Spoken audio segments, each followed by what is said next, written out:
How to Write a Children's Book, and get it published 3rd edition Barbara Suling John Wiley & Sons, Inc.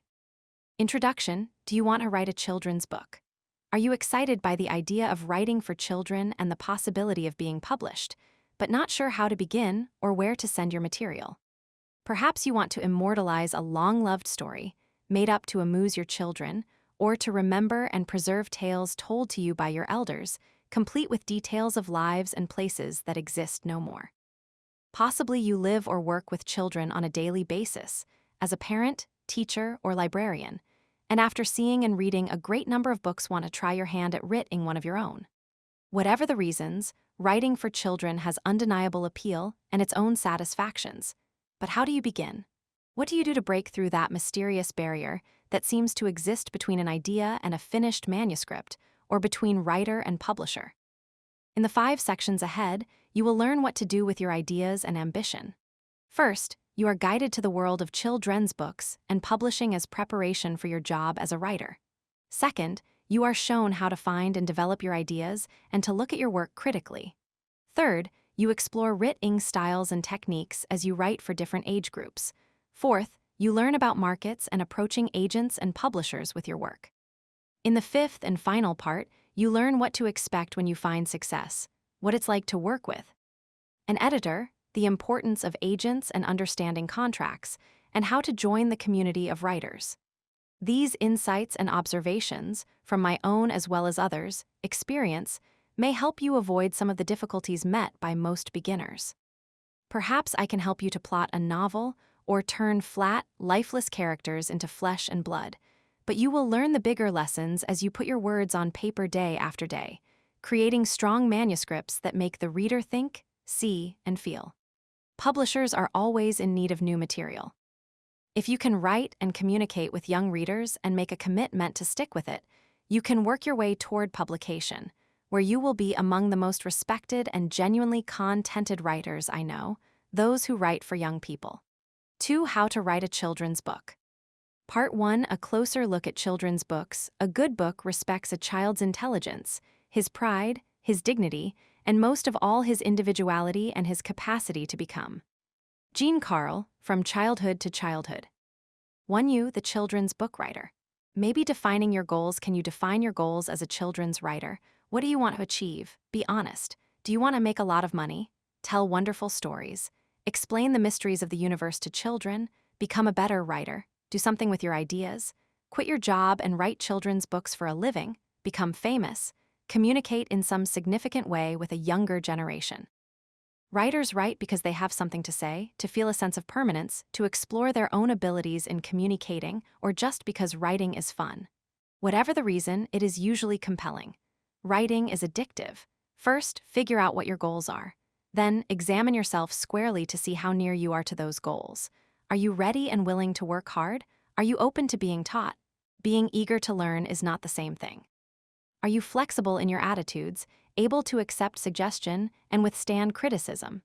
Is your desire to write for children strong enough for you to cope with time pressures, struggles with words, and rejections? Are you strongly motivated to succeed so you will stick with writing no matter how tough it gets? Are you a good writer? We usually know by the time we reach adolescence whether we can write well. Significant observers such as family members, teachers, and friends tell us, and we can use to ally measure ourselves to some degree against our peers. Most writers succeed because of 3 things. They have fresh and 6. How to write a children's book. Exciting ideas that they want to share. They have mastered the writing craft, and they have a good command of the English language. Can you work alone? If you have never worked in isolation, you may be surprised. With no one around for input or feedback, no voices, and no bodies moving around, you can feel pretty lonely. When I first began freelancing after many years in an office environment, I thought I would go out of my mind because of the lack of human sounds and movement. I finally hung a full-length mirror at the other end of the room, where my reflection seemed like another person working. Do you want to write for children because it's easier than writing for adults? Children's books are not watered-down adult books.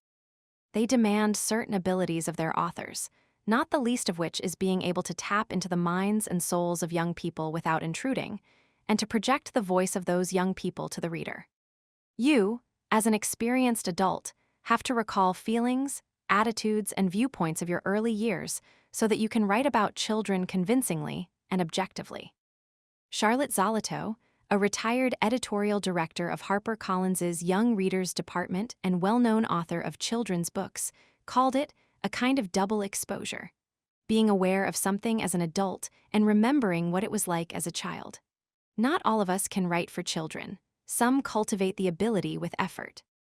We must constantly step back and wriggle into the skin of the child and run around in her shoes before writing, yet we must craft our language with grown-up care, creating excitement and color, giving the young reader much to absorb and digest. I believe at the heart of writing for children is the author's own attachment or emotional connection to a certain period in her youth, although a rare few can write for several age groups and in various categories. Rosemary Wells is one of those people. With equal strength and appeal, she writes picture books for young children and fiction for older readers. It is our choice to write for children. We do not resign ourselves to a subordinate publishing group. Madeline Ellingle, who won the coveted Newbery Medal, the highest honor for achievement in children's writing, for her book A Wrinkle in Time, was once asked why she wrote books for children. She responded, "You have to write whatever book it is that wants to be written. And then, if it's going to be too difficult for grown-ups, you write it for children." What have you read? When was the last time you read a children's book? You cannot be ready to write for children if you don't read what they read or know what kind of books are being written for them these days. Who are the authors most popular with children and with the adults who buy and read books to children? Whose writing style do you like best? If you could spend a week with 3 children's book writers to learn all the tricks of the trade, whom would you choose? Gobble up books if the answers to these questions do not come easily, or if your answers reflect that your reading of children's books stopped around 20 years ago. Start reading. Gobble up all the books you can handle. It's okay to read books published when you were a child, but read those published recently, too. If you need help in choosing titles, there are some excellent book lists available in Appendix IX. Read old books and new ones, popular stories and literary classics, good books and bad ones. Choose stories from various genres: adventure stories, picture books, teen romances, Mr. Wise, historical fiction, nonfiction, poetry, funny books, and contemporary stories. If the person next to you on the bus is reading a steamy adult bestseller while you are laughing over a funny story for middle graders about an eccentric couple who keeps penguins in their apartment, don't worry, you will get used to it. Soon you will be so absorbed in what you are reading that you will hardly notice anyone else on the bus, and you may even miss your stop. Besides, isn't it reassuring that a book like Har Reet the Spy by Louise Fitzhugh, published in 1964, or There's a Boy in the Girls' Bathroom by Louis Sachar, published in 1987, is still in print and popular, while many adult bestsellers are forgotten in a year? Sometimes you will like a book, but feel that it is not right for children. Or you will find that you don't care for a book that others find funny or clever. Whose work represents most closely you, the children's book writer? Maybe. The work that you admire? Are you repeatedly drawn to the books of one publisher? Your attraction to 1 or 3 or even 6 is significant. You clearly recognize something in the books published by those houses that is especially right for you, and this kinship will probably lead you, one day, to submit your own manuscripts to them. Dig deeper and deeper as you read and pose difficult questions to yourself. Start with picture books. When does a picture book seem too long? How important are the illustrations in picture books? What makes Goodnight Moon or Curious George remain popular over the years? Move up a notch to books for children just beginning to read on their own. How does Barbara Park, author of the Junie B. Jones books, hold the attention of the 6-year-old who grew up on a steady diet of TV? When you get to books for the middle grades, note how the subject matter and style increases in sophistication. Jack Gantos wrote about a boy on medication for mood swings in Joey Pigza Swallowed the Key, and Christopher Paul Curtis balanced serious subject matter with humor in The Watsons Go to Birmingham, 1963. Young adult, YA, books are more popular than ever. Why do you suppose teenagers who are reading on an adult level choose to read these books? Why are so many of them, like Caroline Coleman's What Jamie Saw, or Walter Dean Myers's Shooter, or Norma Fox Mazer's When She Was Good, considered edgy?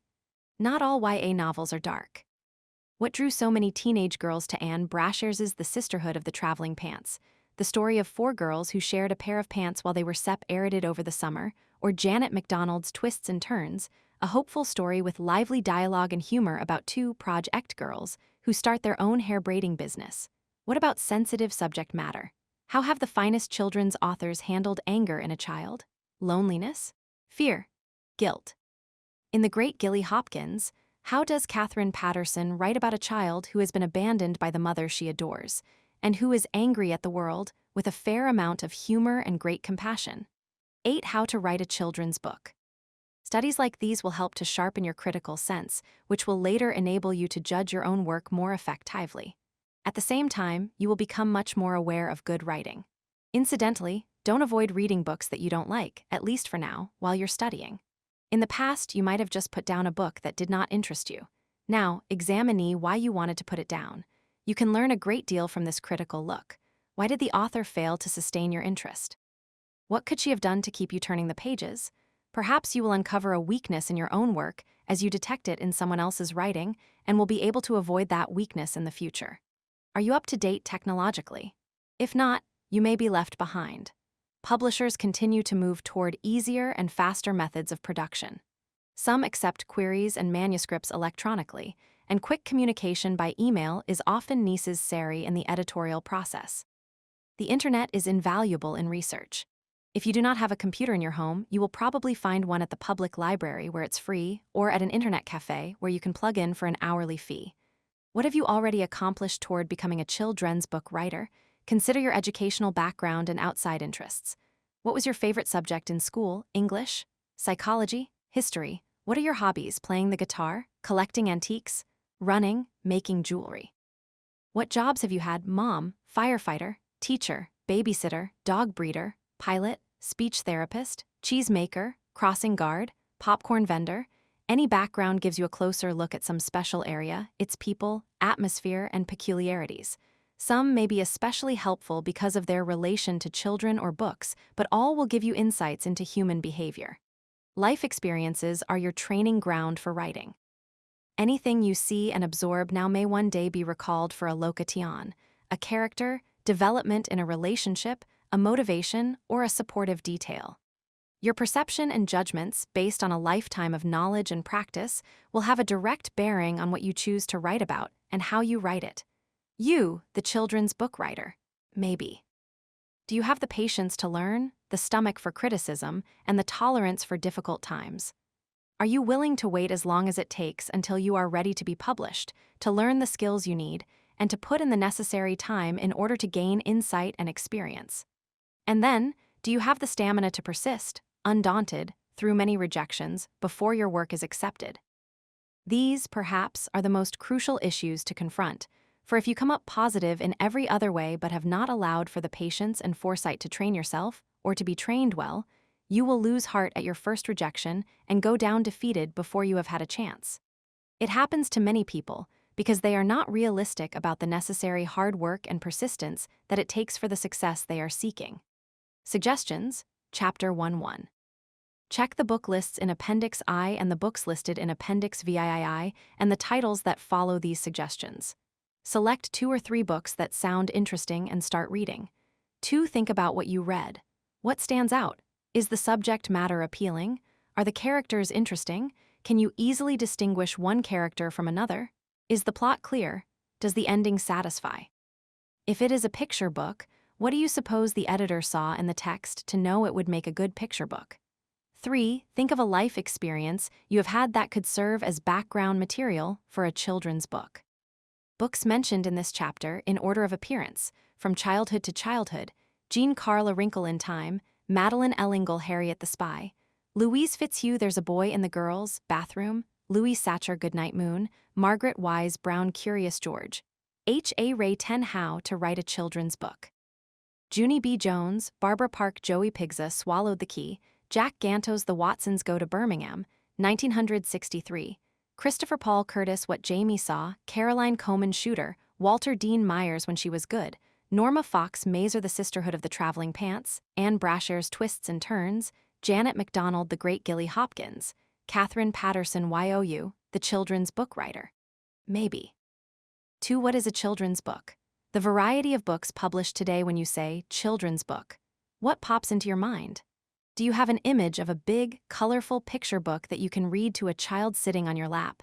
Do you think of a fat mystery or an adventure book, perhaps a Nancy Drew or a Harry Potter story, that is perfect for a rainy summer afternoon? Or do you think of a how-to or a what's that kind of book that shows you how to build your own science lab, or tells you that sharks grow 2 sets of teeth, or discloses where you can find buried treasure? Are children's books, to you, bits of fluff, cute little paw times wrapped in a pretty package? Chances are, no matter what your personal image of a children's book is, you are not thinking of any of the following: a picture book about a little girl visiting her father in prison, a biography of Hitler, a teen story about a girl who cuts herself, a nonfiction picture book about poop. That's right, poop. All of these are real children's books and can be considered representative of the breadth of the current children's book market. Not everyone will find their cup of tea in this selection, but the fact that these books are in bookstores and on library shelves tells you something about where we are in the publishing of children's books today and the sophisticated tastes of young readers. It also tells you that the image of the cute little book for children is not accurate. We are in the information age. As we read books that stretch our imaginations and tell us of other times and places, we also read about the family of humankind and the social issues that beset our age. There are many kinds of books for children, with a depth and scope never before imagined, so it is truly impossible to fix on only one kind when you discuss children's books. You can check this out by visiting any bookstore with a well-stocked children's department. You are entering a field that is small enough to know intimately, yet is vast and diverse in its range. Although you may have one kind of book in mind that you want to write, it is important that you are aware of all types of books. You will need this knowledge in communicating with other writers and editors. Following is a brief rundown of the kinds of books published today. Note how one category often overlaps another. Baby books, 0 to 15 months.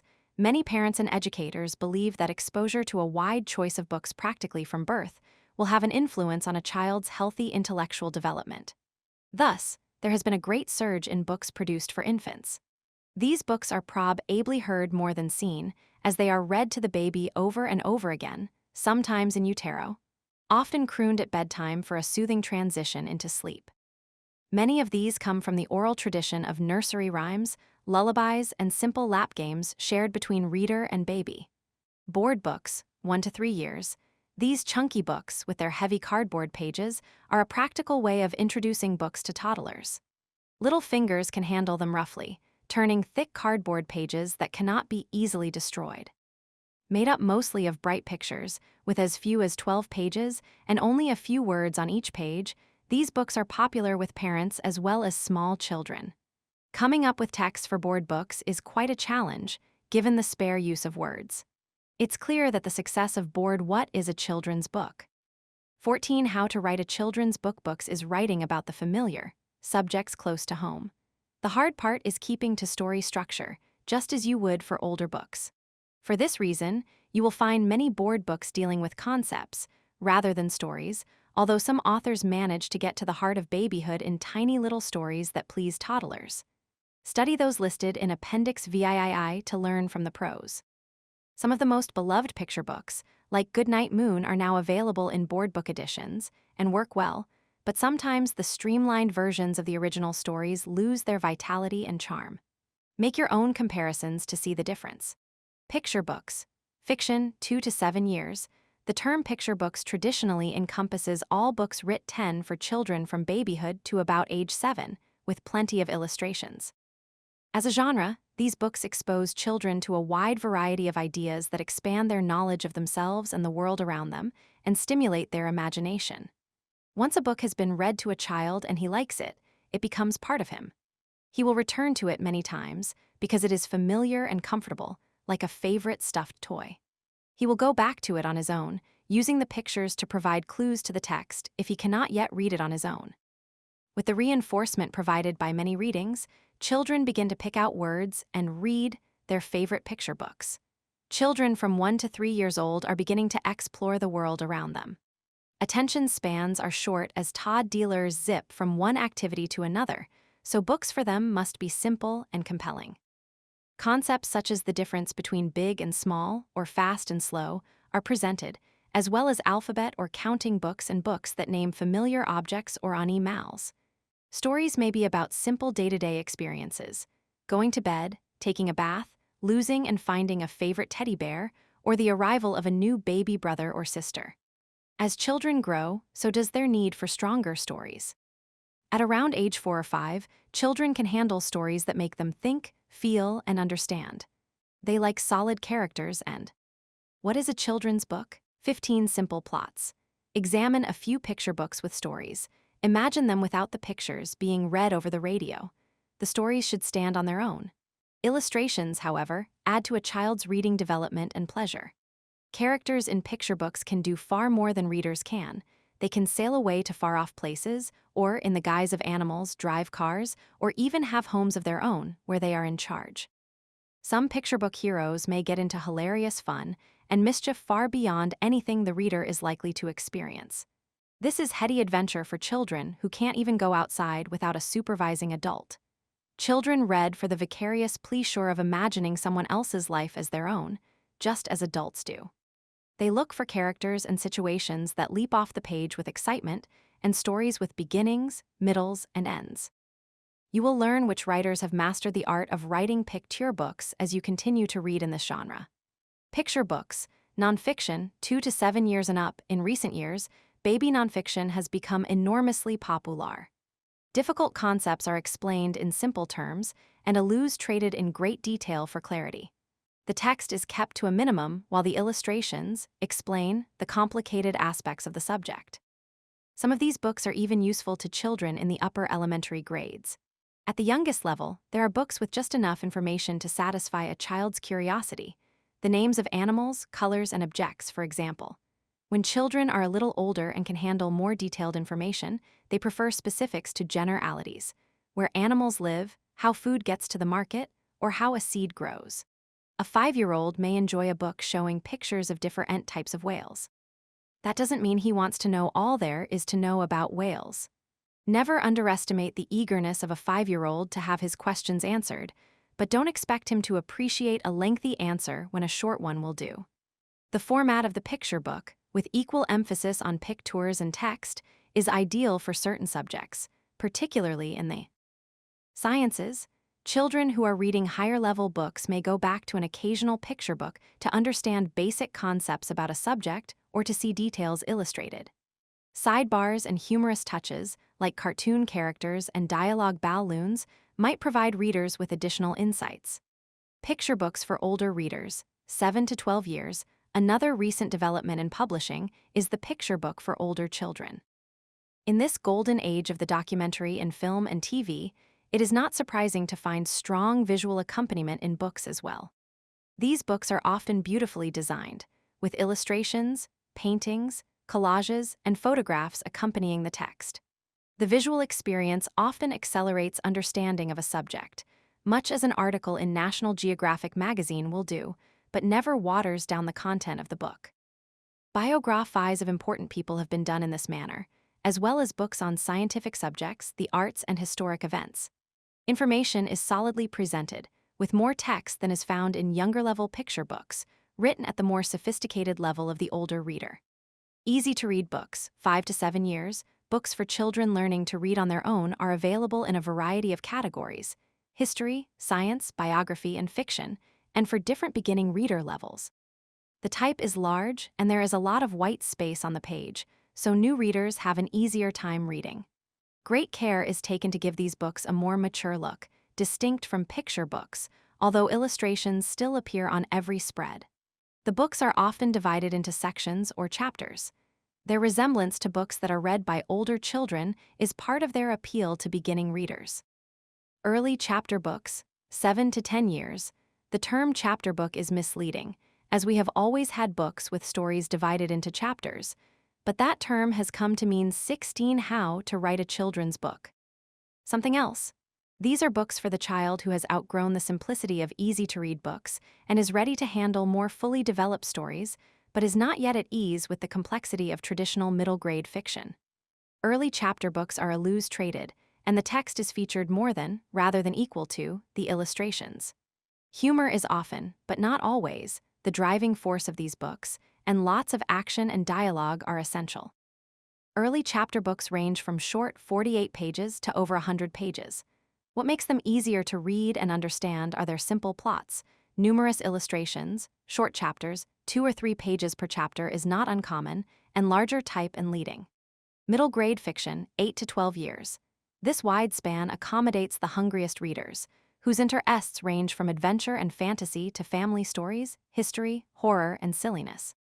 This group needs action and a solid story with good tension and a logical development of events. Children of this age are reading Harry Potter and the Sorcerer's Stone on their own, as well as Jean Craighead George's survival story, Julie of the Wolves, and Christopher Paul Curtis's story of a boy looking for his father in Bud, not Buddy. You can't cut corners or put anything over on these readers. They will question glitches in plot and logic or weak endings, and will even write letters to authors who disappoint them or to ask them why they did what they did with a story. They can also become devoted fans and will read every book an author has written if they really like the first one they've read. This is also where true literature enters the lives of young readers. Although one can argue that there are true literary works to be found in books for the youngest readers, for example, Goodnight Moon, a brilliant book for a child barely out of his crib. The real appreciation of literature forms in these middle elementary years when the world is expanding rapidly, and social contacts and relationships may be forever. Writers for this age group are among the most beloved in a reader's lifetime. While pictures sometimes enrich stories in middle-grade fiction, they are less important to the success of the story than in books for a younger child. What is a children's book? Middle-grade nonfiction, 8 to 12 years. The middle-grade reader has an enormous appetite for straightforward information on all subjects, spreading far beyond the school curriculum. The child who, at 5, is happy with a picture book of all kinds of whales and a little information on each, at 9 is thirsty for knowledge. He may pick up a book on whales, but it has to tell him what kinds there are, where they live, what they look like, their eating behavior, migration patterns, how they reproduce, and what scientists make of the interesting sounds they produce. The text must be lively and well organized, whether your subject is whales, a biography of George Washington, or the story of the space exploration of Mars. Concepts should be within the understanding and experience of the reader, but not made too simple. Assume the reader has little or no previous knowledge of the subject and explain new terms or ideas. Accuracy is essential, therefore research must be thorough, sources reliable, and facts double-checked. Pictorial material and good page design are essential to clarify subject matter. Teenage or young adult fiction, 12 years and up, more advanced in style and plot than fiction for younger readers, with more attention to character and detail. YA fiction, as it is called, deals with more complicated relationships, values, and emotions. Stories are similar to adult fiction, but the heroes and heroines are teenagers. Fiction for this age group shows more introspection, passion, and unusual behavior, and employs sophisticated methods of storytelling, such as flashbacks and alternate-ing viewpoints, than does younger fiction. Subject matter ranges from screwball humor to deeply moving issues affecting young people. Although teenagers can and do read adult books, YA fiction appeals to them because the age of the protagonist is more in line with their own. They plug in easily to stories about young people like themselves, with recognizable concerns and experiences. They are searching for the truth and won't settle for less, which explains the recent upsurge in tougher YA books that 18, How to Write a Children's Book. Show life as it is, not how we wish it could be. Stories with an edge. Much of this genre addresses teenage concerns of the everyday variety: love, romance, adventure, mystery, relationships, history, peer pressure, independence, death, but themes and emotions can match adult books in strength and passion. Teenage or young adult nonfiction, 12 years and up, teenagers read adult books on all subjects, but there are some books in this category that satisfy their need for knowledge, yet still relate to them as teenagers. Readers are now old enough to be stimulated to probe and understand major ideas such as art, religion, politics, and war, and are drawn to closer inspection of the subjects that interest them. Whether readers are going on to college, they will have to make their way in a highly technology-cal world and deal with major social and political issues. This age group has a wide range of interests beyond the demands of school. Novelty books. This category refers to books that involve some unusual design, such as miniature books in box sets, pop-up books designed by paper engineers, activity and shape books, books that open into toys, books that can be zipped, patted, scratched, and sniffed, or books that float in the bathtub. Some of these are produced by book publishers, others are manufactured by toy companies. All go under the name of book if they can be read in the traditional way. Poetry. Poetry is popular with children of all ages. It is a form of writing that cuts through the excess to the essence of ideas, capturing thoughts in capsule form. Perhaps it is this zeroing in, this getting to the heart of the subject without fluff or pretense, that is so appealing to young people. Poetry is also easier to read by those with page fright. Children often do not read books appropriate to their age level because of the density of the type. Poetry. What is a children's book? Provides short lines and a lot of white space. This is the same psychology that created easy-to-read books. Some delightful anthologies abound that gather many poets and styles into one volume. Collections by individual authors, speaking about many things through one voice, are also enormously popular. And of course, there are many picture books in verse. Plays. Children are always eager to act out plays, but too few authors write plays that children can enjoy reading as well as performing. For some reason, most accomplished writers never think of written plays for children, although there are several collections of plays written to be performed by adults for the young audience. However, few plays exist, intended to be read and enjoyed as literature, but also to be performed by children using simple props. You will surely think of still other categories of children's books. If your view of children's books is slightly shaken, don't be alarmed. The field has simply exploded since your parents were young readers, and expanded even more since you were a child. Most people who are not intimately involved with books every day are surprised at the range of books now available to young people. It's heartening to know that, in spite of advances in technology, the book business grows and thrives.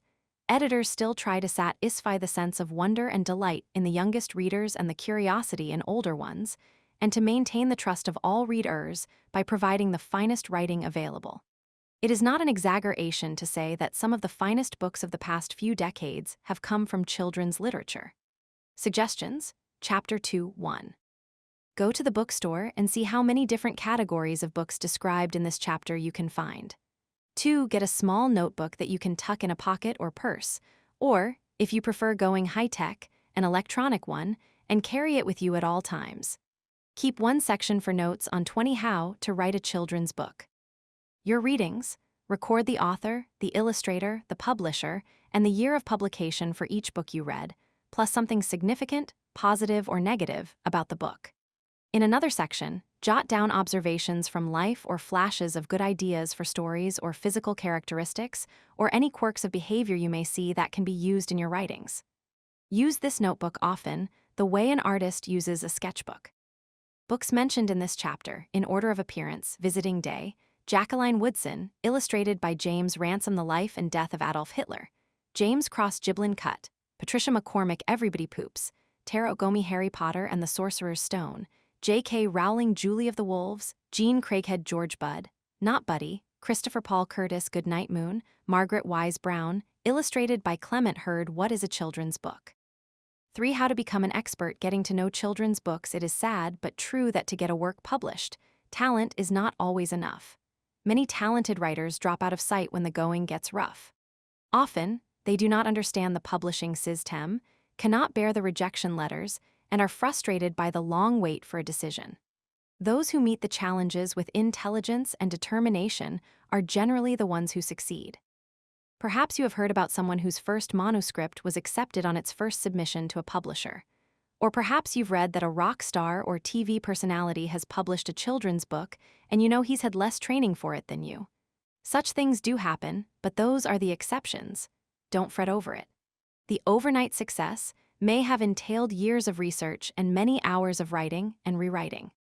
The celebrity book is going to sell thousands of books on the name recognition alone. Most publishers cannot resist this easy avenue to publicity and income. Chances are you fall into neither category. You will have to get published the hard way, learning your craft and following a plan to success. You will have to suffer the indignity of the slush pile.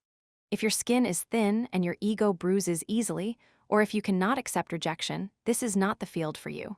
You'll have to toughen up. Professional writers know that they will probably have their work rejected before a publisher takes it on. Many average 6 to 10 rejections per book before a publisher makes an offer to buy it. 28 publishers rejected Dr. Seuss, and to think that I saw it on Mulberry Street before it found. Acceptance and fame. Some careers would never have begun had the creators given up after early rejection. The trick is not to take it personally, although when you're starting out, vulnerable and pitifully short on self-confidence, that's easier said than done. Assuming your writing and presentation are of professional caliber, there might be any number of reasons for a rejection. Not all publishers, even those who publish books solely for children, publish all kinds of children's books.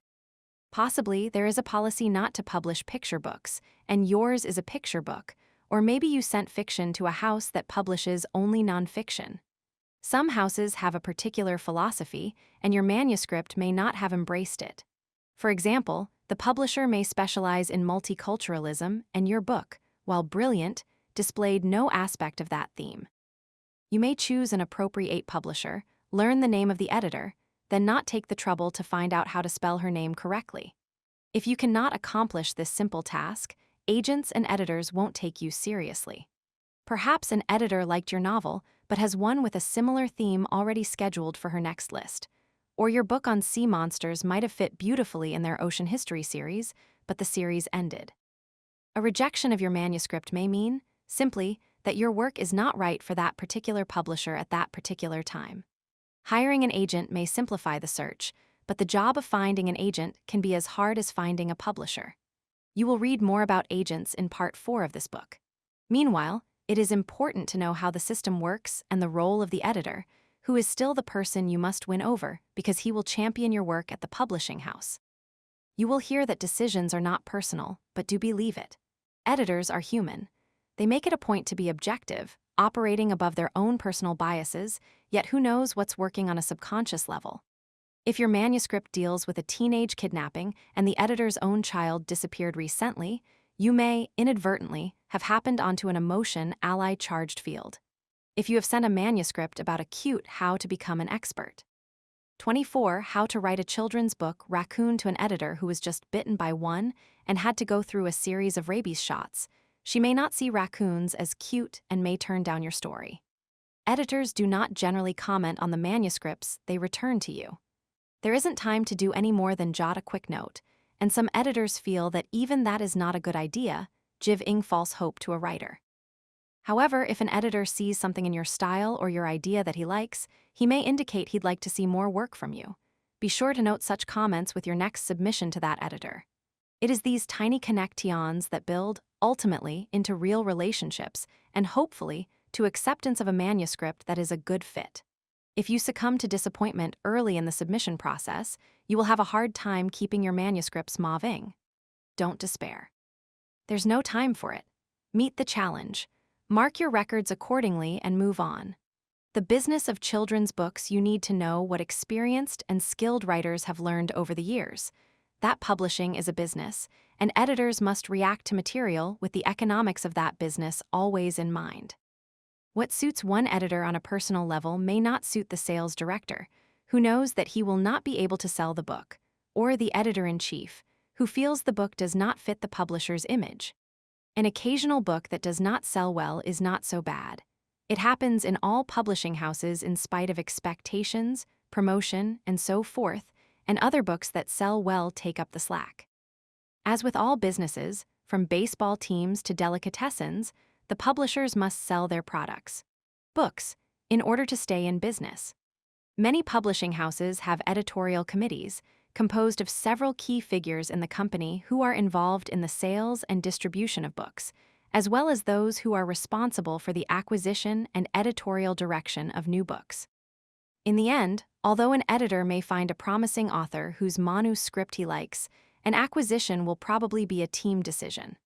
A book is published if the company feels it can support it in the way of production, promotion, and sales, and make a profit on it. How to become an expert 25 in recent years, publishing houses have merged into larger companies.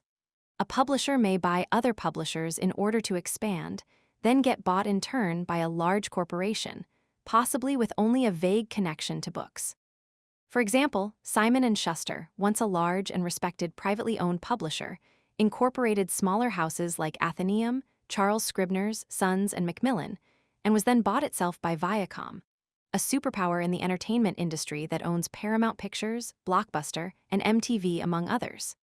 To add to the complexity of the situation, many publishers have multiple imprints, books coming out under various subdivisions, each with its own specialty.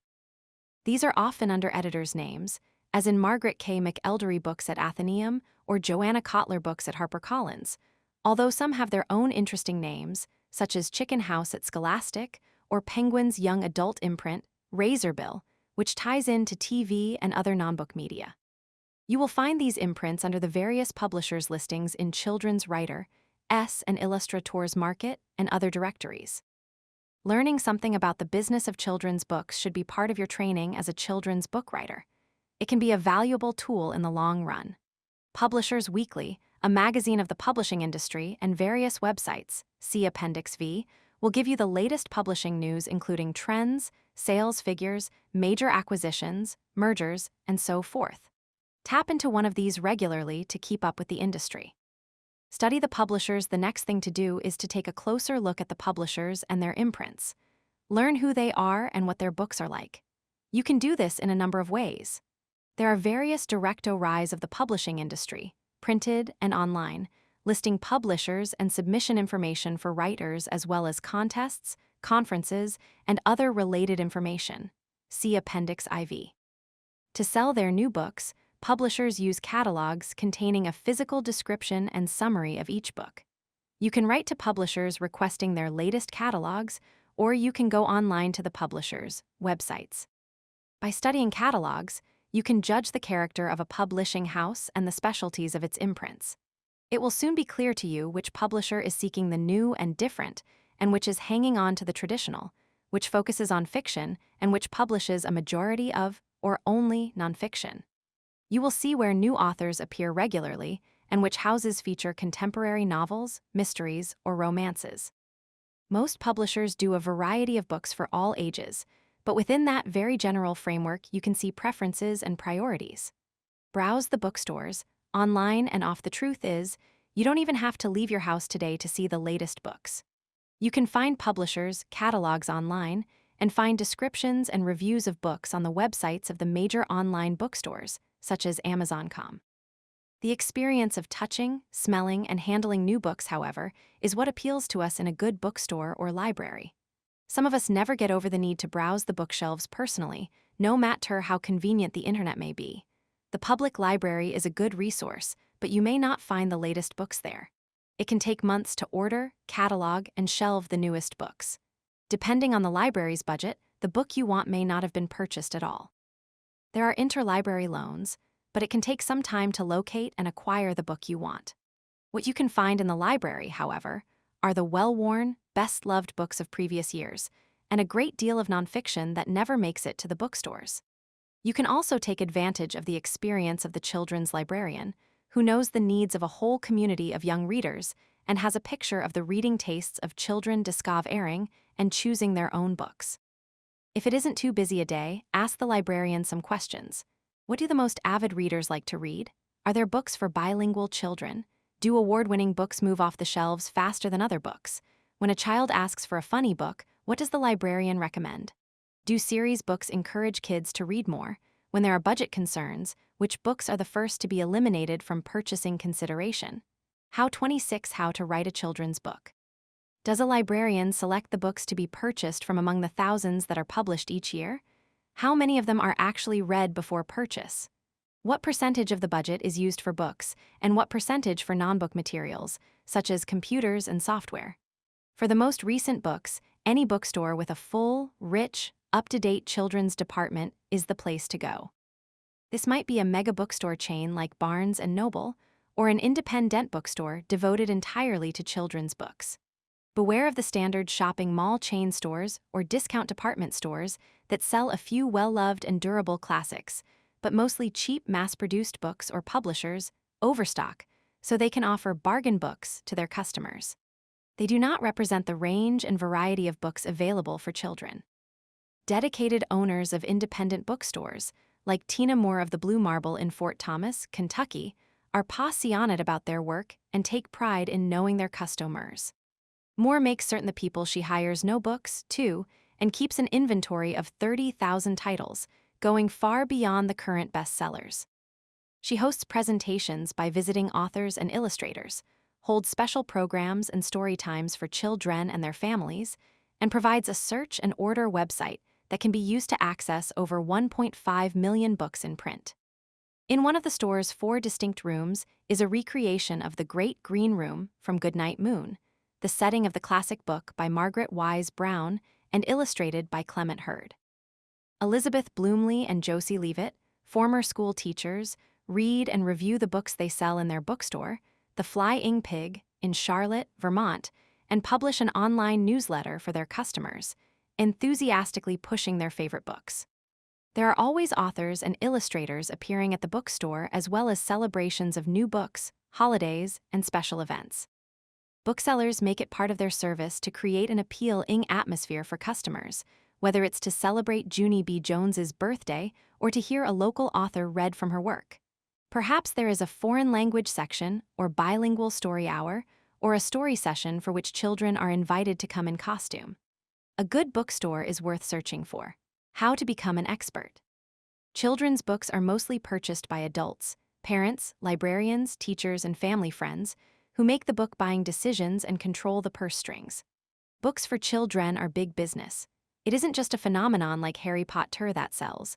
People want good books for their children and are willing to pay for them. After all, a $16.95 picture book often provides far greater value and lasts a lot longer than a more expensive plastic toy. However, the ultimate influence on the longevity of a book is still the child.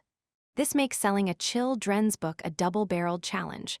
Not only do you have to satisfy the child reader, you must please the grown-up reader and buyer as well. Review the reviewers to find new books that might interest you or to learn something about the latest trends in publishing. Read reviews of current children's books. The best sources of these are a handful of trade publications that can be found in most libraries or by regular or online subscription: the Horn Book Magazine, School Library Journal, Kirkus Reviews, Booklist, and the Bulletin of the Center for Children's Books. The New York Times and other major newspapers and magazines offer reviews of new books on a regular basis and periodically devote a section to children's books. Browsing through them is especially informative. Other review sources serve local regions or a particular market, such as bookstores, libraries, or parents of young children. The major reviewers appear in Appendix II. The Children's Book Council. The Children's Book Council is composed of U.S. publishers and packagers of trade books for children and young adults. One of its purposes is to encourage the use and enjoyment of children's books. A list of its members, available online, without cost, includes each member's address, main phone number, principal staff members, publishing program description, and in some cases, manuscript submissions guidelines. A visit to their website will provide you with an excellent introduction to Children's Book 28: How to Write a Children's Book. Publishing, with information and articles that can start you off on the right path. Browsing and reading in all the right places, you will be amazed at how much background information you can pick up and how good you will feel armed with this vast new knowledge. It will change you from being a passive observer to an involved participant and ultimately to an expert. Suggestions, Chapter 3:1. Using one of the publishers' lists in Appendix I, look up a publisher you think you'd like to know better. Find out what they have published recently, using any means at your disposal: regular mail, the internet, library references, and so forth. Remember to send a self-addressed envelope and post-age if you request material by mail. 2. Find and familiarize yourself with a copy of the Horn Book Magazine. Your library should have it. It has articles related to children's books and a major section of reviews of the latest children's books. What do you find most interesting in it? Books and publications mentioned in this chapter, in order of appearance. And to think that I saw it on Mulberry Street: Dr. Seuss Children's Writers and Illustrators Market Publishers Weekly Goodnight Moon, Margaret Wise Brown Harry Potter, and the Sorcerer's Stone and sequels. J.K. Rowling, Junie B. Jones, Barbara Park, the Hornbook Magazine School Library Journal Kirkus, reviews Booklist Bulletin of the Center for Children's Books New York Times, How to Become an Expert. 4 Lessons from the Past, a short history of children's books for those aspiring writers who have no knowledge of the development of children's books. This chapter will sketch some of the rich beginnings and important movements that have affected the way we perceive the children's book today. The book written just for children, for their enjoyment, is commonplace today, but is a relatively new development in literature. First, we had to learn as a society to allow ourselves the pleasure of expanding our minds and our vision, and to trust that, in sharing tools of enrichment with our children, no harm would come to them. This came with difficulty after our Puritan beginnings and lasted through the restrictive Victorian era. There were a few exceptions, among them John Newbery's A Little Pretty Pocketbook, an entertaining mixture of poems, pictures, stories, and proverbs suitable for young children, published in England in 1744. Before that, illustrated versions of Aesop's fables were available as early as 1484, and Charles Perrault's collection of fairy tales was published in France in 1697. The picture got better in the 19th century. There was Edward Lear's The Book of Nonsense, Lewis Carroll's Alice's Adventures in Wonderland and Through the Looking Glass, a few picture books by Kate Greenaway, Mother Goose, and Randolph Caldecott, The Three Jovial Huntsmen in England, and in Scotland, Robert Louis Stevenson's Great Adventure, Treasure Island. Denmark's Hans Christian Andersen produced fairy tales that became known around the world, and in Italy, Carlo Collodi's The Adventures of Pinocchio, the story of a puppet entertained children. In the United States, Mark Twain's The Adventures of Huckleberry Finn, written for adults, was immediately snatched up by young readers, and Clement Seymour wrote A Visit from St. Nicholas just for children. Along with these few treasures came many dreary publications emphasizing the 3 R's, religious instruction, or the vari os virtues, often clothed in melodramatic tales of pious children. Children's stories had titles such as Blind Arthur and His Sister Jane, and Be Brave When the Trial Comes. Still, to the children of the time, having stories of their own, even preachy ones, must have been a thrill. In 1873, Scribner's in New York published a magazine just for children. It was packed with stories, poems, pictures, humor, puzzles, and games, and it was called St. Nicholas Magazine. Edited by Mary Mapps Dodge, an author with excellent taste and vision, St. Nicholas blossomed, drawing the finest writers of the day, among them Louisa May Alcott, Little Women, L. Frank Baum, the Oz books, Rudyard Kipling, The Jungle Book, Frances Hodgson Burnett, The Secret Garden, and Joel Chandler Harris, Uncle Remus Stories. St. Nicholas was the true forerunner of children's publishing in the United States. It was not until 1919, however, that Macmillan opened the first children's book department. Others followed shortly after. In the 1930s, children's books belonged to the illustrators.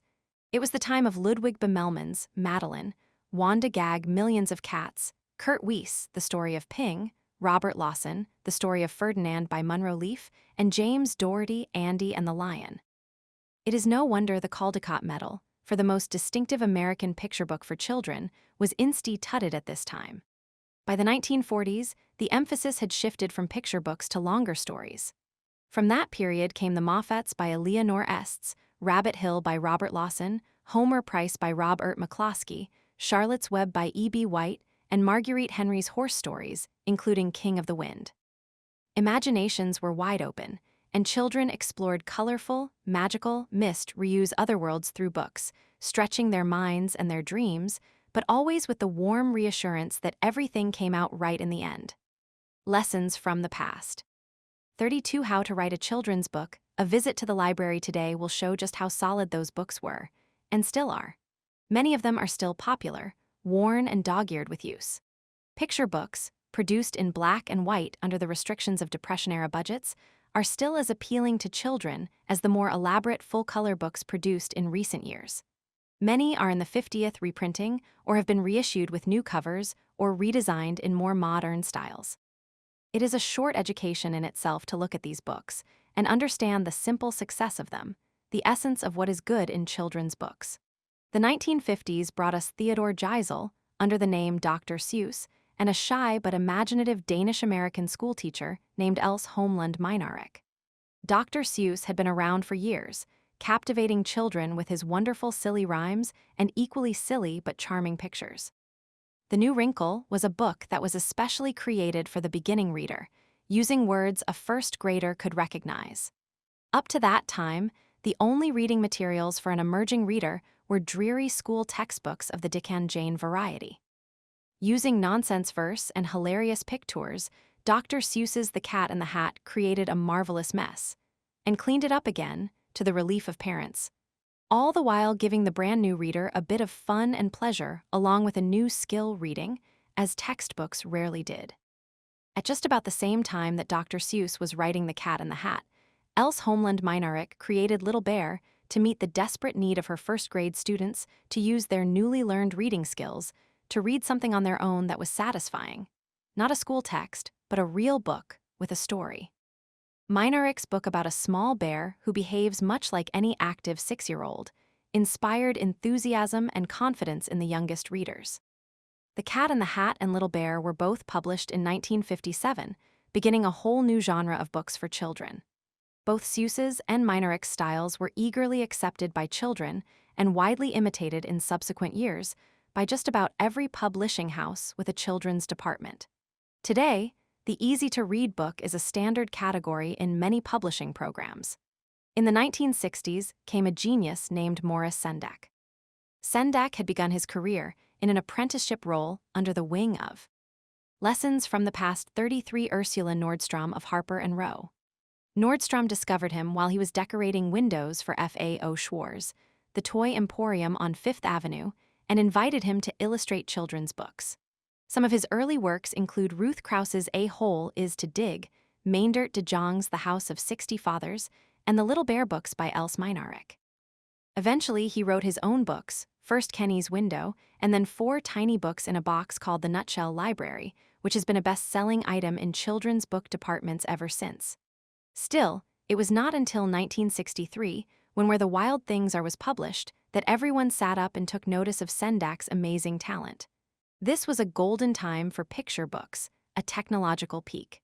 Color reproduction was better than it had ever been. Advances were made in the quality of paper used in book production, reproduction techniques, and even in the printing inks. The economy was healthy, and schools and public libraries all across the country were buying books in large numbers. The Government fed money for additional book purchases into the Systèmes, and print orders were high. Prices were stable, and for $3.95 or $4.95 you could buy a large, full-color picture book, cloth-bound under its paper dust jacket. A study of books published over the decades of the 20th century represent major changes that have taken place. Books published before World War II show us to be a young nation drawn to its own sources of pride and pain: history, families, small-town life, the Depression, and heritage. During the period of World War II, patriotic themes ran high. In the era of civil rights, we were a nation obsessed by social issues long overlooked, and our books for young people explored human rights, sexual freedom, the drug culture, poverty, the establishment, and unpopular wars. As the mores of our society stretched to accommodate the departure from the traditional family unit, children's books reflecting divorce, remarriage, and restructured families began to emerge. Dear Mr. Henshaw, by Beverly Cleary, is the story of a boy who misses his father and who writes to his favorite author about his troubles. In Divorce Express, Paula Danziger wrote about a teenage girl who must interrupt her life every weekend to commute to New York to see her dad. You may also notice a change in the appearance of books in the 1970s. We were a country involved in war, this time in Vietnam, and our uncertain economy greatly increased the prices of paper, printing, and labor. Publishers had to find ways to keep prices down, so there was a visible change in the quality of bind inks and use of color, 2 of the more expensive areas in book production. It is interesting to note that the 1982 Caldecott Medal for the most distinguished picture book went to Chris Van Allsburg for Jumanji, illustrated entirely in black and white. Children's book artists seem always to rise to the challenge of restrictions. The population explosion of the 1980s caused publishers' lists to bulge and expand as babies from the latest baby boom began to grow and become readers. Also in the 1980s, America's educators adopted a whole language approach to teaching. The idea of this method is that a child learns by using all his language skills, reading, writing, listening, and thinking, at the same time, crossing over from one area of learning to another.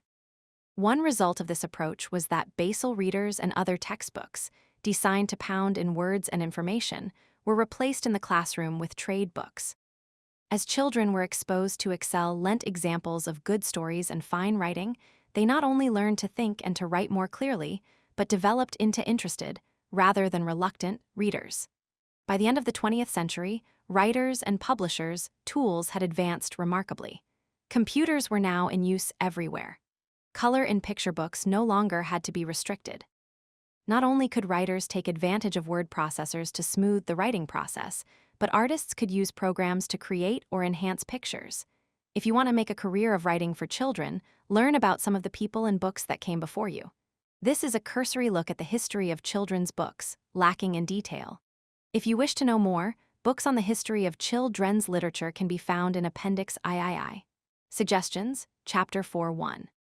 Find 3 or 4 books originally published in the 1930s or 1940s, and another 3 or 4 that were published in the 34 How to Write a Children's Book. Last decade. Compare the qualities found in the first group with those found in the second. 2. Read one of the Newbery Medal books, see Appendix I, and analyze it for its relevance to the year in which it was published as well as the period in which it was set. Books mentioned in this chapter in order of appearance. A Little Pretty Pocketbook, John Newbery Aesop's Fables, many compilations available fairy tales, Charles Perrault The Book of Nonsense, Edward Lear Alice's Adventures in Wonderland, and Through the Looking Glass, Lewis Carroll Mother Goose, Kate Greenaway The Three Jovial Huntsmen, Randolph Caldecott Treasure Island, Robert Louis Stevenson Fairy Tales, Hans Christian Andersen The Adventures of Pinocchio. The Story of a Puppet, Carlo Collodi The Adventures of Huckleberry Finn, Mark Twain A Visit from St. Nicholas, Clement C. Moore Little Women, Louisa May Alcott The Wonderful Wizard of Oz and sequels, L. Frank Baum The Jungle Book, Rudyard Kipling The Secret Garden, Francis Hodgson Burnett Uncle Remus. His Songs and Sayings, Joel Chandler Harris Madeline, Ludwig Bemelman's Millions of Cats, Wanda Gag The Story of Ping, Kurt Weiss The Story of Ferdinand, Munro Leaf, illustrated by Robert Lawson Andy and the Lion, James Doherty The Moffats, Elinor Est's Rabbit Hill, Robert Lawson Homer Price, Robert McCloskey Charlotte's Web, E.B. White King of the Wind, Marguerite Henry Lessons from the Past. The Cat in the Hat, Dr. Seuss Little Bear, Else Homeland Meinarich.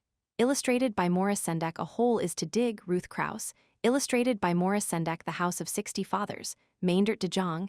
Illustrated by Morris Sendak Kenny's Window, Morris Sendak The Nutshell Library, Morris Sendak Where the Wild Things Are, Morris Sendak Dear Mr. Henshaw, Beverly Cleary Divorce Express, Paula Danziger Jumanji, Chris Van Allsburg 36 How to Write a Children's Book. Part 2 Developing Your Ideas Like Bees Who by Instinct Go from Flower to Flower Gathering Honey, writers, merely by being alive, are constantly gathering ideas and impressions. Their honey, which eventually will lodge somewhere in some book. Elinor Est's, From a Talk Given in New York to a Meeting of the International Reading Association. 5. Where did you get that idea? How to find ideas and work with them. Writers seem to fall into 2 categories when it comes to ideas. Those who are always looking for a good idea, and those who have so many ideas, they don't know which one to work on first. Consider the first group. These writers have good ideas, but often forget or misplace them. If you are among this group, then the first rule, and the most crucial one, is to carry a notebook, traditional or electronic, with you at all times. This is the same when you started in Chapter 2 for jottings on observations and criticism. Set aside a section for ideas. Make notes, record ideas in your notebook as they come to you, whenever and wherever that may happen, for stories, characters, behavior, dialogue, titles, or anything else. Trusting that you will remember a good idea until you get home, to the office, or someplace else where you can settle down leads to about 99% loss of that idea. Writing it down, even in your own brand of shorthand, at least calls it to mind, and then you can fill in the rest. Draw on these thoughts, phrases, and ideas for your future work. I was walking along a busy street in Midtown Manhattan when a man passed by, carrying a large manila envelope. He was dressed in nondescript colors from his head to his ankles, but on his feet were the brightest blue shoes I had ever seen. They caught my attention and held it so completely that it was worth 40 How to Write a Children's Book a Note, which I made on the spot and still have. I have no idea where or when I will use that character or detail, but someday I am certain that the little man in bright blue shoes with the mysterious package will appear in a story or scene. I know someone who had great ideas falling asleep each night, but found she had lost them all by the time she awoke in the morning. She put a pencil by her bedside, and in the dark, a page of notes from my ideas notebook. A story was germinating. Scribbled notes made in haste can work themselves into your subconscious and, eventually, into your work. This became A Day at Coney Island, illustrated by Hilary Knight and published by Cricket Magazine. Without disturbing her thoughts, scribbled a few words in tiny script on the wall beside her bed as the ideas came to her. It was brutal on her walls, but she had the right idea about hanging on to those good ideas. Let your notes run free and use all forms of writing: dialogue, prose, verse, sayings, phrases, slang, whatever helps you remember. Reminders like these, even in fragments, are a way of training yourself to see with a new perspective, to be alert to all the possibilities around you, to cultivate your power of observation, and to hone your ability to absorb detail and store it. Keeping a journal can be useful to your writing as well as a fascinating personal experience. Just as the artist's sketchbook shows her growth from year to year, so will your journal show yours. At the same time, the events in your life will provide a vital resource from which you can draw when you need authentic detail to bolster your writing. Look for something new in the familiar. Perhaps it is the old vase Granny gave you 17 years ago that sits on the mantel. Did you ever wonder where she got it? Did you ever really look at the design painted on it? Whose initials are those on the bottom? Choose something that you see every day. Look at it more closely than usual. It can be a tree in the front yard, your toothbrush, or the microwave oven. Think about how you might use that object in a story. As you walk through your neighborhood, look around you. Can you tell something about the people who live in the houses you pass from the color and style of their blinds or curtains? Look at the geranium perched on the windowsill. Who do you suppose put it there? An old woman? A young man? A person who misses a garden somewhere? Try to imagine what goes on behind one of the windows in your neighborhood. Clipping's another way to urge ideas to the surface is to keep yourself open to all forms of communication, from news items and magazine articles to TV programs, emails, serial ads, computer games, overheard conversations, and theater posters. Collect pictures and clip articles. Look for plot ideas, characters, mysteries, settings, colors, and subjects for study and research. Where did you get that idea? Many writers create whole books out of small news items that just give the most superficial details of a deeper story. In my files, I have these. Library Cat is out, and so is Library, about a library that got written out of an old lady's will because it evicted a cat that had made its home among the books. And 5 years after kidnapping, girl celebrates 10th birthday at home. Look at the possibilities in these. What could the circumstances have been that took a child from her home at the age of 5 and then sent her back? What were those 5 years like? Who were her friends? Did she have memories of her home and parents? As clippings creep into the file, ideas begin to gnaw at you and grow. You never know when one of these ideas will work its way out of the file and into your creative bloodstream. Use your own experiences. An extraordinary source of material comes from your own experience. Since you write about and for children, move back in time to when you were a child. Think back on how you felt when your brother or sister got something you wanted, or when you wished your dad would come and tuck you in, or what it was like when your mom and dad had an argument or took you to a ball game. What was it like when your mom read you a story? Did you speak up in school or were you shy? What made you cry? What did you think about the whole Santa Claus thing or ghosts? Remember your first day at a new school, your first best friend, and how it felt to wear a new pair of shoes or share something with someone you didn't like? Work at it. Recall a nasty grown-up, what your room smelled like, how a piece of bubble gum tasted, a game you invented with your brother.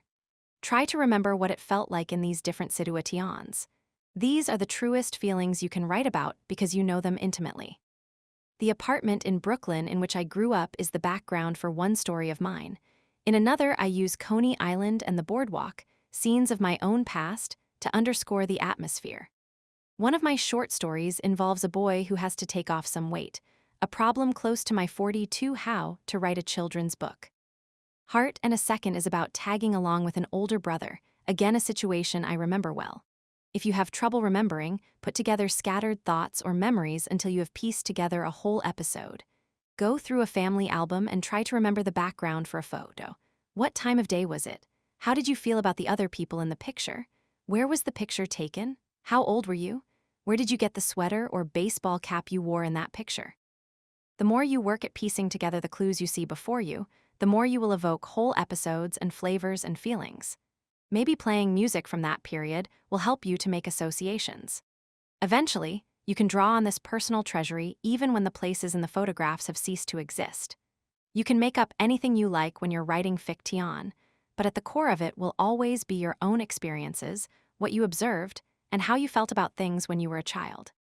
Borrow ideas from others. Author Jean Fritz, whose memorable biographies of famous people have entertained young readers for decades, once said that because she did a lot of running back and forth across the time zones in her life, she liked reading about the childhoods of authors to see how they did on their journeys. That's one way to stimulate ideas, curiosity. There are others, equally inspiring. As you read more children's books, try to see how the ideas for Stowe Rise evolved. Read something about the authors, do a bit of research. You may also pick up ideas for yourself as you read about other people and their books. Within each story, there are a dozen other stories floating around, waiting to be snatched up. A story about a foster child may remind you of a classmate you once knew who lived with her grandmother. The grandmother may have been quite a colorful character in her own right. Could she be a figure in your next story? One thing leads to another, and it can go on, a network of good ideas. Be open to it. Where did you get that idea? And willing to stretch a bit to look in all the corners. The possibilities are endless.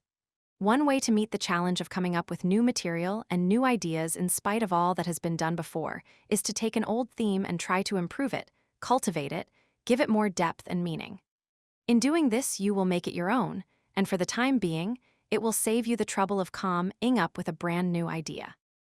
Think of what Arthur Lawrence accomplished when he took the theme from Shakespeare's Romeo and Juliet, 1594, and created the book for the contemporary classic musical West Side Story, 1957. And if you dig a little deeper, you'll find that even Shakespeare borrowed his theme from a narrative poem by Arthur Brooke, 1562. Focus on one idea. What happens if you are in that other group of writers? The one where ideas come like grains of sand in a desert windstorm and settle thickly on the pages of your notebook. You probably have lots of unfinished pieces around and fat, bulging notebooks filled with loose notes. To stop being a note-taker and become a writer, you must focus. Commit. Choose one of your ideas by any means at all. If one is particularly timely, you might choose it for that reason. Pick one from a hat if you cannot decide.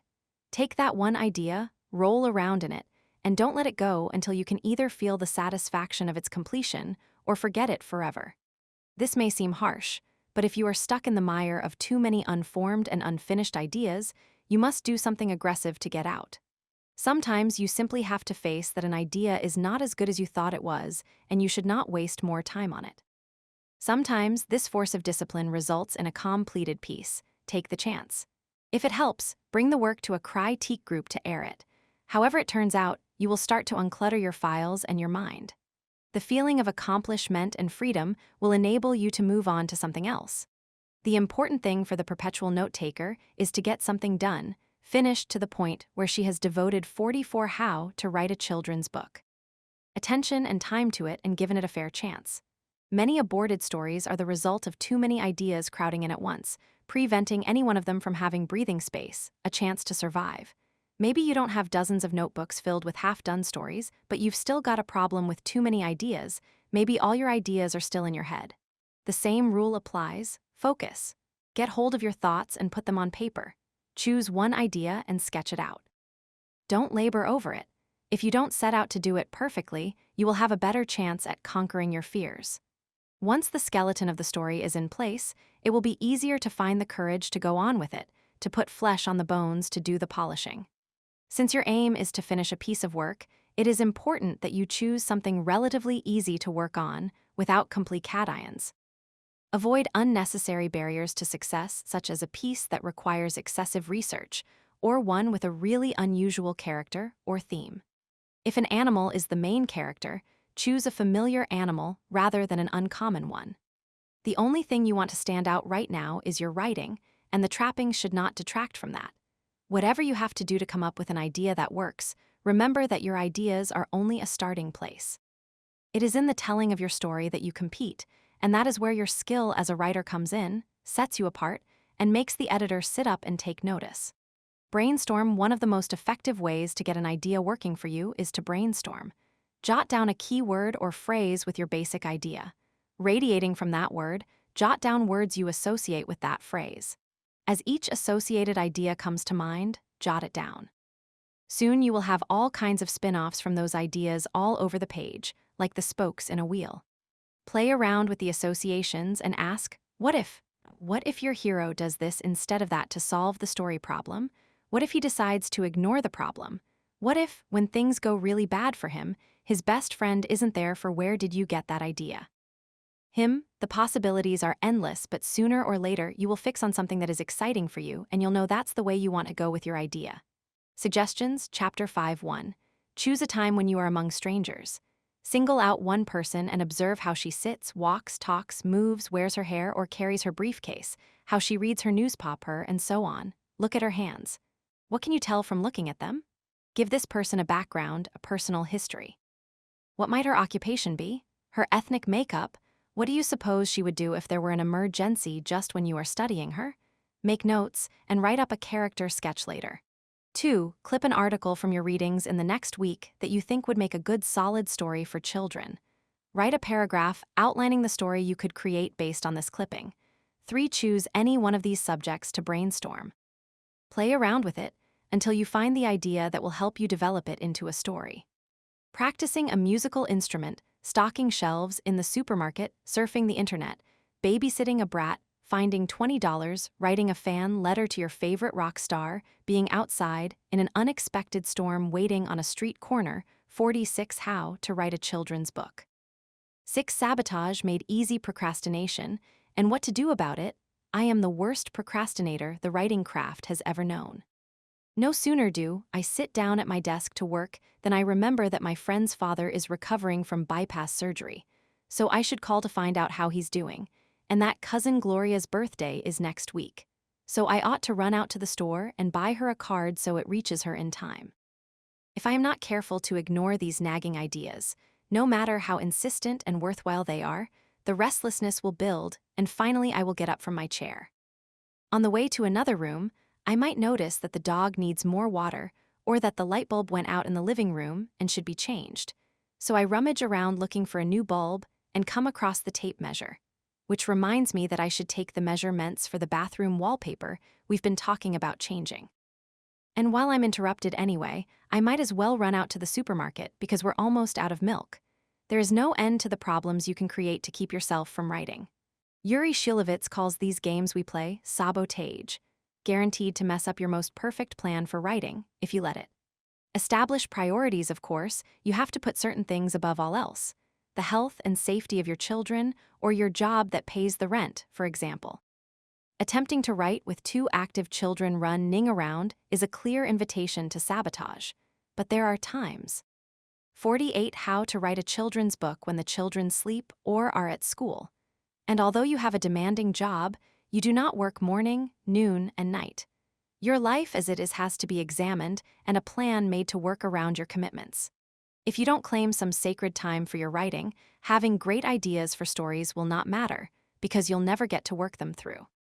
After you sort out the necessary demands on your time, and you know that the time you have allowed for writing is not stolen from anything more important, you still have to deal with fear. You may be afraid of filling that blank page or screen with imperfect prose, of meeting the expectations of friends, family, or yourself.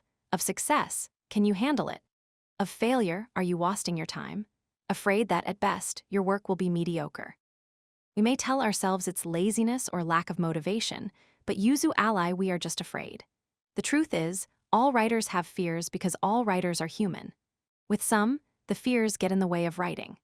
Successful writers are worried that they cannot top what they have already done, and so they avoid trying.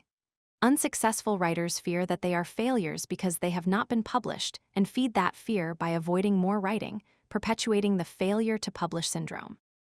Many writers feel this at one time or another. The words just aren't as crisp and as witty on paper as they are in your head.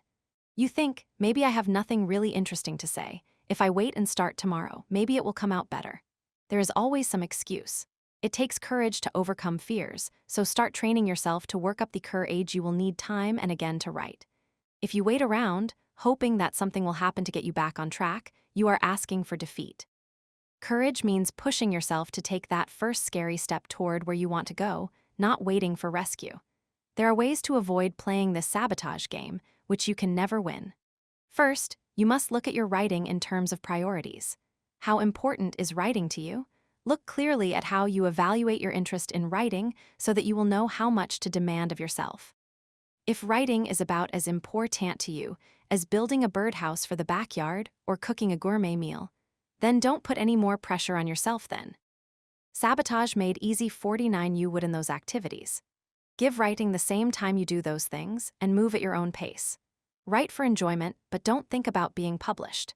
If writing is more important to you than anything, including family, health, or job, you are at the other extreme. You will not write to publish either, but more to feed your passion and communicate with your muse, and you will not care if anyone else reads or likes what you write.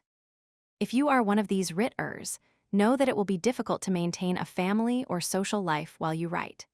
Yours will be an eccentric situation, at best, and perhaps you ought to make some arrangements with your loved ones before you seal yourself off to work so that you can be reached in emergencies, have the children cared for, and so on. You probably won't have the patience to study methodically, but will surface to consult reference material from time to time. If you are in between these two positions, you will most likely work out a system to incorporate writing into your life so that you can learn at a steady pace and have the time and space to grow as a writer. You must give writing at least the same attention that you would any on-the-job training program, because that is what this is, training for your future as a writer. That means making room for it in your already busy schedule, for if you do not allow yourself the time and treat writing with a sense of importance, you will never become any kind of writer. If you are worried that you may not be suited for children's writing or that you won't be any good at it, relax. Give yourself the chance to find out. Only after you do the work and study and practice for a reasonable length of time will you be able to assess your abilities and decide if writing for children is what you really want. Then, if you wish to spend more of your time and creative energy in this pursuit, you will have a better idea of what is required to accomplish your purpose. Your life is 100% full now, so how do you make space for something new? Consider that you have made room before, for jogging or a computer course or meditation, or doing your aerobic workout in front of the TV. You know that you can always squeeze in 15 minutes a day, so start with that. 15 minutes should not turn your life upside down and can get you started. 50 How to write a children's book on a very important course. Right now, you are at the beginning of a brand new discipline, and setting up regular work habits is far more important than the length of time you spend at it. Write every day for the next 2 weeks. You must write for at least 15 minutes each day, and no days off. Those minutes must be good, fresh, energy-rich minutes, not leftovers from the day. Don't wait until 11 o'clock at night and try to cram in your writing before you go to bed. You are too tired then, and your head is too full of the day's activities and problems. Pick a fresh, uncluttered time. Perhaps it will be before everyone else gets up in the morning. Maybe you will find lunchtime, when the office or house is quiet and the phone is not ringing, the ideal time. If you must use the later part of the day, clear your head and lungs and get your blood full of oxygen by taking a walk or doing some deep breathing exercises before you begin to write. Any time that is truly yours will work fine. When you sit down to write, do nothing else. Don't look for your special shirt or magic pencil. One day you will be without them and you will be on your own, without Lucky Charms to help you. Write anything, as long as it is creative. Forget grocery lists, journal entries, and letters. Write stories or parts of stories, character sketches, or bits of dialogue between two fictional char actors. Describe places, objects, or feelings.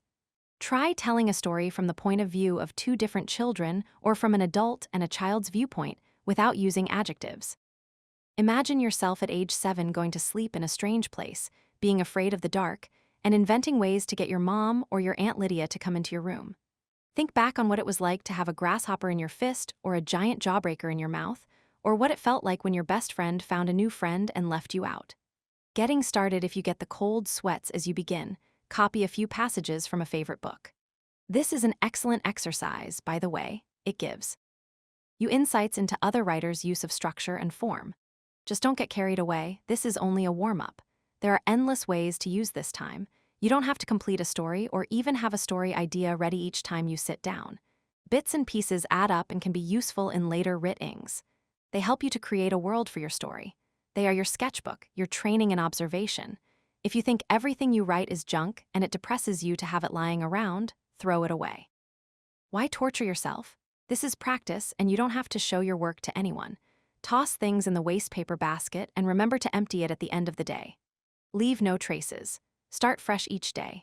Evento Ally, you will want to hang on to something and then something else, and as your confidence grows, so will your file of writings. Write regularly as you do more writing and can handle your 15 minutes with ease. You can stretch the time to longer and longer periods. Be careful not to be overzealous and take on more than you can do, or you will quit in despair one day and defeat the purpose of the exercise. It is important to remember that regular periods of writing each day, no matter how short, are more important in the long run than spending several hours in a row writing on weekends.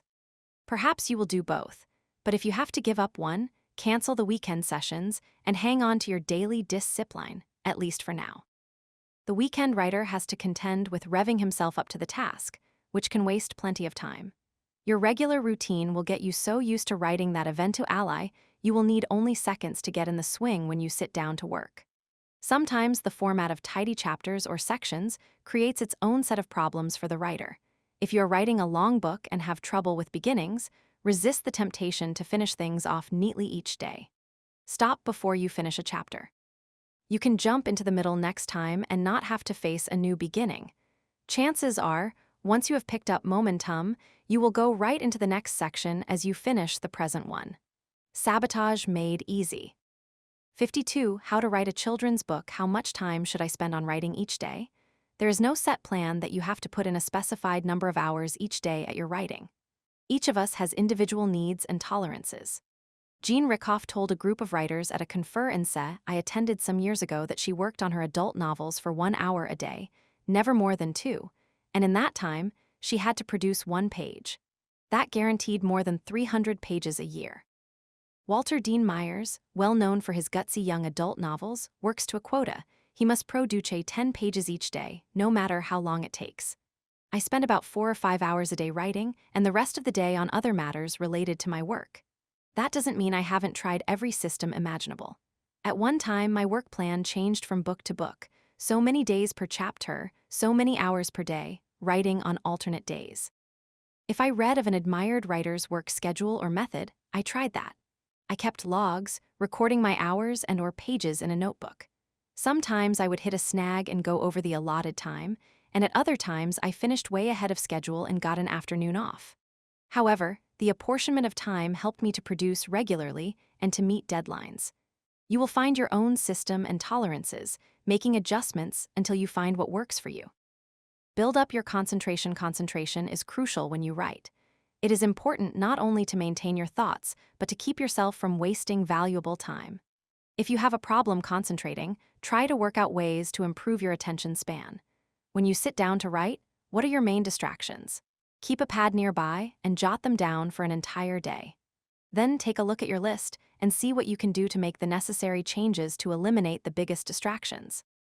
Is it too noisy? Wear earplugs if they help. Perhaps you need to work in some other, quieter place. Is there a part of the house you can close off while you work?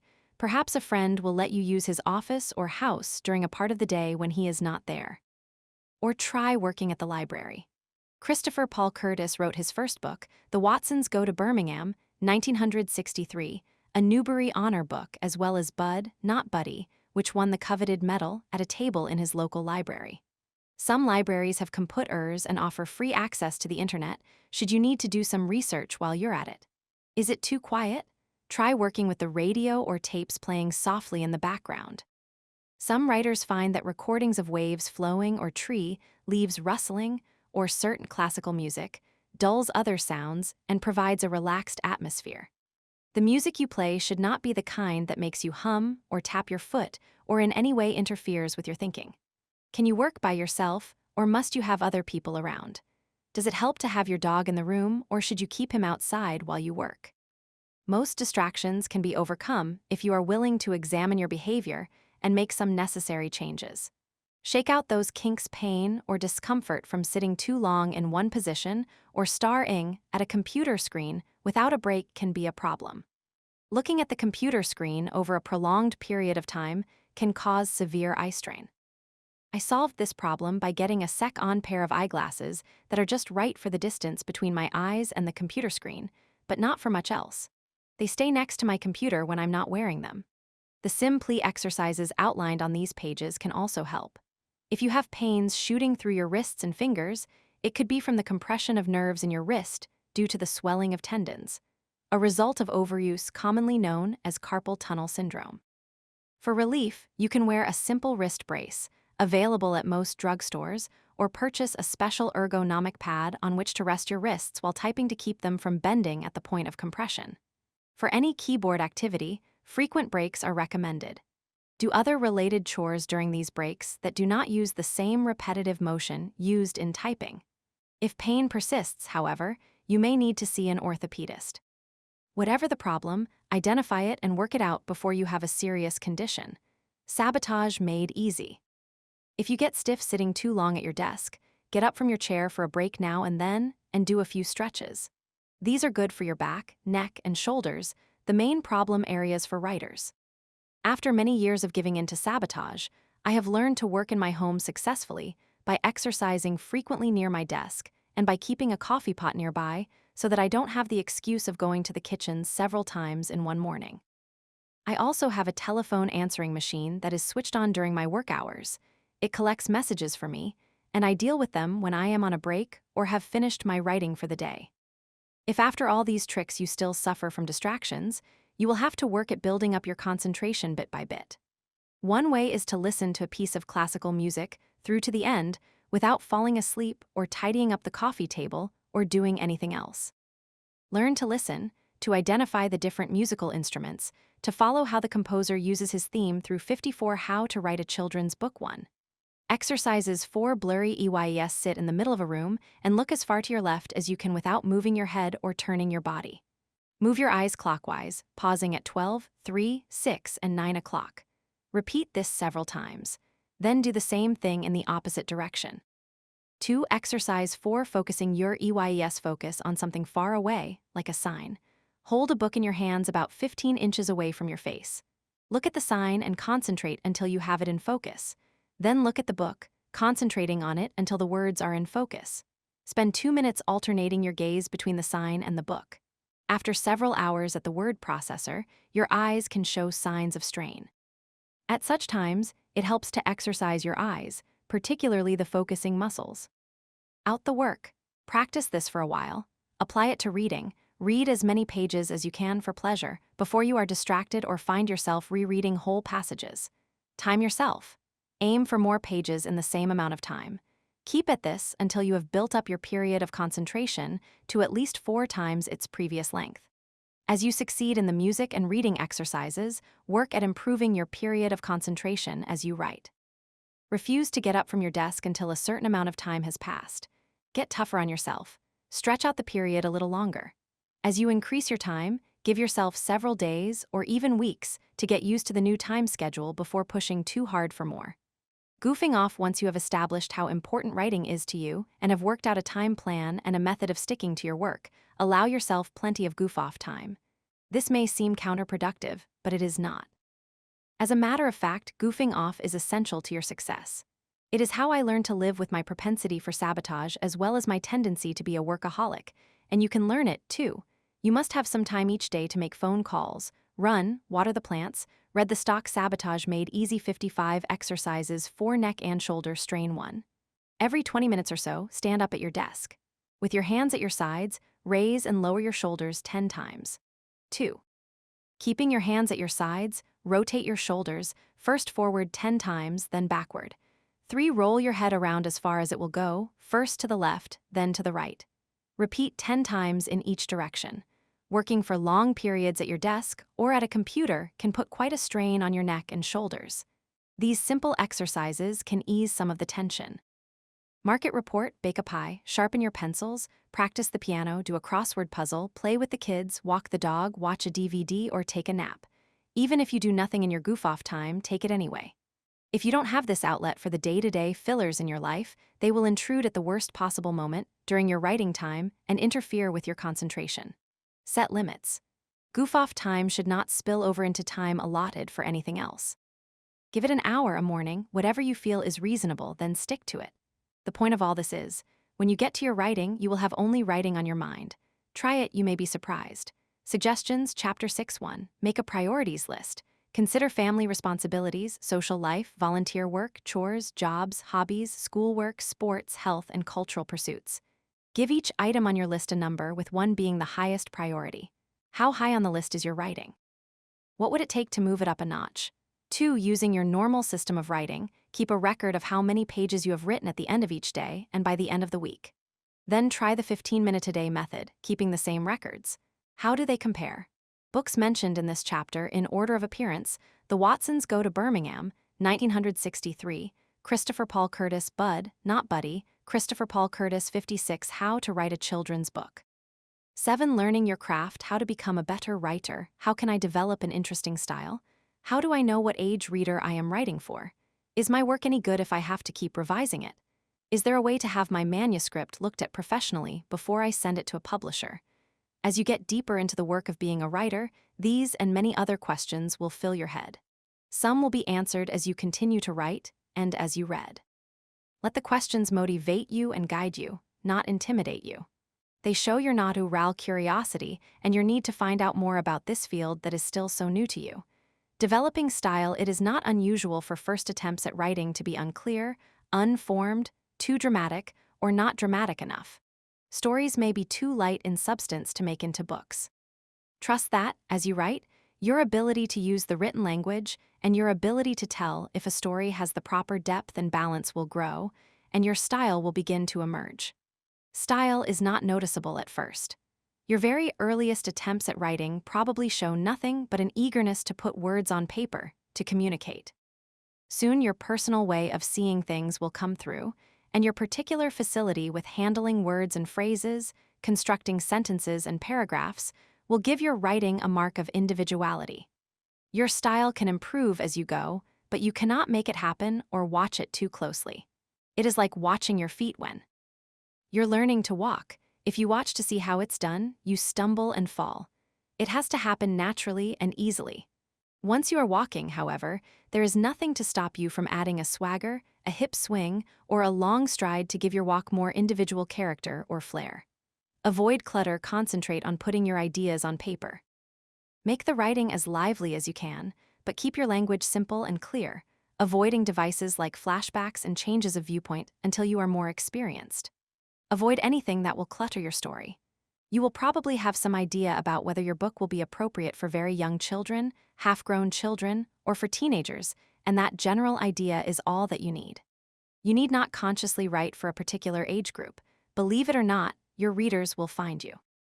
The age and behavior of the characters, the dialogue and settings you use, and the storyline itself will suggest an age, even if it is not specified.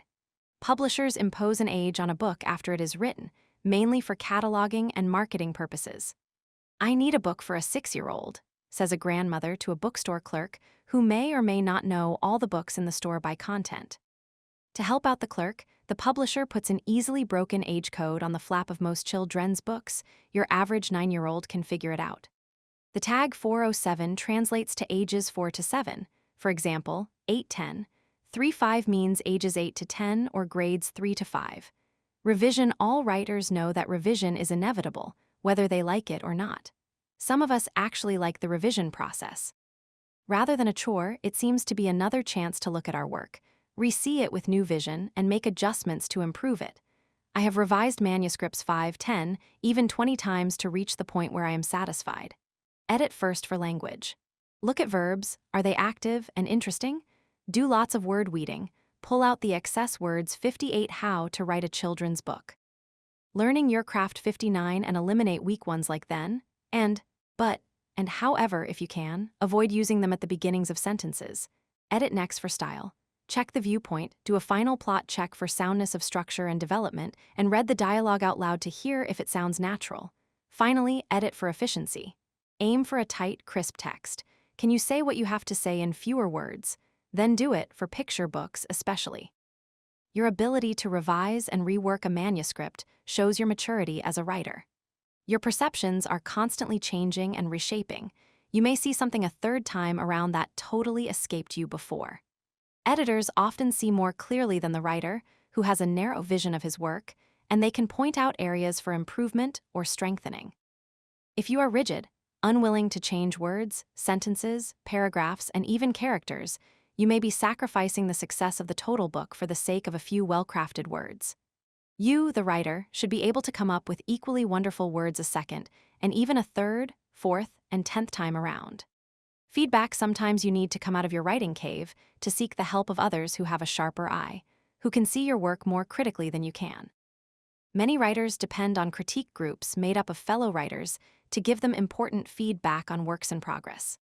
These groups meet on a regular basis, and they can be made up of writers from a small geographic area who meet in the local library or their respective homes, or they can include members who never see one another but meet online at regular appointed times to share their work for that valued critique. As you learn about your strengths and weaknesses, the trick is to work with the criticism you receive and not against it. You may not always agree with what you hear, but do pay attention. You may find, above and beyond specific details, some larger truths that are important for you to consider. For example, if there is a question about the motivation of your main character. 60 How to Write a Children's Book, maybe your character is not drawn deeply or clearly enough. If there are constant problems with the story, perhaps there is a weakness in plot, or not enough conflict. Maybe it is a matter of clarity. If there is any confusion, examine the work for problems in language and structure. For a professional evaluation, there are freelance editors who will consult with you privately and read and evaluate your manuscript for a fee. See Appendix VII. Research these editors. Do they specialize in children's books? What are their credentials? Who are their successful clients? How long have they been in business? Agree in advance about the fee to be charged and be sure you understand what you can expect from the evaluation. A reading and overall report will generally cost less than a complex evaluation with specific line-by-line comments or follow-up readings after revision. Further studies for instruction in the writing craft. There are writing schools and courses of study that feature creative writing for writers of children's books, some of them by correspondence or online. These can be instrumental in helping you to understand the subtleties of plotting, characterization, form, and structure. The Society of Children's Book Writers and Illustrators, SCBWI, has 2 annual conferences on the West and East Coasts, and several regional ones, including some outside the United States. These conferences always feature well-established authors and illustrators and important people from the publishing world, and offer workshops in specialized areas such as picture books or writing historical fiction. At some, you can pay an additional fee to have one of the faculty critique your manuscript. Numerous writers and illustrators offer private workshops and courses. The SCBWI may have a list of them, or search for them online to see what's available. Colleges and universities now offer graduate programs in, or with a concentration in, children's writing. These will demand much of you, in terms of both time and productivity, but if you are ready for serious study and development of your writing career, you might consider one of them. See Appendix VII. With this array of opportunities to study the field you love, there is no reason to struggle on your own for success. Evento Ally, you will be able to apply some self-evaluating questions to your work based on the criticism you hear from others. This is one certain way to avoid the serious mistake made by so many beginners, sending out material to agents and publishers before it is good enough or ready to publish.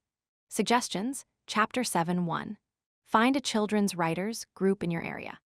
Start in the most likely places, the local library or bookstore, writers, organizations, and magazines. If you cannot find one, how would you go about starting one? 2. Say you have a manuscript that you have taken as far as it can go, but you are not sure it is ready to submit to a publisher. How would you go about finding an editorial service, What criteria would you use for choosing one? 3. Find books on writing for children and on writing in general at your local bookstore or library or online. Browse through them if possible. Many of them will overlap in general information, but each book will offer different insights into the craft of writing. If you find a real favorite, it is worth buying it for your permanent reference collection. Learning your craft. Part 3. Writing your book. What you need to know and do. I think. I dream writing, and writing is who I am. How much time I spend at it, who I write for, why I wrote, and what next I will write fall in the realm of propaganda. The fact is that I must write, and writing is work, hard and exacting. Virginia Hamilton, from Portrait of the Author as a Working Writer, Elementary English, April. 8. Writing picture books. The books that look the easiest to write, picture books, are for many the most difficult to write. Why? Because they depend on so few words to say so much. A novel can have 50,000 words. A picture book may have fewer than 1,000. Those words must be well chosen. The renowned author Victor Hugo once wrote to a friend, "Sorry this letter is so long, I didn't have time to make it shorter." If you have ever written poetry, you can understand a bit better the difficulty of containing large thoughts in small spaces. Careful crafting is necessary to tell a story in so few words, yet economy is not enough. Not only must every word count, but the language of a picture book must be playful and fun. It should contain meaning and excitement. It should evoke memorable images and stretch the imagination and the child's understanding and use of language. This is a tall order, perhaps, but nothing less is acceptable. Keep the story simple. Picture book stories deal with a single situation that involves some action on the part of the main character. You need not reach for exotic adventures to support a picture book plot. A situation that affects the child's everyday world has plenty of dramatic possibilities in it. You cannot find a less complicated, yet more successful picture book than Ezra Jack Keats's The Snowy. 66. How to Write a Children's Book Day, in which Peter is ecstatic to see that snow has fallen and goes out to play, and when he comes in, tries to keep a part of it by saving a snowball. The snowball melts and Peter is momentarily saddened by his loss, until the next day dawns and he sees new snow falling. It is fine now and then to borrow a plot from an old folk tale, but this idea may, by now, have been overdone in terms of the more familiar stories. There are already several versions of Little Red Riding Hood and the Three Little Pigs on the market.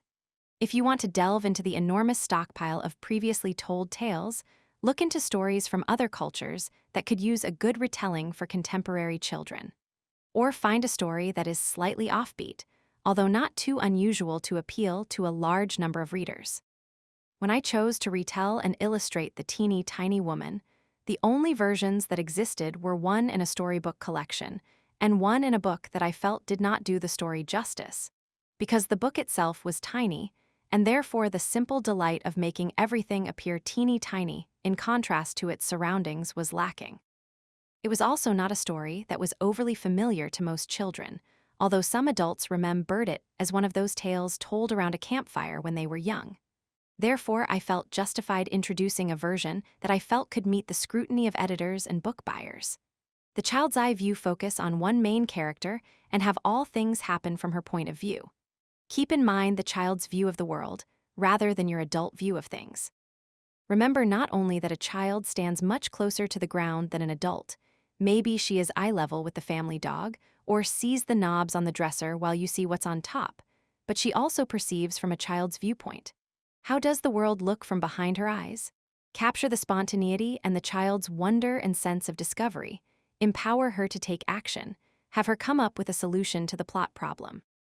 Be realistic. Whatever she thinks, feels, or does must be appropriate to her age and her experience. Not necessarily human. An animal or even a monster might represent the child heroine. She does not have to be human. Children see small creatures very much as they do other children. You will see, as you read more and more picture books, how animals are substituted for children. Remember Beatrix Potter's disobedient hero of the tale of Peter Rabbit and H.A. Ray's Curious George, the mischievous monkey. And what about Russell Hoban's charming little badger in Bedtime for Francis, illustrated by Garth Williams? One almost forgets that the heroes of these stories are not human. The story must stand on its own. Many writers of picture book texts rely, sometimes unconsciously, on illustrations to bring out their intentions, but the story should feel complete on its own. That does not mean you shouldn't think about the visual context. Of course, you must remember to have something happen in the story for the artist to illustrate. To help you visualize, imagine your story as a film and see how it moves, how the scenes change. Text is almost always purchased separately from art. Unless the author is also the artist, illustrations are done by someone hired by the editor. If you are not an artist, you do not have to provide pictures or find an illustrator to submit your manuscript. Most likely, when an editor accepts your story, it is because she likes it and there are good illustration possibilities, but also because there is some universal truth in it that she recognizes. Although the manuscript will be read and interpreted by the artist, who has her own vision, it is this universality of theme or behavior that will come through to the reader, not the specific visualization. A story you wrote with a kitten character in mind may well turn out to be a rabbit, but your story will still work for the reader, as long as the animal chosen suits the behavior of the animal portrayed and the character you have drawn in your writing. If you are an illustrator, see Chapter 17. Writing picture books. Jump right in. Your small reader will not wait for you to set up your background and describe your characters. If the story doesn't get off the ground right away, the child will simply pick up another book. Start your story immediately with action. Grab the child's interest. Which of the following beginnings do you think works better? Chadwick was a brown and white speckled dog. Or, Chadwick was lost. I think you'll agree that the second one will perk up a lot more ears than the first. The vital word is lost. It trips our emotions and pulls us into the drama right away. A picture book text must be well crafted so that a few words will create a small drama for the reader. Story action propels the book forward, so get right to it. Jump in, take the plunge, include only details that will help move the story along, anything that the reader must know to understand the story. This is usually a lot less information than you think. It is not important that you tell the reader Jill has moved from her old house and is unhappy because she has no friends now and she is lonely. That will all come clear the minute Jill spots a little girl just about her age across the street as she watches the moving men unload the truck. Keep the action going, pushing the story along to its peak and its conclusion, and never forget your aim. Be hopeful regardless of the subject. A book with a tone of hopelessness does not suit this age group. This does not mean that you should arc out the facts, but you should be sensitive to the emotional capabilities of young children. No matter what is past, hold out to the child a possibility for hope. Give her something to help her cope as she struggles with difficult concepts.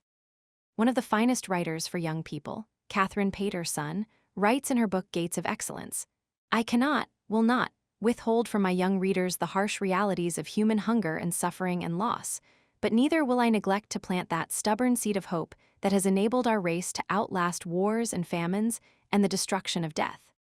68. How to Write a Children's Book. Where the Wild Things Are would not be the same book if Max had not found his dinner, still warm, waiting for him in his room when he returned from his visit to that place where the wild things cavort. In Judith Vias Alexander and the Terrible, Horrible, No Good, Very Bad Day, Alexander just can't get anything to go right, but his mother, at the end, assures him that some days are like that, even in Australia. There is a certain justice and comfort in knowing that people at the far end of the world are having just as horrible a day, and Alexander is not alone. One feels that he will wake up in the morning open to the possibility of a better day ahead. Find the page-turning points. Because of the concentrated form of picture books, there is a knack you must develop for moving the story along at appropriate page-turning points. A good rule of thumb is that there should be no more words on a page than are necessary for the time needed to look over the picture. Picture books progress much like short films, and even if you are not an artist, you have to think visually to understand how they work. Just as the filmmaker keeps your interest by changing the scene continually, by varying the camera angles and the viewer's distance from the subject, and by the time spent on each scene, so you as the director of your story have to remember to add variety to your pages and to pace the work. You need to know when you have stayed too long in one spot or with the same characters, when to introduce action or humor, when to build suspense, when to peak, and when to decline. Look at Ron Roy's Three Ducks Went Wandering, with pictures by Paul Galdon, for a fine example of how page-turning points can work for a story. As the little ducks wander off, oblivious to the dangers that lie in wait, the reader is entertained by the clever use of mini cliffhangers. The three ducks gobbled up the grasshoppers and then went wandering on through the woods, right in front of. Page turn, a den of hungry foxes, writing picture books. Read good picture books. Reading successful picture book texts is one of the best ways to find out what makes one work. Listen to the language. Read books by Margaret Wise Brown, Vera Williams, Mem Fox, Ashley Bryan, and William Steig. Read the stories aloud and hear how the sounds trickle down to the ear. Be a child. Open up your imagination to what the words can do for you. In her book Writing for Young Children, Claudia Lewis reminds us, children are not to be thought of as any less receptive than adults to language that is art as well as communication. Primarily, they want what we all want when we open a book, words that can work a little magic, a language strong enough to hold emotion. Get a copy of Where the Wild Things Are by Morris Sendak. Sit down with this book and study it. In it, you will see all that a children's picture book can and should be. Text and pictures work so harmoniously that when, for several pages, there are no words at all, the reader is hardly aware of their absence. Low-key colors and fine draftsmanship are far more appealing than eye-dazzling colors and shapes. The basis for the book is the psychologically sound story of Max, who is punished for being noisy and wild by being sent to his room. There he imagines that he sails off to a place where the wild things are, and he is in charge of them all. When he grows tired of the wild things, he sails home again to his little room, where he finds his dinner waiting for him, still warm. Sendak designed the double-spread pages to lure the reader into their depths unaware.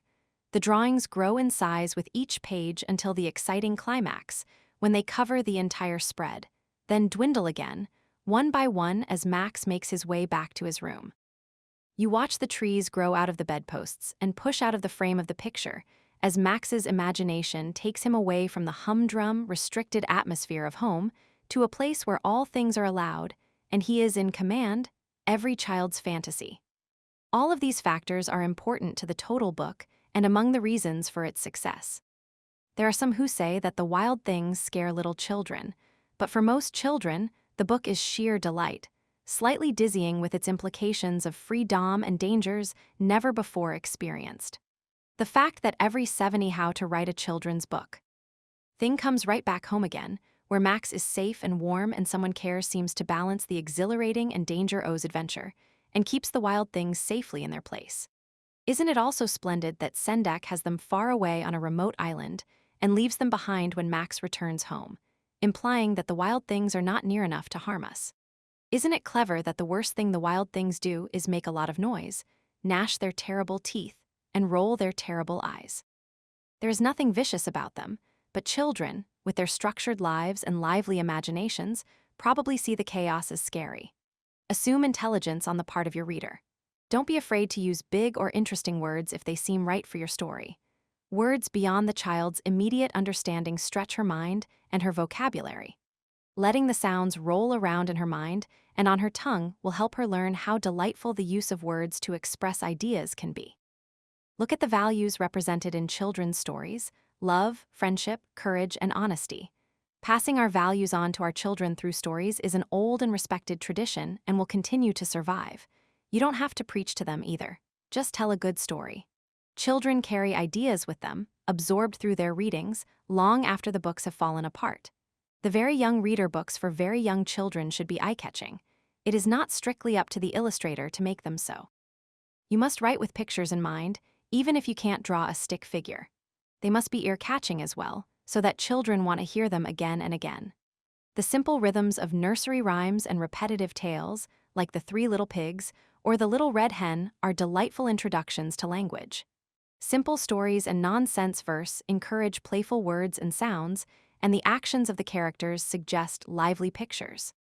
Simple word books to show concepts, counting, opposites, shapes, and so on, and to introduce letters and words are among a child's first books. Rich Ardscary was a master of this genre. You may remember his books from your own early childhood. Books such as his early words contain labeled illustrations of all the items a child might writing picture books. See in his own surroundings, from a seesaw and a flower to a toothbrush and socks. Children begin to make the association of a word to a picture, a precursor to reading.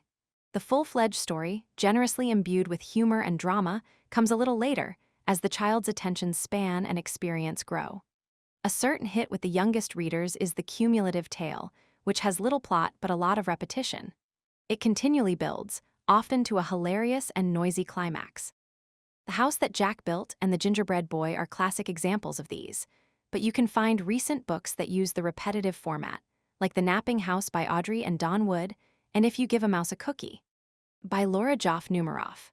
Participation books are important because they involve the reader totally in the activity of reading through answering questions, acting out small dramas, discovering delightful details in the pictures, or coming up with solutions to problems.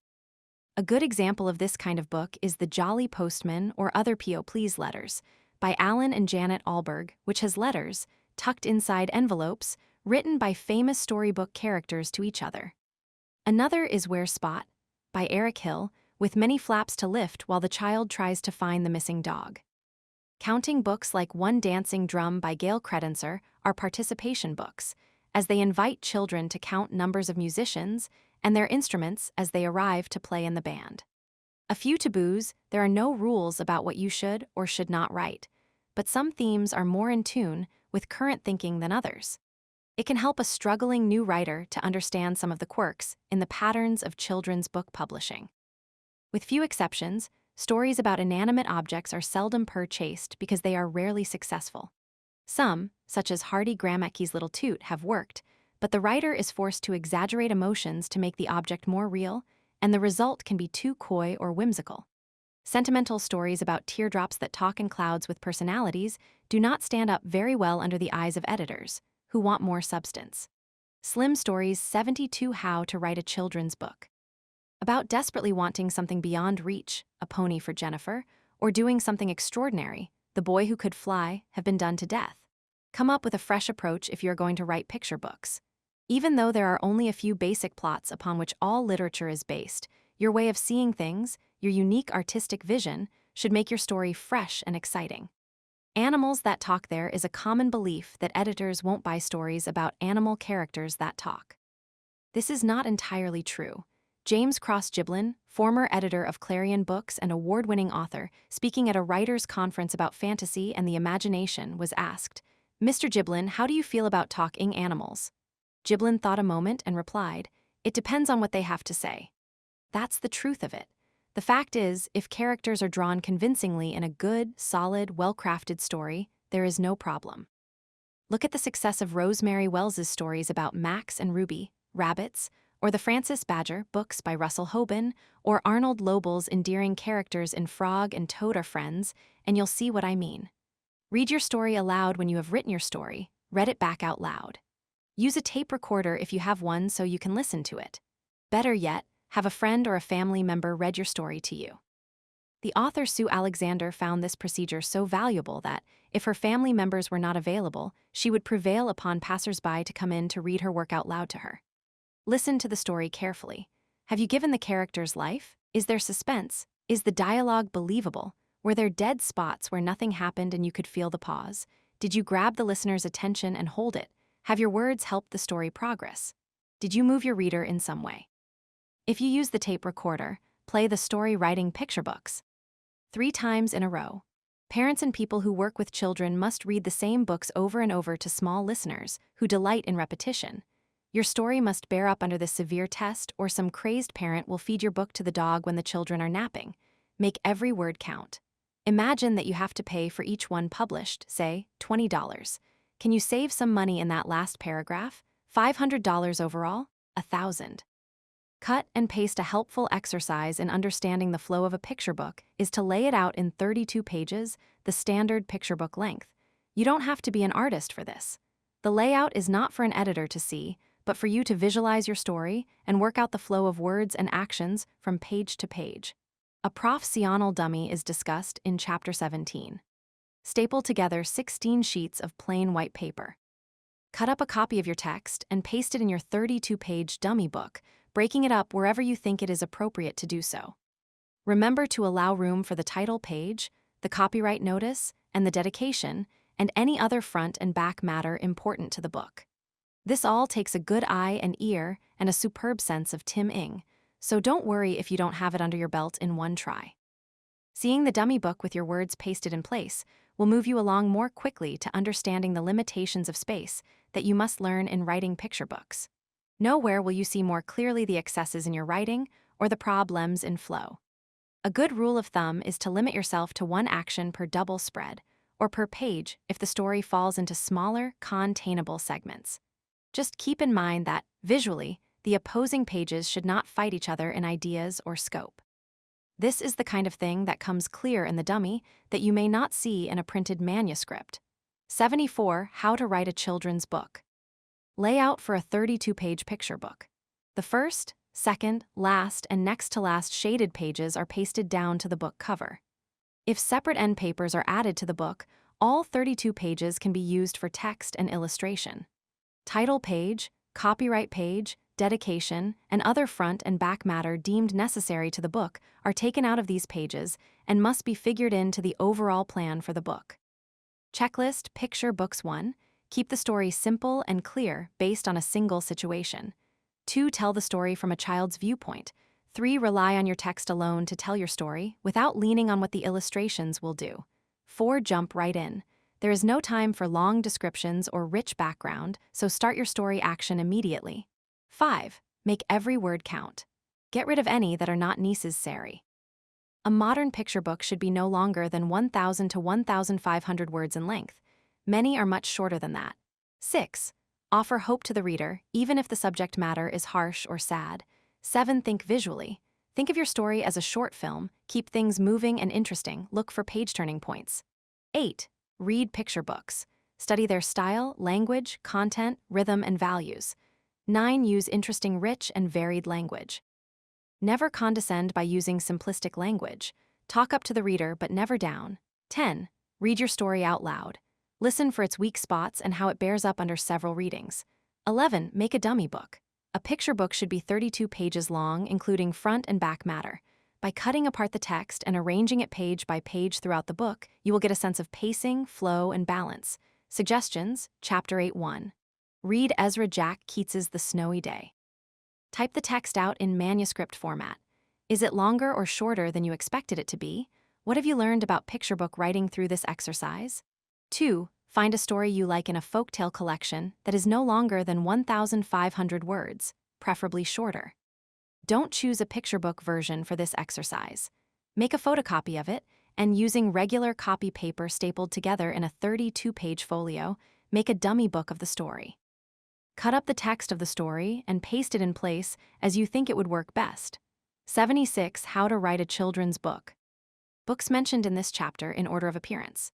The Snowy Day, Ezra Jack Keats' Little Red Riding Hood, many versions available The Three Little Pigs, many versions available The Teeny Tiny Woman, retold by Barbara Sewling The Tale of Peter Rabbit, Beatrix Potter Curious George, H.A. Ray Bedtime for Francis, Russell Hoban Gates of Excellence, Catherine Patterson Where the Wild Things Are, Morris Sendak Alexander and the Terrible, Horrible, No Good, Very Bad Day.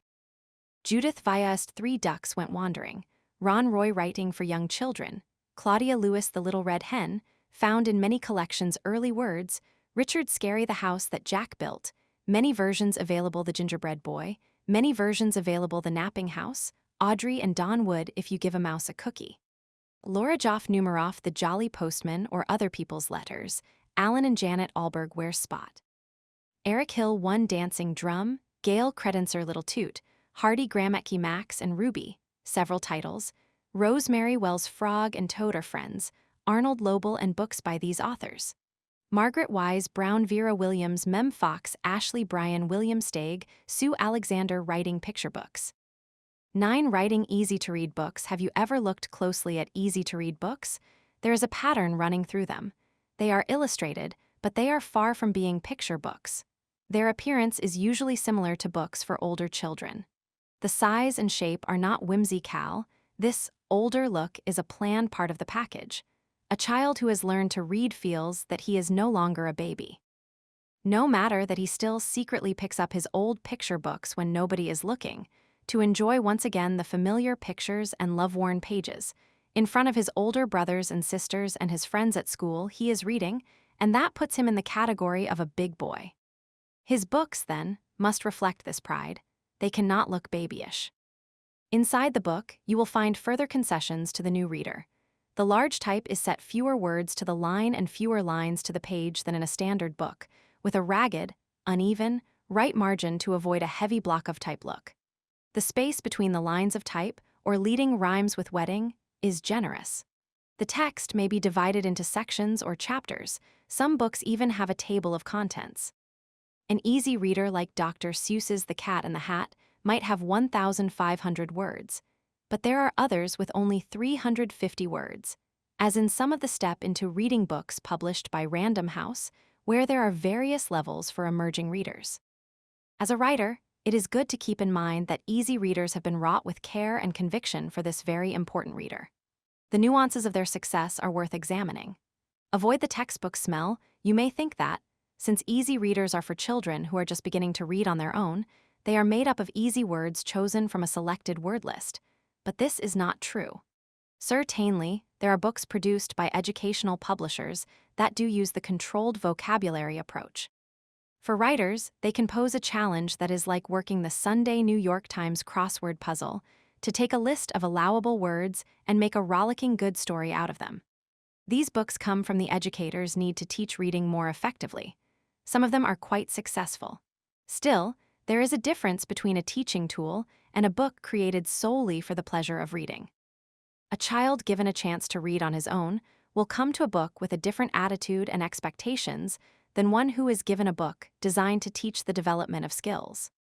The great success of most easy readers is that they do not use a controlled vocabulary and are genuinely compelling books with appealing design and interesting content. They are written by authors who understand that a good story is the important feature. Some of the words may never have been seen or Moz heard before, but readers will not mind that. They will eat them up as long as the story has them in its grip. Children are young, but they are not stupid. They can smell a textbook a block away. It is no wonder they love easy readers, books that give them credit for their curiosity and intelligence. Perhaps this is one of the reasons we are seeing many schools using regular trade books in the classroom instead of textbooks. If you feel that you want to write a book in the easy reader category, write it simply and forget word lists. The language should be rich and interesting. The sound and quality of the words and phrases are important. Otherwise, you can end up with a C. Jane Run blandness when you introduce a word that you writing easy-to-read books. 80 How to Write a Children's Book Think is a challenge for the reader. Use it again later in the story. Once the child has mastered the word, it is useful for him to be able to repeat it several times until it becomes familiar. Keep your sentences grammatically uncomplicated. Use simply, rather than complex, sentences and avoid punctuation that elongates thoughts and ideas. Short, simple sentences are easier for the beginner to handle. The plot must be simple, uncluttered, and developed along clear lines. The resolution, brought about by the hero or heroine of the story, must be satisfying to the reader. Sometimes, in easy readers, two characters may interact equally in the hero role, as in Arnold Lobel's Frog and Toad Are Friends in HarperCollins's I Can Read series. Generally, there is one clear main character in a story. You will read more about that in Chapter 11. Children love humor, funny characters and situations. Be lighthearted if your material permits. See the humor in your situations and your characters. Look at Little Bear by Else Holm Lund Minarek, about the antics of a bear who could represent any 6-year-old, or The Know-Nothings by Michelle Spern, about a group of well-meaning friends who bumble along amicably in spite of their total lack of skills in most areas. Easy-to-read books may be easy to read, but they are not so easy to write. They take infinite patience, understanding of the beginning reader's abilities, and determination to get the story told in just the right balance of content and form. Arnold Lobel once said that the writing of the Frog and Toad stories was much more difficult than the illustrations. He worked harder with 2 sentences of text than with all the pictures in the book. Keep it moving. Use dialogue whenever you can. Keep it short and snappy. The look of the text on the page is an important factor in easy readers. Lots of white space is a good thing, and dialogue helps to create white space. It gives life to the page as well as to the characters. As in picture books, think in terms of moving your story along. Action is important. If your characters stand still too long, the reader gets restless. Have them do something interesting. Writing easy-to-read BOOKS 81 try to describe your characters through their behavior and dialogue. Avoid extraneous detail. Lillian Hoban, popular author and illustrator of Silly Tilly's Thanksgiving Dinner, among others, tried to include a single action in each sentence of her easy reader books. Bet Hold, author of the charming Pippa Mouse books, structured each sentence to contain an emotional idea. You get the picture. Pack it in, but keep it moving. Enhance the experience length varies in easy readers, depending on the reading level. Some are 40 pages long but have fewer than 2,000 words. For more advanced beginning readers, the text could be denser. As in picture books, watch out for wordiness. Make every word count. Break up the material into many paragraphs and divide your story into short chapters. Anything that lightens the act of reading visually will enhance the experience for a child who is still struggling to master a page filled with type. Checklist: easy to read books. 1. Write simply, but not with a word list in mind. 2. Use rich and interesting language, don't talk down to the reader. 3. Keep sentences short. Simple rather than complex sentences are best. 4. Repeat unfamiliar words to help the beginning reader. 5. Keep the plot simple. 6. Write with humor, children love to laugh. 7. Use dialogue often. It provides action and lots of white space on the page. 8. Create a single action in each sentence. 9. Avoid unnecessary detail that slows down the narrative. 10. Consider length. It can vary from 100 to 1,500 words, depending on the skill level of the new reader. Suggestions: Chapter 9:1. Try to tell the story of Jack and the Beanstalk in easy-to-read form.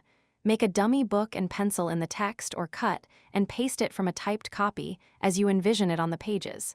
2. Look at easy-to-read books from different publishing houses. Compare them. Which do you think have the most effective formats? Books mentioned in this chapter in order of appearance. The Cat in the Hat, Dr. Seuss Frog and Toad are friends, Arnold Lobel Little Bear, Else Homeland Minarek The Know-Nothings, Michelle Spern's Silly Tilly's Thanksgiving Dinner, Lillian Hoban Pippa Mouse, Bet Hold and These Series. Random House. Step into reading HarperCollins. I can read 82 How to Write a Children's Book. 10. Writing early chapter books. The term chapter book is technically correct for all books with chapters, but it has come to mean something special, another transitional stage in children's books. Sometimes referred to as early chapter books, these books are the first real books, without special rules and formats with which new readers engage. They look very much like any other middle grade books. Just as the easy-to-read book provides a transition for readers moving up from picture books to more complex stories that they can read on their own, early chapter books take young readers from about age 7 to 9 to another step along the way to independent reading. Meaty Stories readers in this age range who have mastered their basic reading skills want to tackle meatier stories, longer and more challenging than easy-to-read books, but may not yet be able to handle longer books with complicated plots. Subject matter can vary greatly, as long as it's something the reader cares about deeply. Relationships can be explored on many levels, and strong emotions are fine, but subtleties of plot are best kept to a minimum. Feeling of accomplishment writers of early chapter books are no longer concerned with the difficulties of a child reading on her own for the first time. Words in type are now more familiar, and the denser page is not as intimidating as it once might have been, so there are fewer pictures. Many short chapters reinforce a sense of accomplishment as they enable the child to read a whole chapter in one sitting. Single idea structurally, plots remain simple and uncluttered. There is a small cast of characters, and all the action takes place within a short time span, a day or two, perhaps a week, or even a month. A story generally revolves around a single idea or situation, and the story builds around that idea with plenty of action and drama, with occasional simple subplots adding depth. In my book, Oh No, It's Robert, for example, the main plot is about Robert struggling to win a classroom contest, the main plot. And while he is working at this, books from the classroom library are being scribbled in by someone whose identity he is determined to uncover, the subplot. One is closely related to the other, and there is nothing too subtle or too complicated about either. Measuring the world in spite of their short chapters and overall small word count, these books do not shy away from intense relationships or strong emotions, although there is not as much character development or description as in longer books. Readers expect lots of action and dialogue. Everyday experiences fill a 7 or 8-year-old child's world, and family is the familiar structure against which the outside world is measured. Adults still play a major role in the scheme of things: parents, teachers, neighbors, grandparents, and babysitters. You will find examples of this in my Robert books as well as in Cynthia Rylant's Missing May, Johanna Hurwitz's Busybody Nora, and in Megan MacDonald's Judy Moody. The above advice notwithstanding, all that applies to writing middle-grade novels applies here. Your characterization must be believable. Your story structure must be sound. Your dialogue must be smooth and natural. Read ahead to Chapter 11 to get a capsule summary of what writing middle-grade novels involves: 84 How to Write a Children's Book. Writing early chapter BOOKS 85, and then adapt from that to suit the early chapter book. You will find that there is little difference in the basic structure and form, although the early chapter book will abbreviate certain areas to accommodate the weight of the material against the age and reading experience of the child. Checklist: Early Chapter Books 1. Stories are meatier, a step up from easy readers, but not yet as complex as middle-grade fiction. 2. Text is divided into many short chapters, so the reader can feel accomplishment with each chapter read. 3. Everyday experiences are often the basis for stories. 4. Adults still play a significant role in the life of heroes and heroines. 5. A single dramatic idea is sufficient, although there could be a subplot. 6. Strong emotions or relationships are fine. 7. The early chapter book may look like an ordinary middle-grade book, but because of the larger type and leading, the length is generally shorter, in the 10,000 to 20,000 word range. Suggestions: Chapter 10:1. Read several early chapter books. What is the idea on which each book is based? Who are the characters? Think of a situation on which you might base a story for 7 to 10-year-olds. 2. Choose one of the books you read in Step 1. Write out a one-sentence summary of each chapter. This will help you see clearly how a chapter book is plotted and developed. Books mentioned in this chapter, in order of appearance: Oh No, It's Robert, Barbara Sewling Missing May, Cynthia Rylant Busybody Nora, Johanna Hurwitz Judy Moody, Megan MacDonald. 11. Writing fiction. Writing a novel is an intimate, exasperating, exhilarating, perplexing, immensely satisfying experience with something new to learn at every turn. At the heart of it is a good story, but then there is more. How do you tell the story? Through which actor's eyes? Against what background? How do you keep your reader with you, turning pages to find out what happens next? How do you juggle humor and suspense, believable incidents and dramatic scenes, and still have a clear plot with all its necessary layers and subplots? There are more subtleties in writing a novel than this book can cover, but looking at some of the most basic elements, you will at least have an understanding of the form and avoid many problems that can plague the beginner. Plot. E.M. Forster demonstrated the difference between story and plot this way: the king died and the queen died. That's a simple story. The king died and the queen died of grief. That's a plot. It shows not only what happened, but the effect of what happened. Simplified, a plot is a plan of action, the steps taken by your protagonist to resolve a predicament or problem that bothers him, and the result of those actions. It is not just this happened, and then that happened. It involves more than mere curiosity about what happens next. The reader wants to know why things happen and what effect actions of the story's characters have on the story's outcome. The plot should be crystal clear in your mind, or you will end up trying to plug holes and fix leaks that become increasingly difficult the more patching you do. A story can move along, and characters can be amusing or lifelike without a plot. I know. I've done it. You get very nice comments from editors about the funny dialogue and the appealing characters, and in spite of all that, the manuscript is turned down time after time because the editor didn't know what it was about. 25 words or less. If you start off with a vague plot idea, it can go awry. You can lose focus and take too many unmanageable turns. One way to stay on track is to write out a one-sentence summary in 25 words or less, telling what the book is about. This is a tough exercise. Don't be alarmed if you find this difficult. Most people do at first. It's a surefire way of finding out if your plot works or not. If you can't do it, your plot is in trouble. Remember that your plot summary shows how your story moves from point A to point B and to point C in a bare-bones overview. The plot answers the question, what is your book about? Subject matter. Readers in the middle grades, from ages 8 to 12, like clearly defined plots with lots of suspense, humor, and action, but subject matter covers a wide range. Family stories, such as Laura Ingalls Wilder's Little House series and Sydney Taylor's All of a Kind Family, are worlds apart in culture and time, but the warm and loving family life makes them extremely popular with this age group. Writing fiction. 88 How to Write a Children's Book humor is enormously important. In Joey, Pigza Swallowed the Key and its sequels, Jack Gantos demonstrates the kind of humor this audience loves, wrapped in a story about a real issue kids face on a daily basis in school: the hyperactive, disruptive kid. Some kids love fantasy, from the traditional magical kind like Harry Potter and the Sorcerer's Stone by J.K. Rowling and The Golden Compass by Philip Pullman, to futuristic stories like M.T. Anderson's Feed or Lois Lowry's The Giver. Mysteries, friendship and school stories, and stories about issues that were considered off-limits just a few years ago are all appealing to this age group. Today, readers in the middle grades and especially teenagers are reading about the world as it is, and that includes some difficult topics like child abandonment, incest, mental illness, gangs, and violence.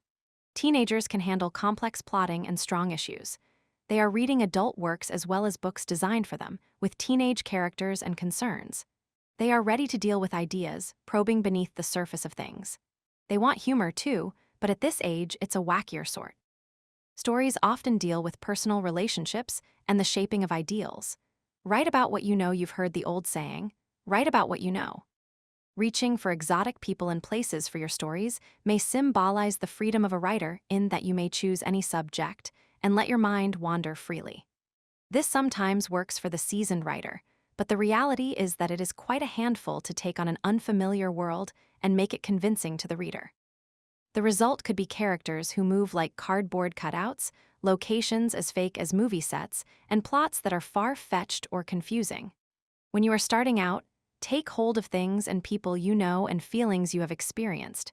They are what you know best, and you can make them come alive through your personal knowledge of them. Maybe your childhood was not glamorous or exciting, but you can still feel the cold coming through the hole in your mitten as you walk to school on a chilly winter morning, and you can almost taste the writing fiction. 89 Home-baked chocolate chip cookies your mom put in your lunchbox. You can recall the fluttery stomach you had on the day you had to stand in front of the class and recite a poem. You remember the chilling loneliness when nobody was there to hear you and the imaginary people and places you invented to keep you company. This is what you should write about. If you want to set your story in another time, do your research on outer details, but transfer what you know from your own experiences to the characters in your story. No corny gimmicks. Be sure that the problem your protagonist is confronted with will interest your readers. Work to make your plot convincing.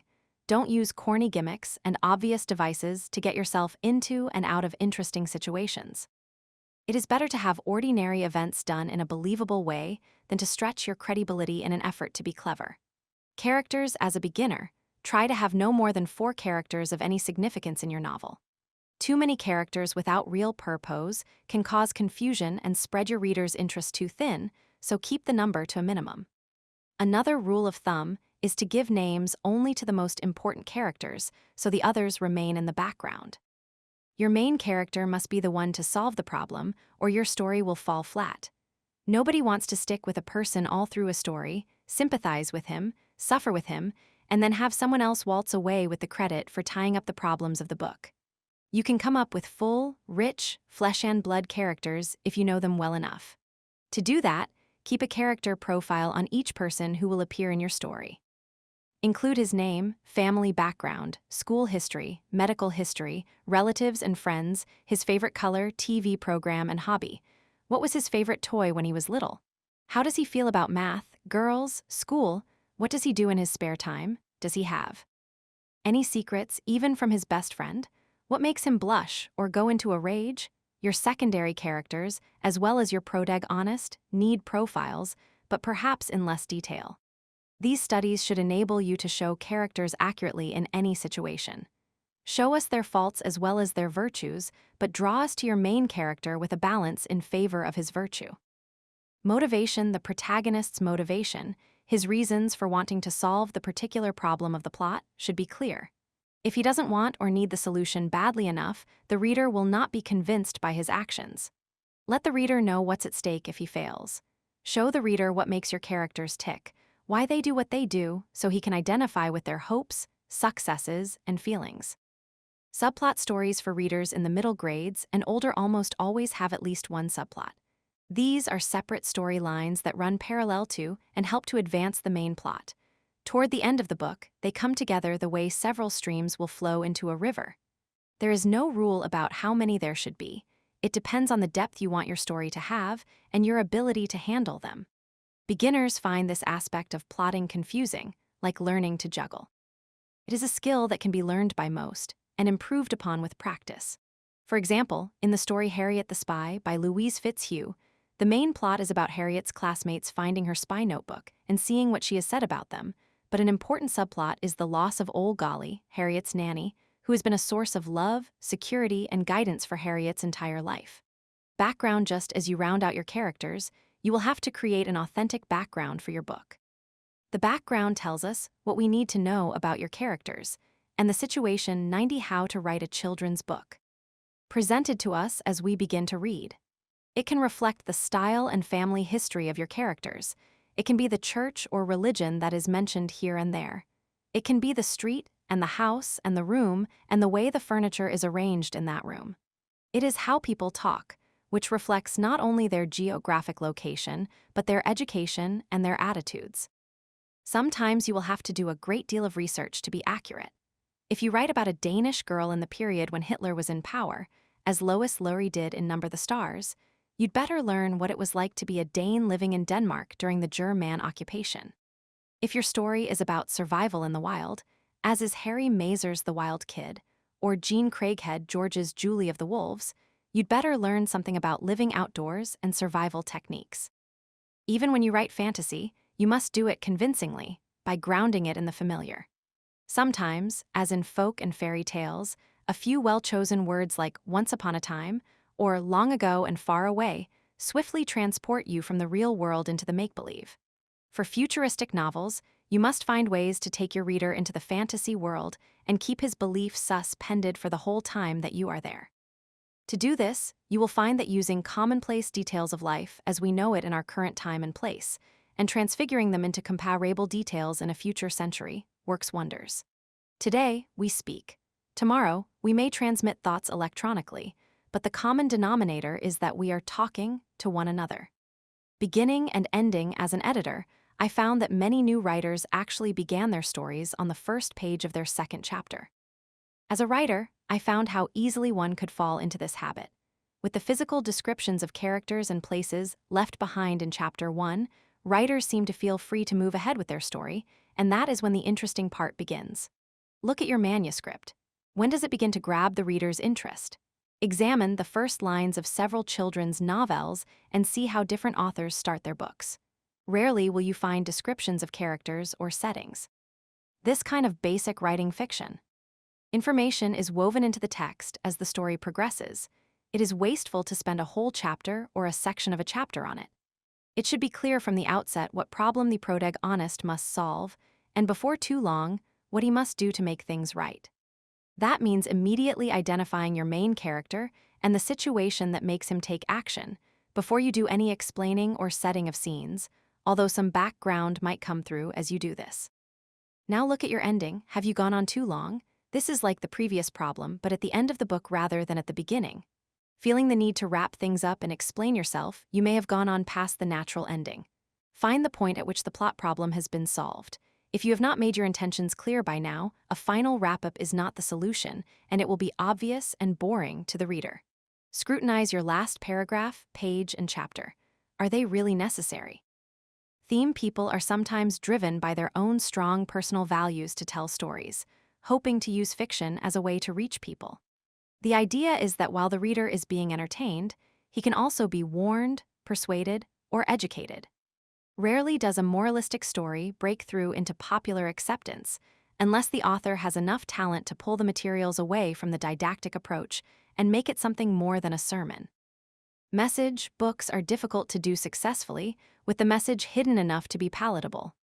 Every book has its theme, of course, but that is a different matter. That doesn't mean you won't be drawn to writing about issues that are important to you. The theme is the writer's topic, and his personal point of view on that topic is bound to come through. It is different from plot, which is what happens in your story. If you feel strongly about guns, for example, and set out to write a book that will show a child how playing with a gun can lead to dire consequences, you will be preaching a sermon. Tell a 92 how to write a children's book. Good story that has your reader interested and involved in the main character who gets caught up in the conflict of what it is like when he is given a gun by a fellow gang member and suddenly gains a new level of respect from his enemies. See how Walter Dean Myers does just this, brilliantly, in the Newbery Honor book Scorpions. To understand clearly the difference between plot and theme, think of L. Frank Baum's The Wonderful Wizard of Oz. The theme is, be it ever so humble, there's no place like home. The plot, on the other hand, is how Dorothy gets herself out of Troublee and home again after a tornado drops her in the fantastical world of Oz. Choose a theme that is appropriate for the age of the reader. Teenagers are struggling with ideals and values, and for this Ria-sun themes on moral courage frequently appear in the books they read, even when the books are romances exploring coming of age, alienation, and sexuality. Stories in today's novels deal with perceptive changes in a young person's life and insights into how kids cope with an overwhelming need for justice, principles, or compassion in a less than perfect world. Action. Young readers of all ages want plenty of action in their books, not necessarily the cops and robbers or car chase variety, but movement, involvement, a sense of something happening. More sophisticated readers can coast along for a while on crisp dialogue and stimulating ideas, on intricacies of plot and character development, but even with the advanced reader, you can't keep things quiet for too long. The reader wants to be engaged in the story action, to feel things are moving ahead, with a promise of interesting things to come. Sometimes the lack of action, or the feeling that there is no action, can be traced to a problem that seems to grab hold of beginning writers. It is the compulsion to tell the reader what's happening, instead of showing him. Editors sometimes scribble SDT in the margins of manuscripts, standing for show, don't tell, which indicates just how common a problem it is. Writing fiction. With apologies to Charles Perrault, here is an example, in my words, of a scene from Cinderella to illustrate the difference between telling and showing. Telling at the stroke of midnight, Cinderella left the prince and ran from the ballroom, down the stairs to the coach below. One of her slippers fell off, but there was no time to pick it up. She got in and the coach took off, arriving home just as the last chime of the clock rang and everything turned back to the way it was before. Showing bong. Midnight. Where had the time gone? I must go, said Cinderella, breaking away from the prince. Wait, stop, cried the prince, running after her. Cinderella turned to look. Bong. She picked up her skirts and dashed down the steps. In her hurry, one of the glass slippers fell off. There was no time to stop and pick it up. Bong. The coach was waiting. She jumped in quickly. Hurry, she cried. The whip cracked and the horses flew through the night. Inside the coach, rocking and bumping along, Cinderella held her breath. Would she make it in time? At the last stroke of midnight, almost home, they stopped. The horses and footmen were gone, and the coach had turned back into a pumpkin. Cinderella looked down. She was no longer in the beautiful ball gown, but wearing again her familiar rags. Viewpoint is more than determining whether to tell your story in the first person or the third. It is getting inside the skin of 94 how to write a children's book. The one character, usually the main character, and writing the story through that character's thoughts and feelings. You, as the writer, become the main character, in a sense, and think and feel as he does. That means you cannot know what other characters think or know unless they tell you, through dialogue or other means. You can only show what the main character can see, hear, or know about something. If the viewpoint shifts from character to character, it jerks the reader around, making it impossible or improbable to keep her attentive. The advantage to having a single viewpoint character is that your reader will be able to get close to him, understand him, and share emotionally in his efforts. Therefore, the reader has to know what motivates him, how he thinks and feels.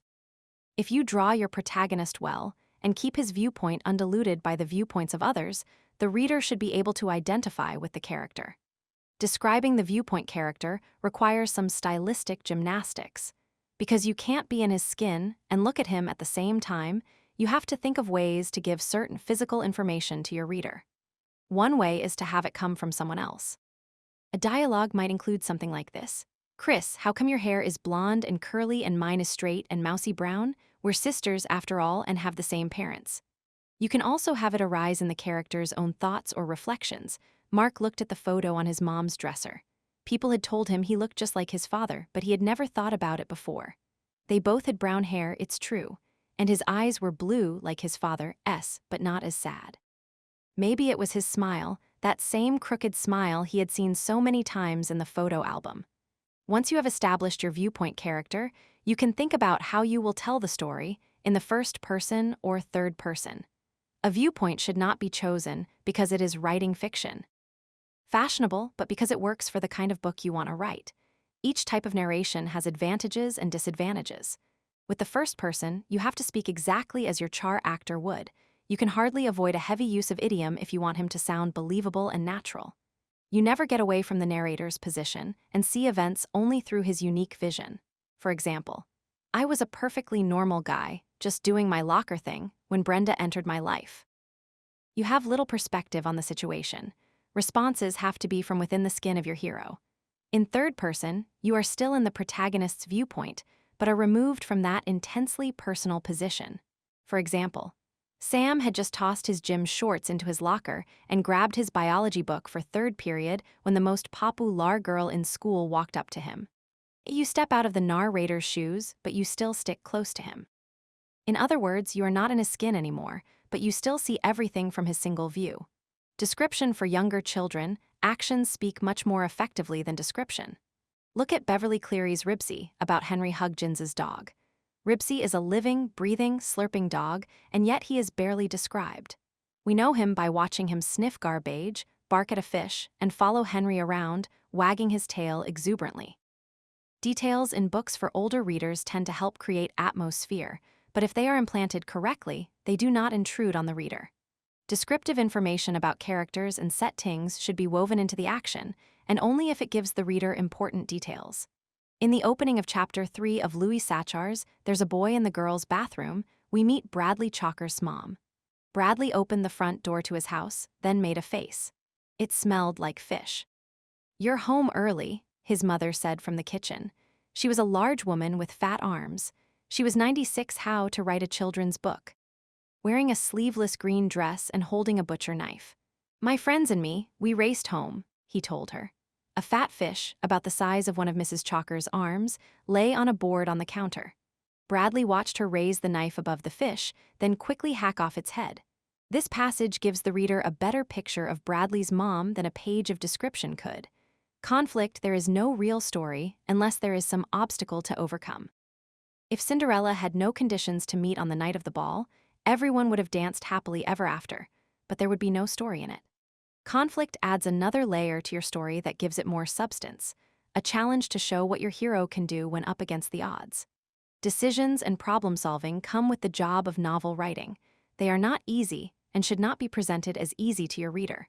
Having your hero struggle through some rough choices gives your protagonist more substance.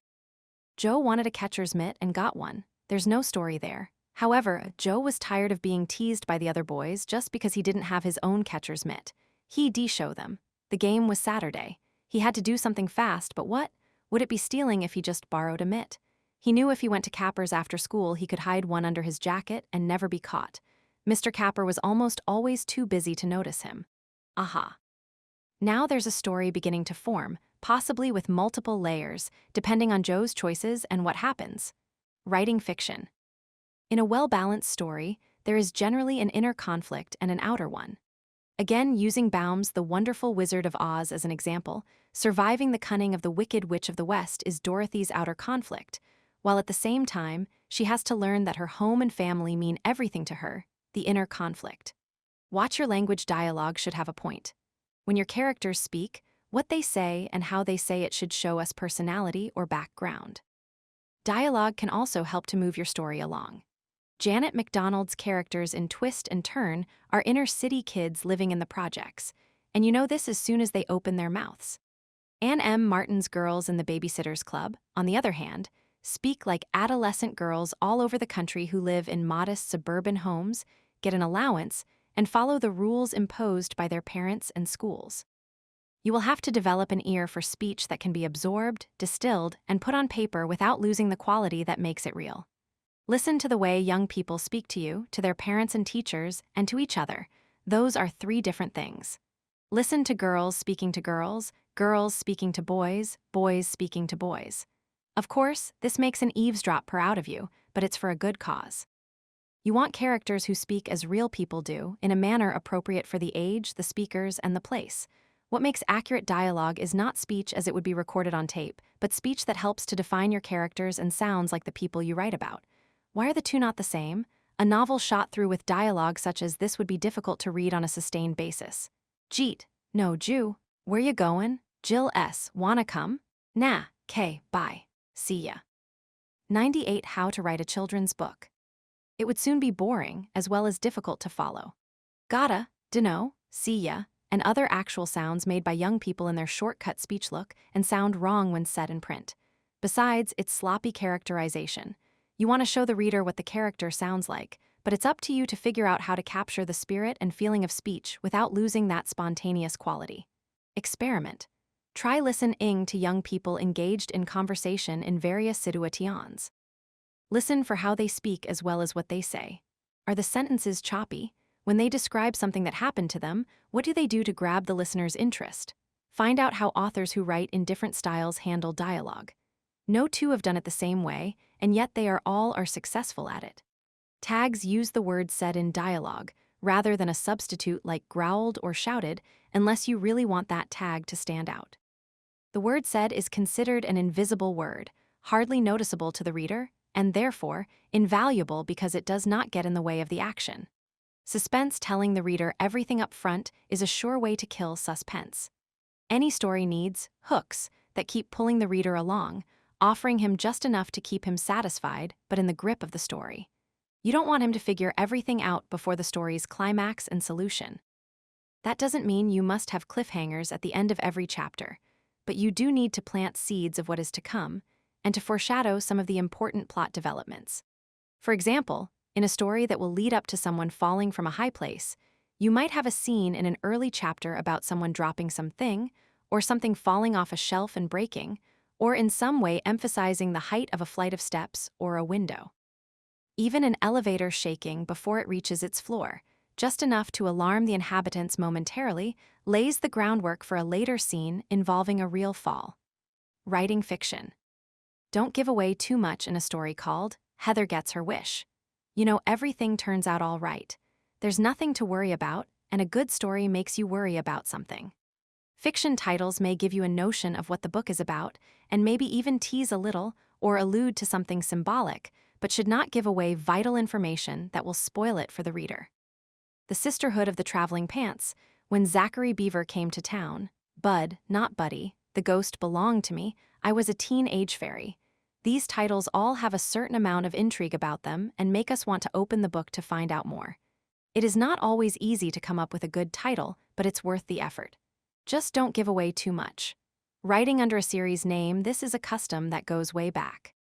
The popular Nancy Drew series was written by Carolyn Keene, who was actually its creator, Edward Statemeyer, and many different people who wrote and still write for the series over the years.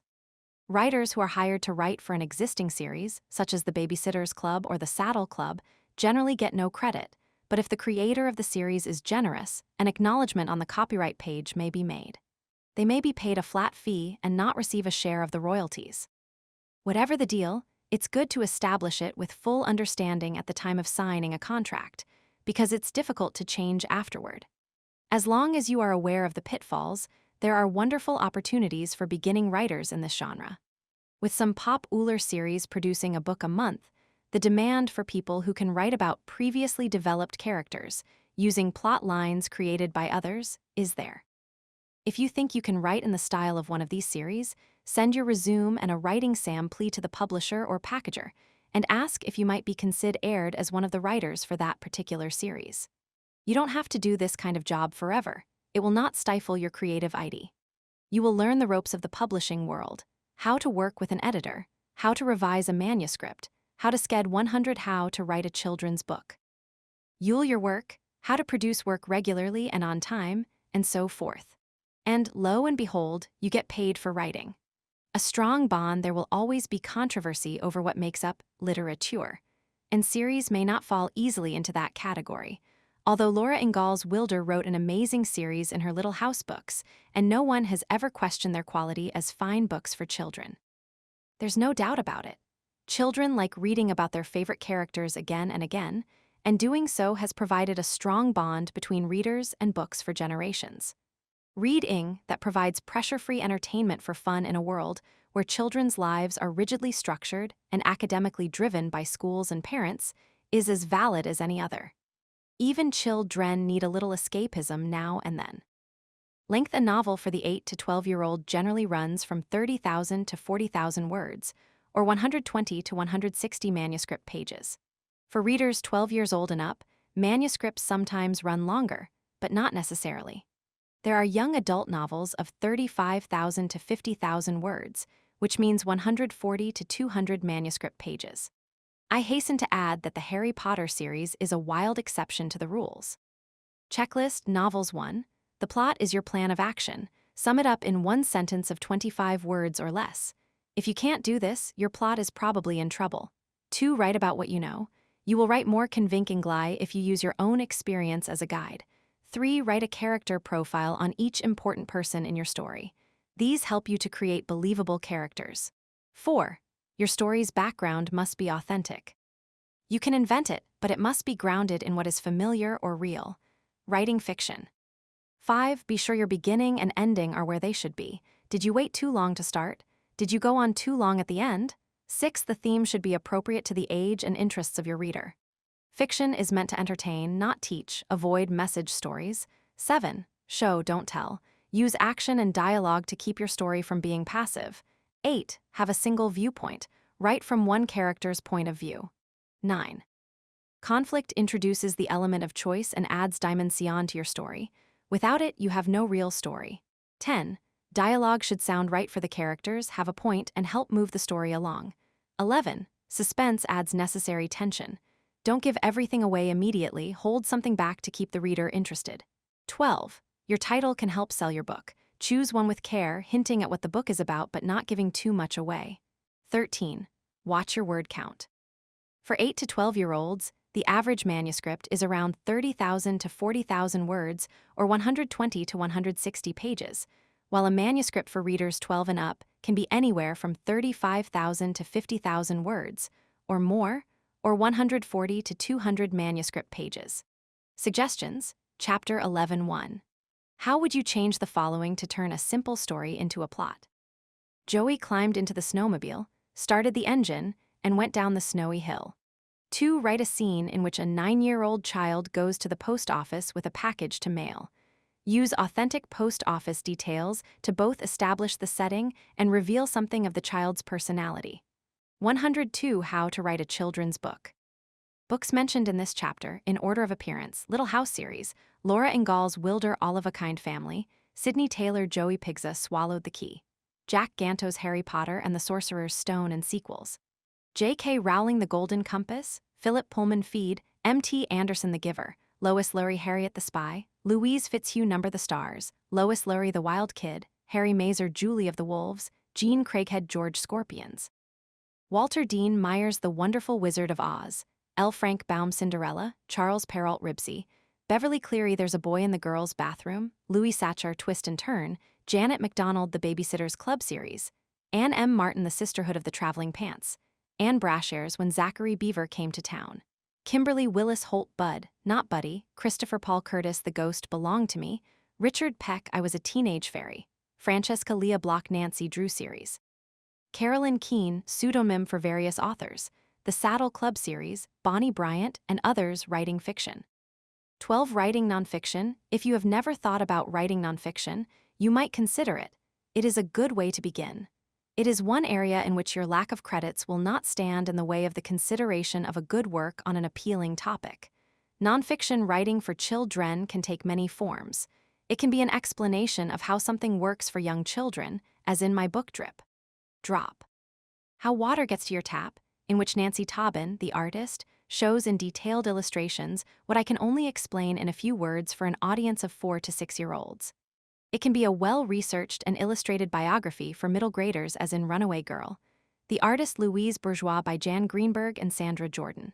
Or it can be a book of poems, as in Jesse Haas's Horse Prince, Horse Poems. The variety in nonfiction subjects and style is enormous. If you come up with a good idea and a fresh approach, and show that you can handle it successfully through your proposal and sample material, your chances of breaking in could be significantly improved. For many beginners, expository writing is easier to handle than the complications of plot and characters, and once you have your outline in order, you cannot go too far astray, as you can with novels. Zero in the most important requirement of writing nonfiction is that you care about your subject. Choose a topic that really interests you, that you would enjoy learning about in some depth. Learn enough about that subject to write about it authoritatively. Then think of a way to explore some particular aspect of it so that the subject is not too wide for your audience. Whales are exciting, but perhaps your book would have a better chance if you didn't try to cover everything there is to know about whales in general. Zero in on some portion of the larger topic of whales, such as the life cycle of a particular species of whale or how whales communicate. Or let's say the Mayan culture fascinates you. There are many books already written on the Mayans, but you can make yours especially appealing by focusing on one aspect of Mayan culture, perhaps a study of their written language. A good example of this is Jim Murphy's An American Plague, the true and terrifying story of the yellow fever epidemic of 1793. Here, Murphy takes a close look at a single event and makes an almost medical thriller out of it, as he brings a time and place to life. No need to sugarcoat the facts. Long ago, writers believed that they had to sweet factual mate real for children and created characters and stories to help the information go down. This is not the case anymore. Children love being entertained, but they also like clear, straightforward information when they set out to explore a subject, especially in the early elementary grades. Marilyn Singer tells us, in Prairie Dogs Kiss and Lobsters Wave, how animals say hello. A goose greeting a companion will stretch out its neck and hold it at an angle, curving it past its partner. At the same time, it will cackle. The more excited the goose is to see its mate or relative or friend, the more it will slant its head and neck, and the louder and faster it will call. Plain and simple, that's how geese say hello, just as promised in the title. No need to embellish, the facts are interesting enough in themselves. Still, children have different tastes and moods, just as adults do. To understand the concept of the solar system, or just because it looks like fun to take a ride, a child may pick up the magic writing nonfiction. 106 How to Write a Children's Book School Bus, Lost in the Solar System, one title in the popular series by Joanna Cole and Bruce DeJean.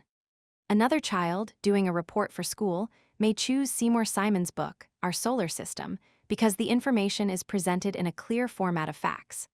Older children appreciate a good anecdote or dramatization. This can enliven a subject and make it more personal.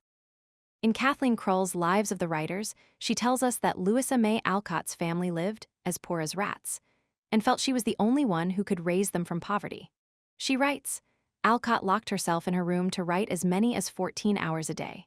She worked neatly, pressing so hard with a steel pen that her right thumb became permanently paralyzed. Kroll cleverly chooses this bit of fact from her research to help show the writer's determination to succeed. There is no question that actual incidents and individuals can perk up the text and reveal important insights. Take Ellen Levine's Darkness over Denmark, the Danish resistance, and the rescue of the Jews. The author informs the reader of a time and place in history through the personal stories and remembrances of people who lived through it. She avoids invented dialogue and thoughts, which are fictional devices, and uses the voices of the people she interviewed to dramatize her material, along with actual letters, documents, and quotes. The personal experience story is another means of conveying information through an actual person, yet keeping the non-fiction framework. Jill Crimmins did this in A Very Young Dancer, in which the reader follows a young ballet student through her daily routine and on to a performance, showing the life of a dancer through the eyes of this one girl. Distill the information once you choose and understand a subject about which you care deeply. Distill and simplify the information to explain it in terms that the reader will understand. The amount of distillation depends on the age and experience of the reader. A few well-chosen. Writing nonfiction 107 details will be enough for an 8-year-old. for example, who wants a simple and direct explanation. For a teenager, you write at the interest and comprehension level of the average adult, which means that you can get into some pretty sophisticated concepts. Be careful with casual references to people or social and political events unfamiliar to your audience without giving some information to the reader. Remember, the children who will be reading your book were born in the last 15 years, and their idea of history is much different from yours. John F. Kennedy's assassination and the Vietnam War are history. The events of September 11 soon will be. Examine nonfiction. Look at the nonfiction work of different writers. James C. Giblin writes about skyscrapers, chimney sweeps, and plagues, choosing subjects that appeal to his curiosity because he thoroughly enjoys the research. Stephen Swinburne, a naturalist and photographer, enjoys working outdoors with wildlife professionals as he did when he joined biologists at Yellowstone National Park, where they were reintroducing gray wolves back to the area. His book, Once a Wolf, is about that experience. Russell Friedman is fascinated by great people in our past and has written award-winning books on Abraham Lincoln, Eleanor Roosevelt, and the Wright brothers. These authors' books are jam-packed with thoroughly fascinating information that is as entertaining as any work of fiction. Roxane Orgel, in writing a young adult book about girl singers throughout the 20th century, added fascinating sidebars about what they wore and major forward advances in the music industry, without interrupting the flow and focus of her chapters, which were biographical, based on careers in music. These additional highlights gave the book a sense of time and place, and fit the musicians into the larger scope of what the world was like in particular decades. In my book for younger readers, From Head to Toe, The Amazing Story of Your Body and How It Works, I lightened the look and feeling of the book by adding interesting tidbits about the body, which illustrator Ed Miller incorporated in his jazzy designs throughout the book. That kept the regular text in focus, while the sidebars added liveliness and humor. Facts into fiction. When does fact become fiction? Some writers take the facts and then build stories on them, inventing characters, dialogue, and thoughts. They are writing about history, but they're doing it as fiction. In planning to write a book about John James Audubon, Barbara Brenner found that a young assistant had accompanied the naturalist on some of his trips to sketch birds. Her Imagina Tian took over, and she told the story from the point of view of the boy, as if it actually happened, which she felt would be more appealing to young readers than a traditional biography of the naturalist. Thus, On the Trail with Mr. Audubon, though factually correct, and a good portrait of the man, is considered historical fiction. A good title, as in fiction. Never underestimate the importance of a good title for your nonfiction book. Seymour Simon, well-known author of many fine books for young readers, titled one of his books Chemistry in the Kitchen. The book was reviewed well, but Vicky Cobb's book, similar to Simon's in content and published around the same time, was titled Science Experiments You Can Eat and became a runaway success. One can easily conclude that the funny, imaginative, eye-catching title of the Cobb book gave it the edge. With my own books, I know from letters I receive that the zany titles of my little-known fact books, such as You Can't Eat Peanuts in Church and other little-known laws, and The Man in the Moon is Upside Down in Argentina, and other little-known facts about geography, are often the reason why readers pick them up in the first place. There seems to be something about a breath-catching title that is funny and irresistible to some readers. Straightforward titles, however, perhaps with a self-explanatory subtitle, like From Head to Toe, The Amazing Human Body and How It Works, or Fireboat.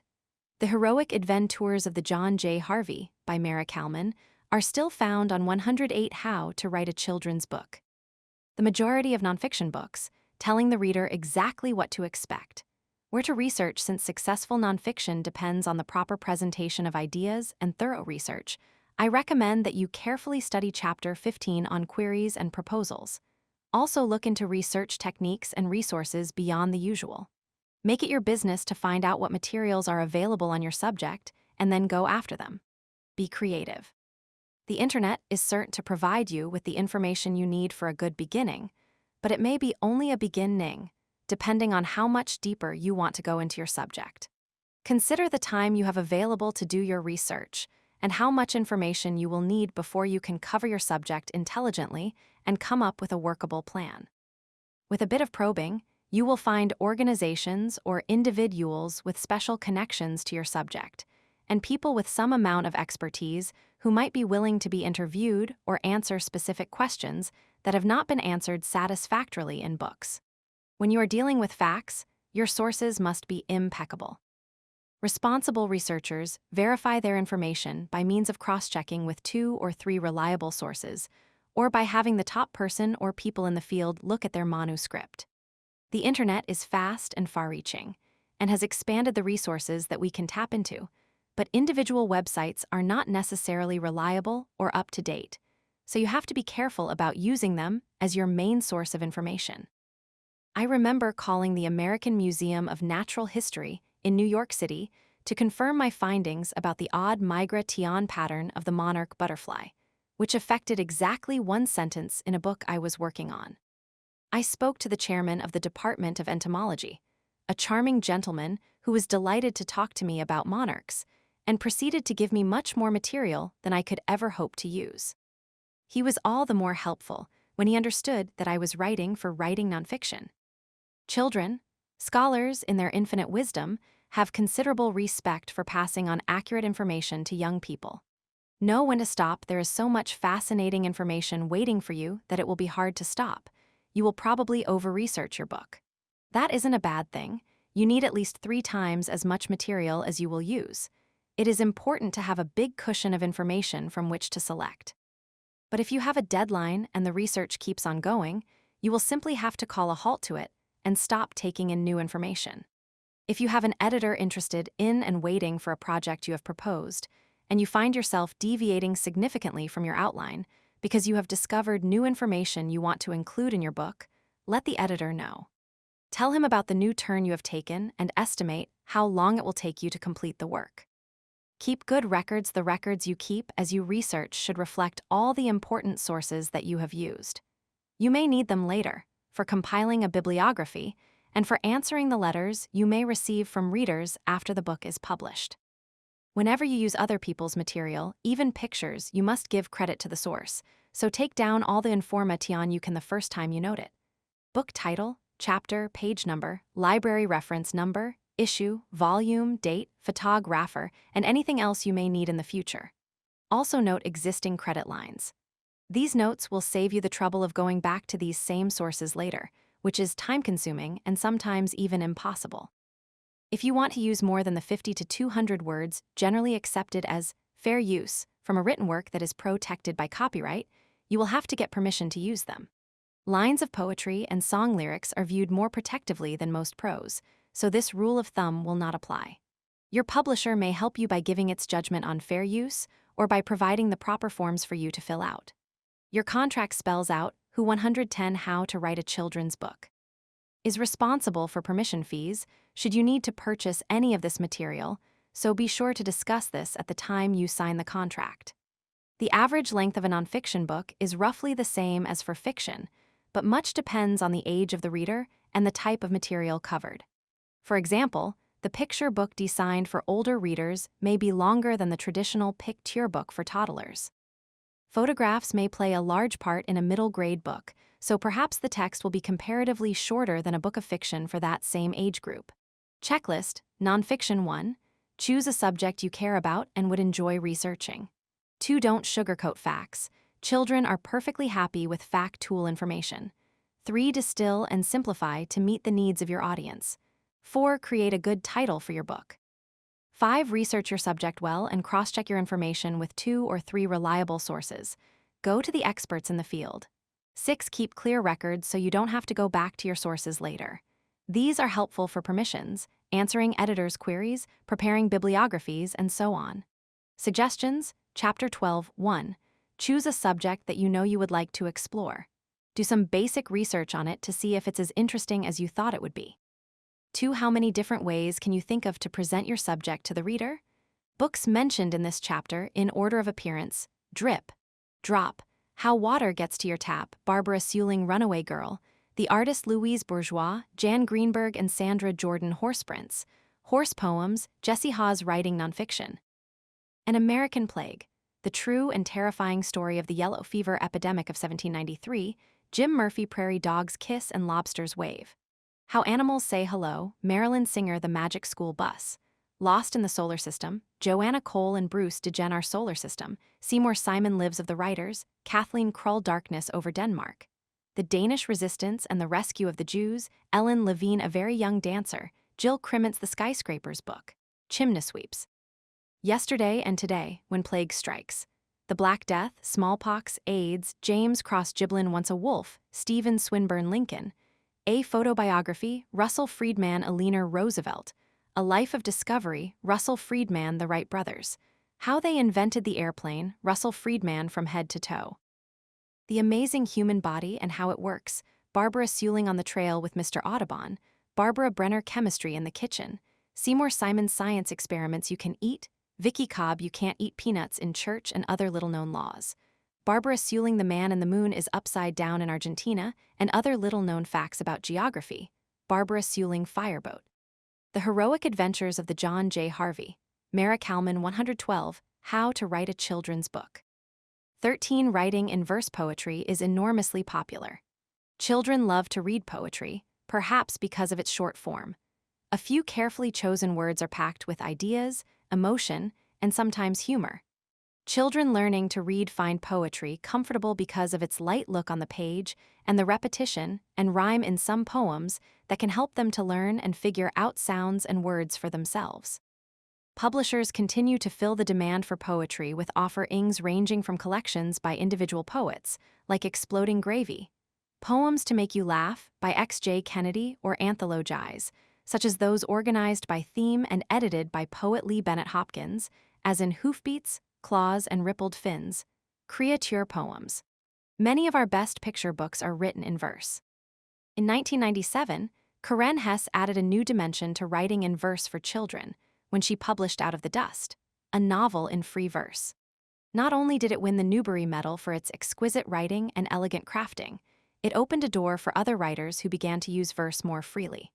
Locomotion, by Jacqueline Woodson, is the poignant story of a boy recovering from the trauma of losing his family through the poetry he writes for school assignments. Even biography has been touched by verse. In Carver, A Life in Poems, Marilyn Nelson gives us a revealing portrait of George Washington Carver through her poems. Strong Attraction. You may have your own strong attraction to the verse form. Poetry looks so easy to write with its neat rows of words, spoken to a beat. Rhymes and chants of childhood nursery songs and games are probably still firmly implanted in your memory.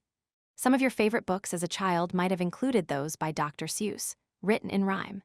If these books are so popular and children relate to poetry easily and comfortably, then wouldn't it be neat to write your story in verse?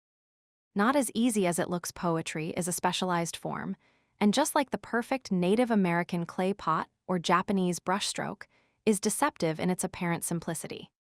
The beginning writer, so new to writing and inexperienced in using written language to communicate ideas to children, may be drawn to it because it seems so free and easy, but alas, it is not as easy as it looks. Writers of vast experience will tell you it is extremely difficult to write good verse at all. To write a complete story in verse is a challenge few take on successfully.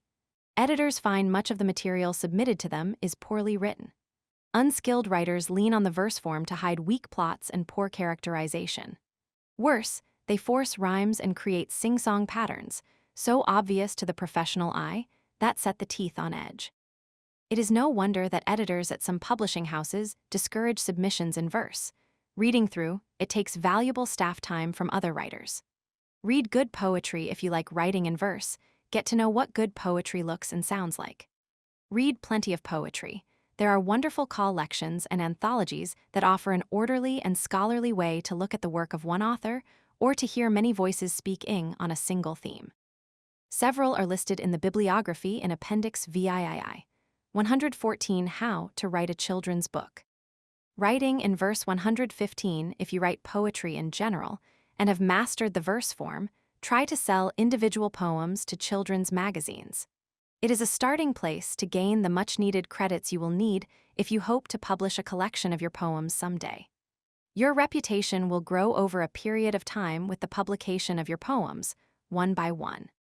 Be your own critic. Even if you have a natural ear for verse and have written it smoothly all your life, you probably have certain blind spots when it comes to writing a story in verse. Do you ever use an inferior word just for the sake of rhyming?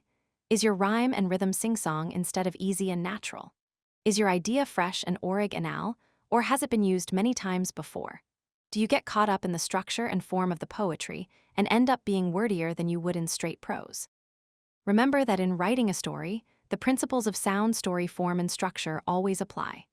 Write about subjects, amiss, ing, and serious, that are familiar to children. Plot, characterization, and form must stand up to the same scrutiny in verse as they do in prose. In verse, an additional obstacle is that the slightest dip in maintaining a solid story structure can pitch the writer into the worst sea of doggerel.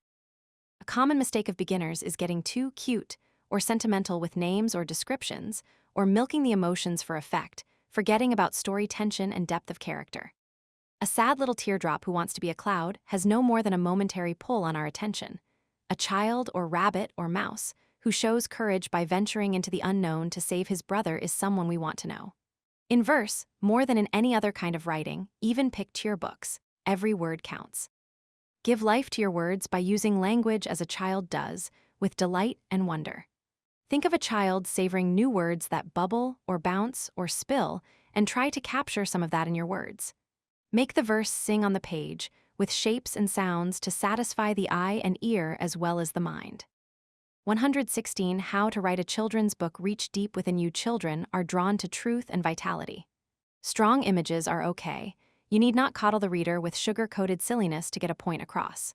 Reach deep within you for feelings, insights, and perceptions. Strive for rich, colorful images through carefully selected words, powerful rhythms, and a lively tempo. That is a tough order, but you cannot give young readers anything less. Be hard on yourself as you compare your work to that of recognized and published writers. It will be no harsher than having an editor judge your work. If this stops you from writing poor verse, so much the better. If it inspires you to learn and to craft your words with a love of language, and you can make your poetry rise above the rest, that's what you're striving for, isn't it? Make a choice in writing picture books. Whether you do it in prose or poetry, do it so the writing and the rhythm is musical. Mem Fox writes sometimes in verse, sometimes in prose, but always with a lyrical cadence, as in Possum Magic. A gifted storyteller, she knows how to use words and patterns to tell a story for the best effect on the reader. Read her works aloud, and you will hear the poetry. Another writer whose lyrical prose contains powerful images is William Steig. Who can forget the mouse Amos, in William Steig's Amos and Boris, as he floats along on a piece of wrecked ship under a starry sky, contemplating the universe. One night in a phosphorescent sea, he marveled at the sight of some whales spouting luminous water. And later, lying on the deck of his boat gazing at the immense, starry sky, the tiny mouse Amos, a little speck of a living thing in the vast living universe, felt thoroughly akin to it all. If you find that you fall into verse easily but cannot write prose without difficulty, chances are you need to work on your writing skills before attempting verse. Write your story in prose until it is clearly presented and satisfying. If you can do this with ease, yet the verse form still calls to you, then you can make it. Deliberate choice to write your story in verse. The form you use to write your story should always be a choice you make because it is appropriate to your material, not the easy way out. Checklist Poetry 1. Read plenty of poetry. Learn to recognize good poetry when you see it. 2. Apply the principles of good story writing when you write a story in verse. 3. Be truthful. Reach deep within you for honest feelings, insights, and perceptions. 4. Use rich, colorful language and powerful imagery. 5. Learn to write well in prose as well as poetry. When you write in verse, it should be a conscious decision to do so, not your only choice. Suggestions, Chapter 13:1. Compare 3 picture books written in verse. Look at them stylistically and for content and structure. What are the similarities? What are the differences? In each case, does it seem that this was the only form in which the story could work as effectively as it did? In what ways does the verse enhance the story? 2. Write a version of a familiar story in verse. For example, Goldilocks and the Three Bears. What are the strong points in your verse version? What are the weak spots? Why? Books mentioned in this chapter in order of appearance: Exploding Gravy. Poems to Make You Laugh, X.J. Kennedy. Hoofbeats, Claws, and Rippled Fins. Creature Poems, Lee Bennett Hopkins, editor. Out of the Dust, Karen Hess. Locomotion, Jacqueline Woodson Carver. A Life in Poems, Marilyn Nelson. Possum Magic, Mem Fox. Amos and Boris, William Steig. Writing in verse. 14. Writing plays a play may be unlike any other written work in form, yet the same rules of good storytelling apply. The two big differences are: 1, in a play, the story is told entirely through action and dialogue, and 2, a play may be seen rather than read by much of your audience. Writing plays is excellent groundwork for writing fiction of any kind, because it forces you to see in terms of movement, with action and dialogue pushing the story along. It is also terrific training if you plan someday to write for TV or the movies, both intensely competitive fields. Sue Alexander, whose many books for children include picture books, says that writing plays can help you in your understanding of picture books and of the roles of the writer and illustrator. If you think of the book as a play, the writer is responsible for stage directions, dialogue, and actions, while the illustrator is responsible for props, settings, lighting, and costumes. Popular subjects: holidays, mysteries, humor, romance, home and school situations, and curriculum-oriented events remain the most popular subjects for original children's plays, and schools are where they are mostly performed. In addition, there are always adaptations of folk and fairy tales, Bible stories, and biographies, often done in conjunction with the celebration of a holiday, like Christmas, Halloween, or Martin Luther King's birthday. One biographical play that immediately comes to mind is A Woman Called Truth, a play about Sojourner Truth by award-winning playwright Sandra Fenichel Asher. Dramatizations of popular books can make good plays, but before you take a story to make it into a play, you must get permission to do so from the publisher of the work, unless it is in the public domain, which means the copyright has expired and it is open to free use. If it is not, either choose another story, which is, by far, the easier route, or write to the publisher to request permission to make an adaptation. There may be a fee involved as well. The plot should be hinted at in the opening lines of your play. This primes the audience for the main character's appearance and the plot problem. The protagonist must be involved directly in the plot problem and must solve or help to solve that problem by the end of the play. The story must move forward continually, with tension building through complications to dramatic high points that come in a series of waves. The highest peak or climax comes with one major wave, followed by the denouement or resolution of the plot problem. Bare bones writing your play may be easier to do if you start with an outline, getting the bare bones of it on paper. Figure out who your characters are, what will happen in each of your acts or scenes, and how you will develop your story.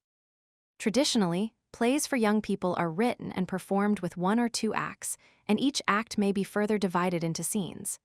The main character should be introduced right away. If she cannot be on stage when the play opens, the dialogue of other characters should tell the audience about her and let them know her importance in the scheme of things. The plot problem, which will involve the protagonist, should also be introduced in writing plays. 120 How to Write a Children's Book. This first scene. This will set the mood for the whole play and give the audience important background to the situation.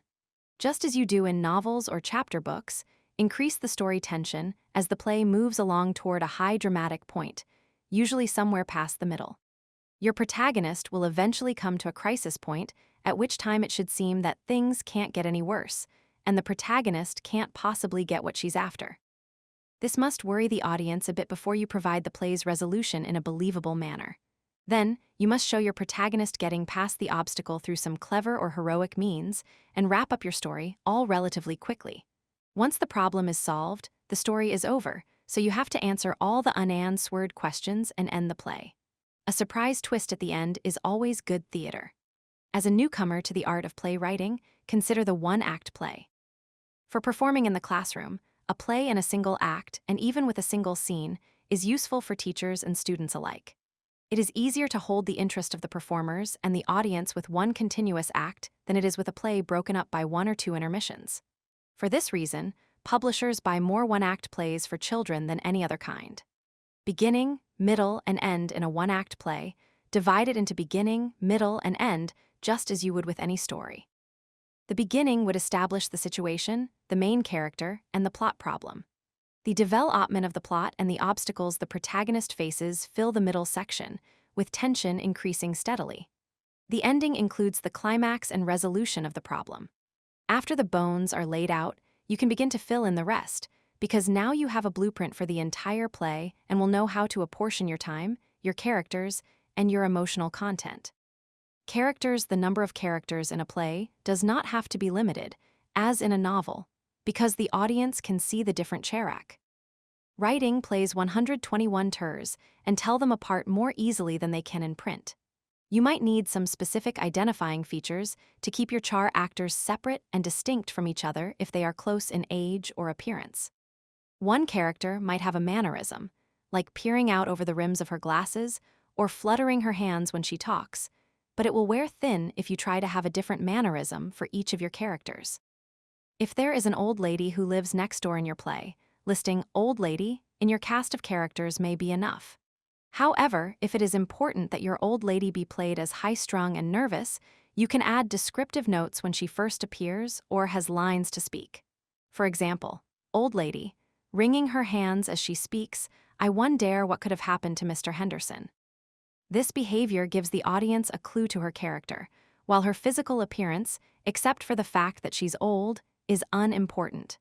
Do character studies for plays just as you would do for novels. Attention to characterization will help make your play live and breathe. Flexible cast: if your play is to be performed by children and likely to be used in schools, it would help those putting on the play to have a flexible cast, so every child in the class can have a part, a band of pirates, a regiment of soldiers, or many townspeople, either all to be on stage at once or in shifts. However, in professional theaters, where the shows go on tour, small casts are preferred, where a few actors can play multiple roles. Dialogue: the dialogue of a play accomplishes so much that it must be crafted with great care. You have to plant clues to reveal developments in the plot and the characters' motivations, and to tell what is happening offstage, yet you must be brisk and entertaining to keep the audience's interest. If it is a funny play, the audience must be given enough time to laugh so as not to cover over anything that might be said that is important to understanding the play. Too much laughter at a crucial point can throw off the rhythm and balance of the surrounding drama. The young audience won't sit still for long speeches. Therefore, in dialogue and action, you must get across what is important in as few words as possible, cleverly composed for maximum effect. Action: a play is not only words coming out of an actor's mouth, but movements as well. Although you are providing only the scale ton of the play with your script, the director, designers, and actors flesh it out. Think in terms of stage movement as you create your play, just as you think about page turns in picture books, to help you to keep up the pace and not remain in the same place, mentally, for too long. You don't have to tell actors how to move on stage, or worry about them bumping into each other. It's the director's job to block the moves so nobody trips over a table or chair or another actor as they move to deliver their lines. Your job is to mold the words to make the plot move along. Sets: the playwright suggests only what is absolutely necessary to the plot, such as a table that must be positioned for certain actions to take place, or a lamp that is vital to the plot. Otherwise, set decoration is the set designer's job. Plays to be performed by children and acted in schools and churches will probably have a small budget and therefore should have limited sets. Keep this in mind as you write so that your play does not require elaborate, out-of-reach equipment. Children, particularly those under age 9, love being in plays, and their minds are wide open to pretending. They don't need a fancy set. A single chair can be a car, or 2 chairs can be the bleachers at a football stadium. 122 How to write a children's book. Limit your production to 1 set. If you are changing scenes during your play, you may want to indicate changes more with the time of day or a cosmetic change in the decor, to indicate a change of styles as time passes, rather than with a change of location. If something must happen in a different place, rather than create another set in which to do it, have your characters talk about what happens elsewhere, or have someone come in and tell other characters what she has just seen. If you must have a change of scenes, and you're in a small space, such as a classroom, try having 2 children walk out on stage holding a sheet between them as a backdrop for the new scene. If the stage is large and you have some lights, you might use area staging, which means different areas of the stage: upstage center, farthest from the audience, downstage center, closest to the audience, stage right and stage left from the viewpoint of the actor, can be used for different scenes. Lighting can be managed so that the area on which the light is focused is the current scene while the others remain in darkness. Costumes: setting a play in another time is difficult because costumes may be necessary or at least desirable to help set the historical period. Costumes should be as simple as possible. a hat made of construction paper, or a sash to represent a soldier's uniform. Don't ask kids to do or find things that are impossible, says Sue Alexander, who has written many plays for children. She recalled reading a play that required 30 Confederate Army uniforms. Alexander says children may come up with a substitute for the uniforms, such as 30 gray sashes, but they will think they are not doing it right. Props, or properties needed for a play should also be things accessible to children, such as brooms, pillows, and pitchers, or you should suggest how they can find them. Items such as swords can be made with some help from parents or teachers, but keep writing plays. In mind that not everyone has the time or ability to make a papier-mâché donkey, for example. A single item can represent a whole atmosphere if it is chosen correctly. A piece of cardboard with a sheet of aluminum foil over it can look like a mirror to an audience. Sometimes a bit of creative problem-solving can work stage miracles. In a scene that takes place by a roaring fire, a picture of a fire creates the illusion of one, and the audience will easily go along with it. Read plays and books about playwriting. Reading good plays is as interesting as watching them. By reading published plays, you will learn a lot about the dramatic form. See Appendix VII. Children's plays generally deal with a single situation that relates to a child's experience. Also, be sure to read books about playwriting if you think plays are for you. This chapter is a mere introduction to the form to get you moving in the right direction. See Appendix IV. Go to theaters and see plays performed. Study the movements of the actors and how the dialogue is received by the audience. Note the details of the staging. If you can, join a local theater group and become involved in putting on a play. Even if you don't perform yourself, you can learn a lot as you help with sets, costumes, lighting, publicity, and so forth. Markets. There are few markets existing solely for the publication of plays, but that means you can easily get to know the publishers and learn what each one requires.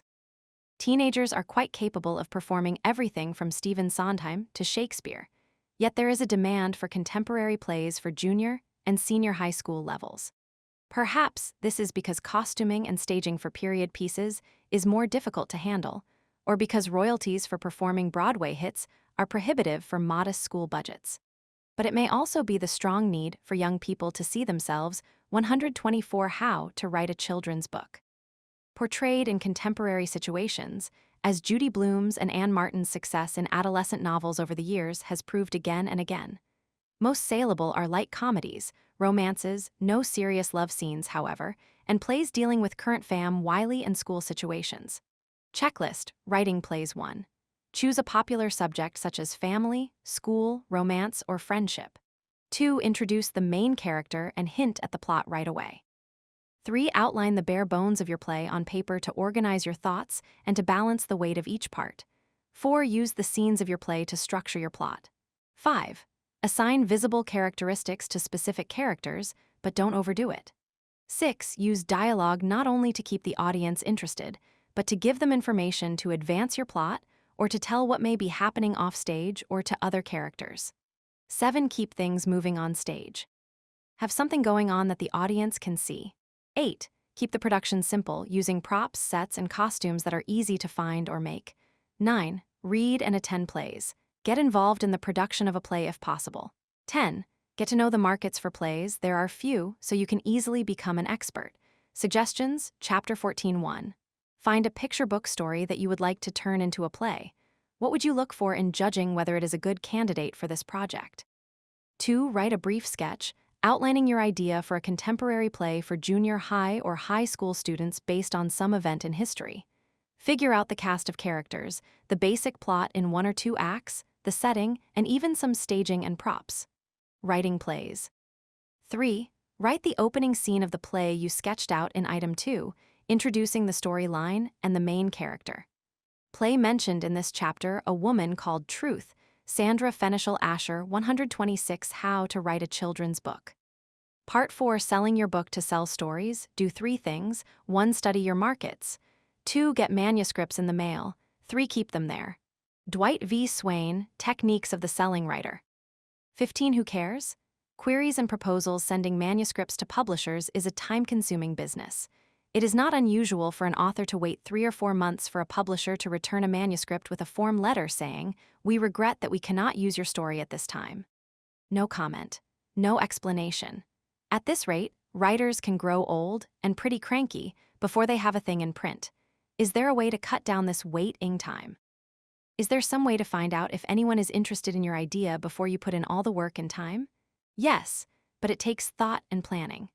Sniff out the competition. You may be so motivated to write your book that you won't stop to worry about whether someone else has done a book on the same topic or with the same approach.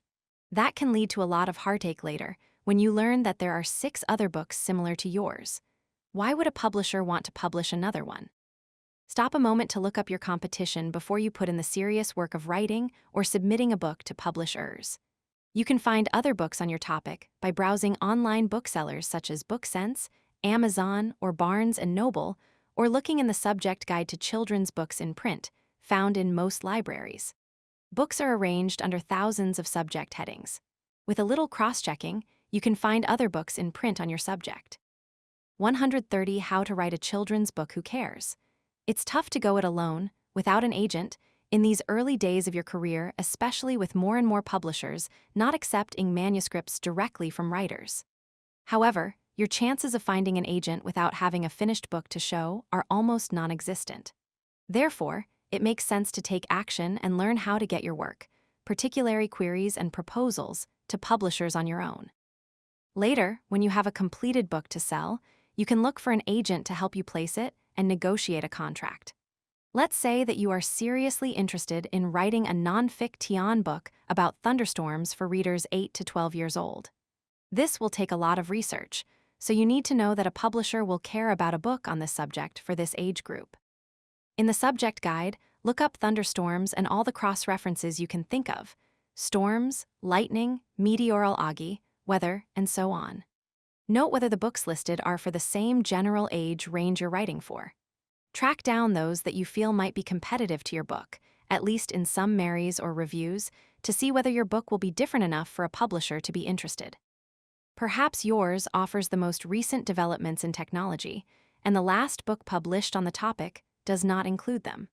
The date of publication is especially important in nonfiction because new discoveries or methods can make your book valuable, even though there are other books on the subject. This could make a publisher take notice, because no other book for your target audience is as up to date as yours will be. Subject matter isn't as crucial in a work of fiction, but it does matter. If there are already several picture books in print about a child losing a grandmother to Alzheimer's, for example, and yours is not significantly different in content or approach, it will have to stand out in some major way, exceptional writing, for example, for a publisher to want it. Fiction or nonfiction, picture book or books for older readers, ask yourself how you can make your book unique so that an editor will want to buy it. If you can't come up with a terrific angle or a narrower focus, or show that you have new information to offer, then you would be better off finding another topic. A library with a small budget may not buy your book if it already has one on the subject, unless their current book is clearly out of date. Query letter. Straining the system. Publishers receive large numbers of unsolicited manuscripts, those that come through the mails without an agent or a request from an editor. And it takes a lot of hours to log them in, read them, write up reports and recommendations, and possibly have a second reading. Some editors no longer accept unsolicited manuscripts because the numbers received have strained the system, outweighing the value of finding the occasional manuscript worth publishing. Some editors will accept manuscripts from members of the Society of Children's Book Writers, see Appendix VII, or from those who have heard them speak at various workshops and conferences, because they feel these associations educate and inform writers in the proper presentation of material, which saves editorial staff's valuable time. Others ask that writers send in query letters instead of manuscripts, reducing the screening process to a manageable amount of time and effort. Thus, the query letter has become a standard part of the submission process. The query letter was designed to eliminate wasted time for both you and the publisher. Everything about your query letter says something about you, so take it seriously. It is your introduction to the editor, so you want to present yourself as professionally as possible. For picture books, you may not need a query letter at all. If the guidelines you find online at publishers' websites or in marketing guides, see Chapter 18, tell you it's all right to do so, send the complete manuscript. up to about 5 or 6 pages, but if a query is requested, do your best to sum up the story or the concept in a paragraph. The process will weed out subjects in which the editor has no present interest. His declining your project does not mean your work is not good. Certain kinds of books, such as ABCs and nursery rhymes, dictionaries, and counting books, are already available in a variety of packaging, and many basic themes like wanting a best friend or being afraid of the dark may be WHOCARES. Turned down simply because there are too many like it already on the market. For all other material, the query letter is a requirement of most publishers. From your study of publishers in Chapter 3, you should be able to make up a list of those who might be interested in your idea. Write to them, simultaneously, asking if they would be interested in seeing your proposal or manuscript. At this point, you're just asking whether the subject matter would be of interest, so sending multiple inquiries is fine. Be sure to spell names correctly and get titles right. Show you're on the ball, describe your book, and explain why you find the subject fascinating or why you feel qualified to write the book. Tell her why your book is needed in spite of the competition. Perhaps it is more up to date technologically, or you will have personal experiences or interviews with experts in yours. Include any publishing credits you may have that seem appropriate. An article you wrote as a student for your school paper is not. An article for a magazine or newspaper to which the public subscribes is. Write an interesting, appealing opening relating to your topic to grab the editor's interest. Note the other books in print on your subject for your age group and explain why your book could compete successfully with them. The point of finding other books is to show the editor to whom you are sending your work just what the competition is so she can evaluate your work in light of it. If she is interested, she will look it up herself, so show her you're on the ball. Sell your subject. Since you are unknown to the editor, you have to sell her on your subject rather than on yourself. Let's say you have written a novel that involves mental illness, and your experience of having a son with schizophrenia led you to write it.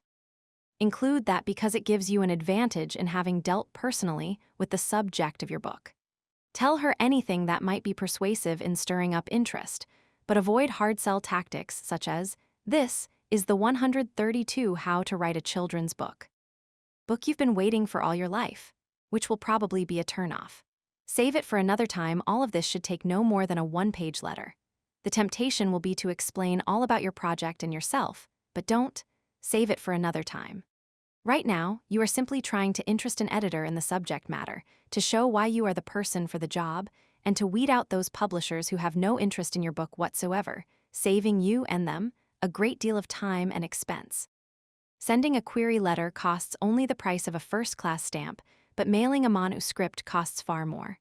When sending your query, enclose a stamped, self-addressed envelope for the reply. Once you have responses to your letters, figure about 4 weeks for this, but it could take longer. All the more reason for sending several letters simultaneously. You will know which publishers want your manuscript, or, for nonfiction, your detailed proposal. As you study the guidelines offered by publishers, you will see that some just want query letters, others want a synopsis or SAM plea chapters. Customize your query letter to accommodate each publisher. Synopsis. If a synopsis is requested, as with fiction, this should include an overall summary of your book, no more than a page in length, unless specified otherwise, plus a chapter-by-chapter synopsis, with about 2 to 3 sentences per chapter, depending on the length of the book, showing your plan right up through the ending. This shows your ability to plot and to create good characters, and is the part of your submission that is of most interest to an editor. Proposal. The proposal is a thoroughly prepared out presentation of the nonfiction book you have in mind. It should show the scope of the book you envision and how it will be organized, including a WHOCARES. Detailed chapter breakdown, with a short paragraph for each chapter.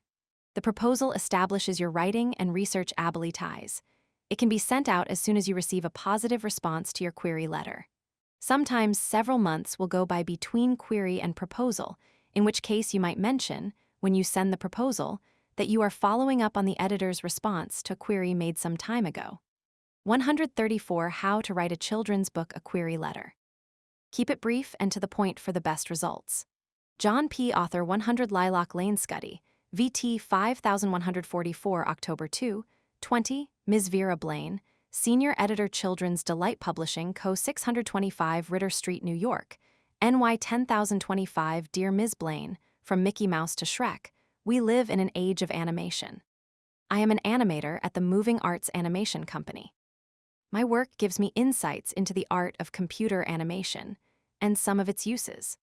I want to share some of this information with young people of junior high school age who have grown up with a fantastic amount of animation in their lives and who may want to know more about how it is done and how they can become involved in it on a more personal level. My book, Make It Move, explains in clear step-by-step demonstrations how to do computer animation using one's imagination, a personal computer, and basic or easy-to-access equipment.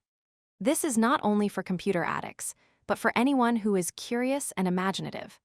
I have included in the book examples of school projects that have been greatly enhanced by computer animation. To the best of my knowledge, the only book on animation, Do It with Animation, published in 2002 by Inkspot Press, is for adults and quite technical. Mine would be the only book on the subject for young people ages 12 and up, including the use of the home computer. If you are interested in seeing my book, I can have it completed in 3 months. Thank you for your consideration. Sincerely, John P. Author. It is possible to sell a nonfiction book on the basis of a proposal. Your research need not be complete, but you must show the scope of the book, how you will approach your subject, and how you will organize your material. You will have to outline your material and complete a couple of sample chapters to show that you can write in depth about your subject. For fiction, it is wise to finish your manuscript before submitting it unless you are working on a long and or timely novel, or are a very slow writer, in which case you can put out some feelers while you are writing the second half of your book. Many publishers will accept a partial novel, but the success of fiction depends on plotting, pacing, suspense, characterization, and a satisfactory conclusion. A writer may have a good style and get off to a ripping start, but she can also lose her way halfway through a novel and never get back on track. For this reason, a partial novel is still only a sampling of your writing style. It will not lead to an offer of publication. Sample chapters are not expected with a query letter unless the publisher's guidelines tell you otherwise. Sample chapters are generally sent when a publisher has responded positively to your query, and you are following up with either a detailed proposal or the whole book. Which part of the manuscript should you send, or how many chapters? It depends on whether it is fiction or nonfiction. Always send the beginning chapters of a novel. Pay special attention to your opening page or pages, which is the first opportunity for the editor to become interested and be drawn into the drama that is to unfold. If you've hooked the editor at the beginning, that's a good sign. Nonfiction is usually outlined carefully and sent with a couplet of sample chapters. You will probably want to send the first chapter, which introduces the subject and shows how you will deal with the subject in the rest of your book, and another chapter that shows off some really interesting aspect of your book that you have researched and also displays your best writing.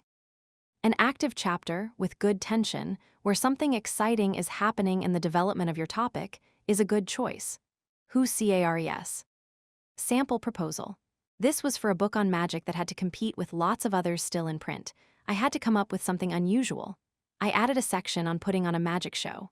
Mixing magic tricks and showmanship seemed to work. The editor bought the project. As the book got underway, it became clear that there was too much material in chapter III, Your Bag of Tricks, so it was subsequently divided into 2 parts, Warm-ups and Relaxers, and Razzlers and Dazzlers. Abracadabra, Creating Your Own Magic Show from Beginning to End by Barbara Seuling chapter, I.U. the Magnificent. This chapter deals with creating the image of someone with special, magical powers. Adopting some sort of name, such as Alan the Amazing or the Mystifying Markwell. Creating a costume to go with the image. Clown, formal, swami, wizard. Directions for making simple costumes without sewing. What it takes to convince an audience of your magical abilities. Concentration. Self-confidence. The need for good props. Developing good practice habits. Having a goal like putting on a magic show. Chapter II, A Magician's Secrets. In addition to regular, easy-to-come-by props such as glasses, a plate, string, and a deck of cards, and even some larger items such as 2 chairs and a curtain, there are props very special to a magician. These look ordinary: envelopes, newspapers, cereal boxes, but the magician has treated them so that he may perform magic when using them. This chapter goes into the careful preparation of certain props, which are needed for the tricks in Chapter III. They can be made with everyday objects found around the house, perhaps also a paragraph on why magic works. Chapter III, Your Bag of Tricks, the most fascinating types of magic tricks described in detail. Step-by-step instructions and illustrations. These 10 tricks will form the basis for the reader's magic show. Another chapter deals with making the props for some of these tricks. It is sometimes feasible to send only one sample chapter with your outline, depending on the publisher's requirements, the length of your book, and the subject matter. However, a single chapter is not enough for most editors to judge the worth of the entire manuscript, especially if it is the first chapter, which is usu ally an introduction to your subject. So if you write only one who CARES, 137 each trick will have a snappy title. Further reading suggestions will be made, as there are a number of good books on magic tricks and how to do them. Tricks include making something disappear, sawing someone in half, changing one thing into another, pulling something out of the air, guessing something using ESB, having something put itself back together after breaking or ripping it apart, an escape trick, a card trick, pushing one solid object through another solid object. Chapter IV presenting Your Magic Show. Once tricks are practiced and mastered, props are in good working order, costume and image have been worked out, and the reader is ready to perform in front of an audience, he or she will need some pointers. First, there is publicity. Sample tickets are shown, which the reader can make himself. A word about advertising, including posters. How to attract an audience. Starting with a few people and building up to larger groups. Sample routines and programs for all occasions. Suggestions for accompanying music. Having an assistant, staging and sets, a monogram or signature of the star, a grand finale. Magic Dealer's Magic Publications books about stage magic index. Sample chapter, get into the heart of your subject. Choose a part of the book that is especially interesting for you. Your enthusiasm will be more constant, and your writing will be at its best if you truly enjoy the material. If you send 2 chapters, one of them can be the first chapter, but the second can be from the meatier middle. Overall view in a cover letter give an overall view of the book and your credentials. You do not have to be an expert on the topic, but if there is any special connection between you and your subject, let the editor know about your position of insight and experience. When presenting a book of mathematical puzzles and pastimes, for example, it can help to indicate that you are a high school math teacher. Similarly, making the editor aware that a book on the natural history of the raccoon is by someone who has spent the last 4 years as a country veterinarian can be important. If you have special resources at your disposal to research your subject from a closer or more unusual angle than other books on the subject, submit that in your proposal. Be passionate, tell the editor the age group for which you intend the book and why your particular approach is going to make a difference. If you have chosen your subject well, then you are enthusiastic about it. Let that enthusiasm come through. The editor will feel it, and that can work in your favor.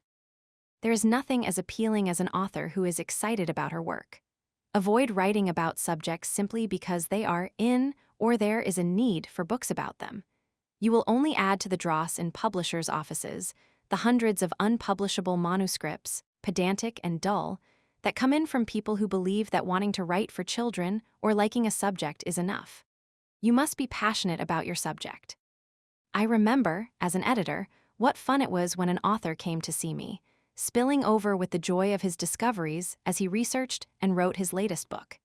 Even if the subject would 138 how to write a children's book. Otherwise have left me cold, this enthusiasm would be contagious, and I would be swept along. I was so ignorant of sports when I started out, it was pathetic. Yet I inherited a popular sports writer who was in the middle of a book on football when his editor left the company. I didn't know what the term conversion meant. I hardly knew the rules of the game. But I quickly became engrossed in the subject while I was working with him because he made it alive and interesting with his own enthusiasm. Select few proposals may be sent out to more than one publisher at a time, but you must make it clear you are doing that. The guidelines will tell you whether or not a publisher accepts multiple submissions. If he doesn't, put him on a separate list. You will have to wait to hear from him before you send your proposal out again. This could take a lot of time, but may be well worth it to work with your desired publisher or editor. To gain an editor's interest and appreciation, you may find it useful to allow for an exclusive period of time, 2 or 3 weeks, with a particular publisher before making your proposal available to others. Make it clear in your cover letter that you are doing this and say why. It is not a bad idea to let an editor know that you have singled her out because you admire another book that she edited, or that you like the quality of the publisher's books. That shows that you have done some research and are not choosing her at random. The closest thing to a proposal for a picture book is when an illustrator with a picture book idea presents a dummy book and a color reproduction of one finished illustration. This procedure is covered in detail in Chapter 17, for the writer who is also an illustrator. If you are not an illustrator, the dummy is not necessary for submitting work. Your manuscript must speak for you in terms of your ability as a writer of picture books. Do not add notations to your manuscript about how you think the illustrations should look unless absolutely necessary. For example, if there is an element in your story that is essential visually but not written into the text, as in Ellen Ra's Kin, Nothing Ever Happens on My Block, where a boy laments who cares. That nothing ever happens on his block, yet behind his back some very dramatic events are taking place, you would have to note it. In all your mailings, remember the SASE, self-addressed stamped envelope. It should become second nature to enclose one whenever you send anything to a publisher. Request for guidelines, query letter, proposal, or manuscript. As a writer, you will need plenty of these, so you may want to prepare a good supply of them in advance and hope that one day one of them comes back to you with an offer of a contract inside. Suggestions, Chapter 15:1. Write a query letter. Choose one of the hypothetical subjects below as though it were your own idea. Don't forget to check the competition. A. Searching for dinosaurs. Nonfiction, ages 8 to 12 be looking for signs of life on Mars. Nonfiction, age 12 and up see the adventure of a cabin boy who joins the crew of a whaling ship. Fiction, ages 8 to 12 D teenage fiction about a girl who has an eating disorder. Age 12 and up E a story about a lost duckling. Fiction picture book, ages 4 to 7 2. List 6 publishers to whom you would send your query. Why do you feel these houses are the ones most likely to respond positively to your hypothetical book? 3 research agents, and list 3 whom you feel you might want to represent you. What is your reason for each of your choices? Books mentioned in this chapter, in order of appearance. Subject Guide to Children's Books in Print. R.R. Boker Nothing Ever Happens on My Block. Ellen Raskin 140 How to Write a Children's Book. 16. Submitting your manuscript, presenting yourself to a publisher. It is at this point that those ads in the writer's magazine stating, "We are looking for writers like you, and let us publish your manuscript," begin to look appealing. Why go through all this bother and hard work? If you want your book in print so badly, why not go to one of these companies? Simply stated, this is not traditional publishing. The publishers who run these ads may be subsidy or vanity publishers. There is more about this in Chapter 19, explaining the differences. For now, let's concentrate on the path more commonly taken to get a book published, where you get paid for your manuscript and the publisher pays all the expenses. Agents, you have a manuscript completed. It has been read at your critique group, revised, sent to a freelance editor, revised again, and it is ready to submit. Do you go directly to your market guide and find the publishers to send it to, or do you get an agent? All writers come to this question at one point or another. Before you decide, consider what agents can do for you. You know, of course, that agents send your manuscript to publishers, hoping for a sale. And naturally, they try to match you to the right one. Agents are more in tune with the publishing industry than most writers and in a good position to find the right editor at the right publishing house. You know, too, that agents have access to publishers that you may not. They negotiate, using their vast knowledge of the publishing industry and their personal experience with various houses, to not just take what is offered, but to get you the best deal possibly. They see that their clients receive competitive advances, whereas beginners might accept less because they are so eager to be published and don't know how to value their own work. Agents protect your rights, seeing to it that you get a good contract and a fair share of income from your book. Agents keep your career moving forward, managing your schedule and repositioning you with different houses as you advance and need them. They are your advocate when issues arise with the editor or publisher and support you emotionally when you're going through tough times. Agents do much more, or less, depending on their style. Some will act as editors and work with you on your book until they feel it is ready to submit to a publisher. Others will never get involved in the editorial process. Some will become friends and be involved in your life, while others will keep a professional distance. There are agents who are content to handle everything for you and leave you to your writing, and others who prefer that you work with them in active ways to promote your career. Some agents don't mind if you have contact with editors and come back to them when it's time to negotiate a contract. Others want to drive the deal from the beginning and only want you to get involved after contract talks have begun. While writers may sometimes have gripes about agents who did or did not do what they thought the agents should do, for the most part, writers have a trusting, close relationship with their agents. Some have even become like family. When agent Marilyn Marlowe died in 2003, scores of clients mourned her, along with just about everyone in the children's book business. Marlowe had been the agent to many well-known stars of the children's book world, some of them from their first book. She had nurtured and scolded them, protected them from bad contracts and impossible schedules, pushed them forward to shine brighter, fought for their rights and better terms. But the stories told about her at her memorial service in New York were about Marlowe on a shopping trip when someone on her staff had a baby, or a memorable visit she made to a client's home, 142 How to Write a Children's Book. Submitting your manuscript 143 in the country, or the time she babysat their children. Most could not figure out how to move on without Marilyn guiding their lives. Finding an agent is not that easy. It's pretty much the same routine as finding a publisher. Do your research and find out what you can about different agents. Query to see if the ones you think you'd like to work with are available and willing to consider representing you. If they are open to new clients, send your manuscript and wait for a response. If you get a positive response and it is the right agent for you, then move ahead with a contract. If not, try the next agent. Newer agents who are still building a client list might be more willing to take on an unknown, unproved writer. Check the agent's credentials and ask to see his client list of published authors. Find out if he charges a reading fee. Those who are members of the Association of Author Representatives do not, as part of their canon of ethics. You may have to go it alone for a while, until you have sold a book on your own. It is even conceivable that you could phone an agent the minute an editor nibbles at your manuscript, and have the agent step in at that point to negotiate. Agent Scott Trammell strongly recommends that if you do this, do not commit to anything before the agent comes in. Tell the publisher you have to think it over and will get back to him. The agent with a free hand can work a far better deal than if he's taking on a situation in which you have already conceded certain points. Agents will charge you the standard 15% commission, tax deductible, to represent you. For all that they do, this is not only fair but is probably more than made up for in the deals they can get for you. You will find agents listed in various marketing directories, see Appendix V and books. Only patience and research will help you find the one that's right for you, Appendix IV. On your own being on your own, whether by choice or necessity, is difficult but certainly doable. You have to work hard and be smart. You must be willing to learn about markets and submitting procedures. 144 How to Write a Children's Book. Keep excellent records about the status of every manuscript you have circulating, and track comments received. You must familiarize yourself with publishers, lists, and the people who run them so you can remain personally involved in contacting editors and evaluating their responses. You must be knowledgeable about contract terms and money.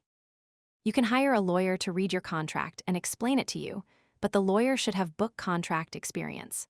A lawyer can protect your rights, but he has to know what they are and what's negotiable and the percentage of income you might expect with the sale of various rights.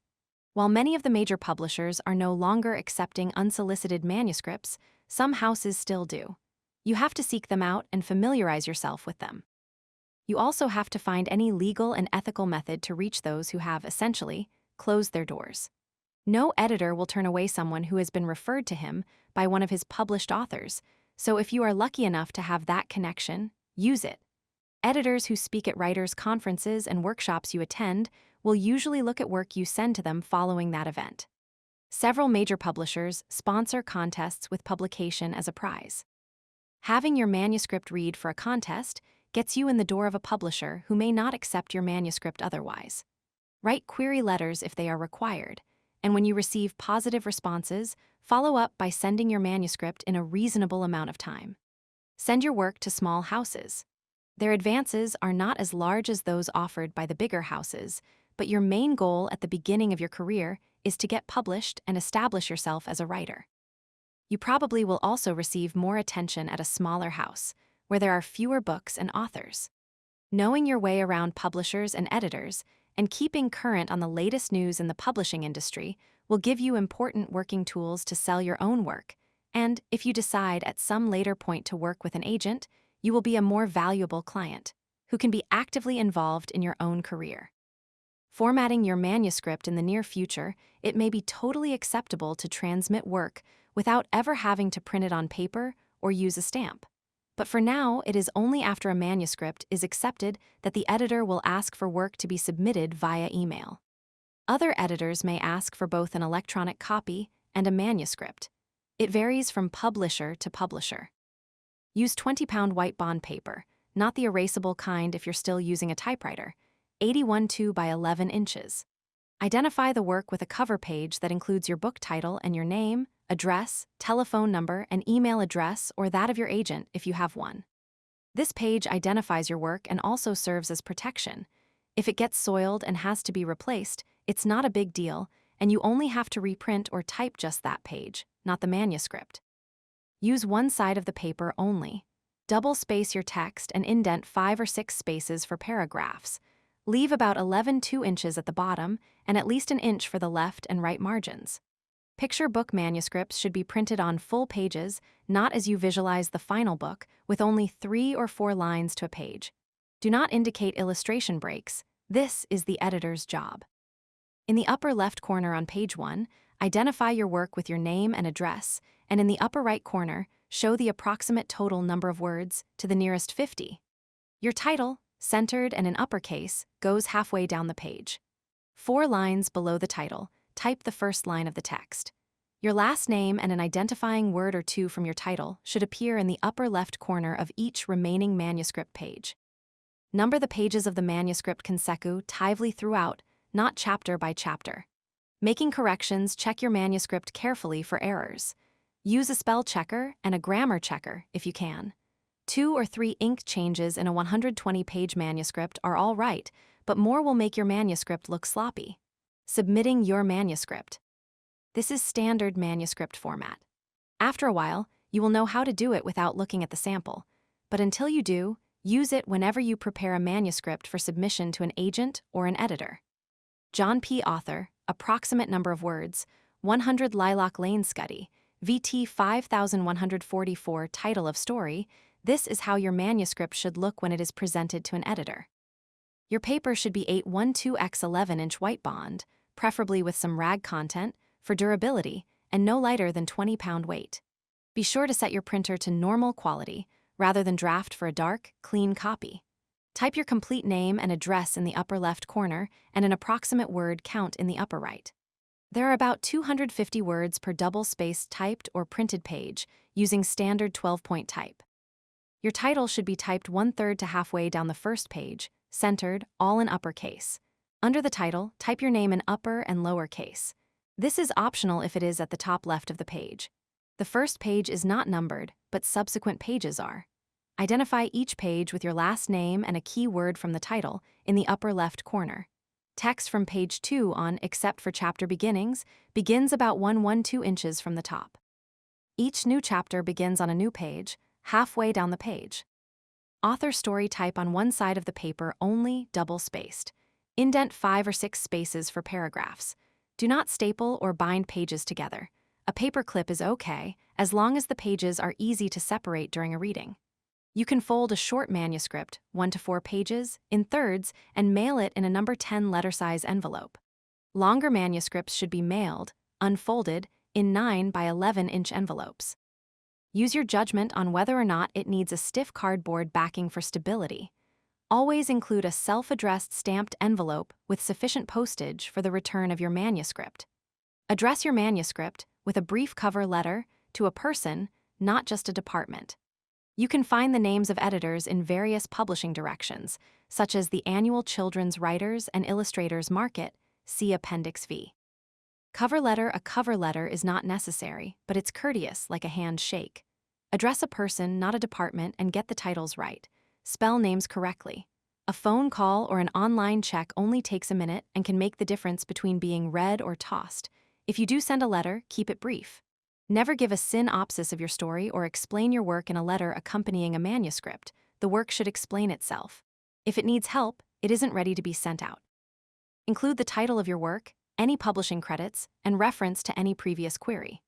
Listings of agents, publishing houses, and individual editors appear in various marketing guides and newsletters. See Appendix V. Extra matter when you submit a book with sidebars or extra matter that is not in the actual text. Add it by way of additional pages at the end of your manuscript. Don't try to incorporate it into the main body of the manuscript. The editor, in consultation with the illustrator and book designer, will decide how and where to include it. When it's ready to go, if your manuscript is 1 to 4 pages long, you can fold it in thirds and put it in a regular business size, number 10 envelope, or a 5 by 7-inch manila envelope for a picture book manuscript. A number 10 envelope may go astray, into the regular mail, instead of with the manuscripts, adding unnecessarily to your waiting time.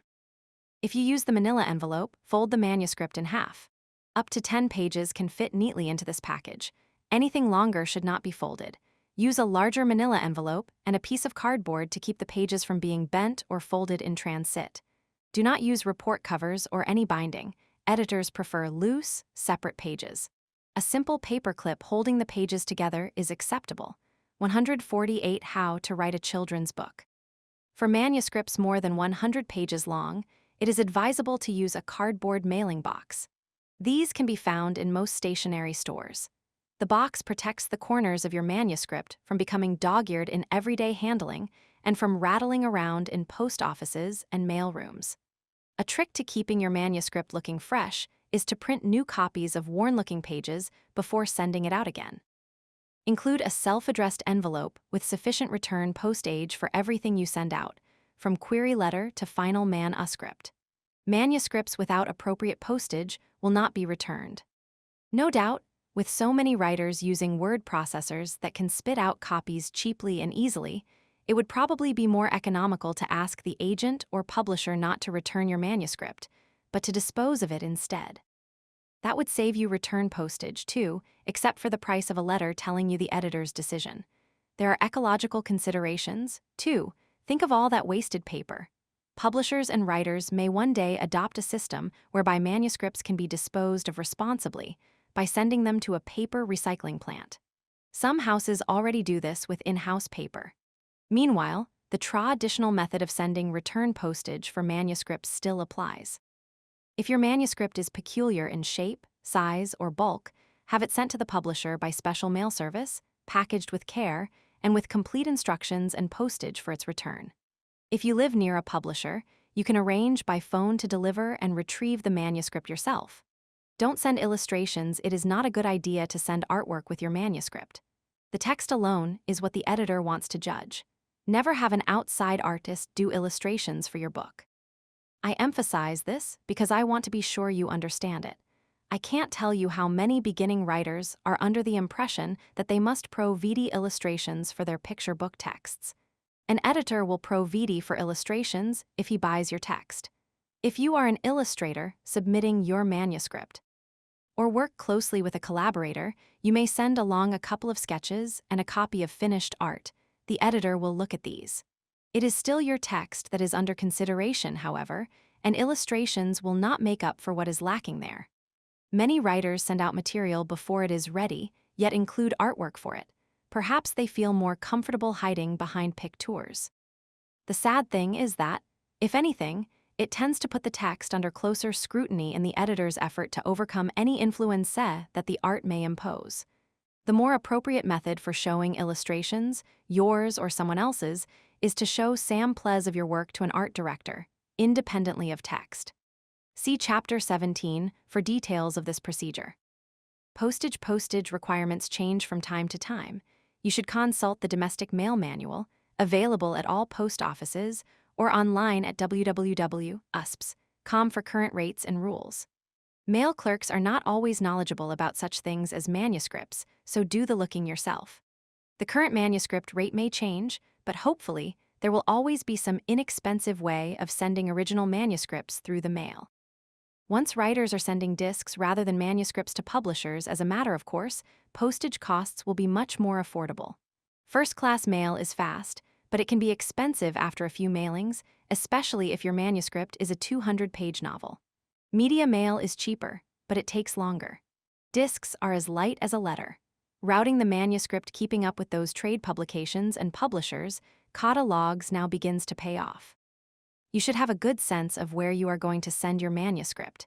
It should not take much brushing up to prepare a list of the agents or publishers most likely to respond favorably to it. If you are following up a query, the publishers who said they would look at your manuscript are already set out for you. 150 How to Write a Children's Book. Make up a routing slip showing the title of your work, the publisher to whom you sent it, the date on which you mailed it, and, if you receive an acknowledgement, the date it was received at the publishing house. Leave space for the date that you receive the manuscript back and any remarks or comments. Once a contract is offered, you may keep other records. This is just to show where your manuscript is at any time and to keep track of who has seen it. Some people enclose a pre-printed self-addressed and stamped postcard along with the manuscript. This does not guarantee a response, but makes it a little easier for the publisher to acknowledge receipt of your manuscript. Waiting for a decision, you will probably wait a long time for the publisher's decision.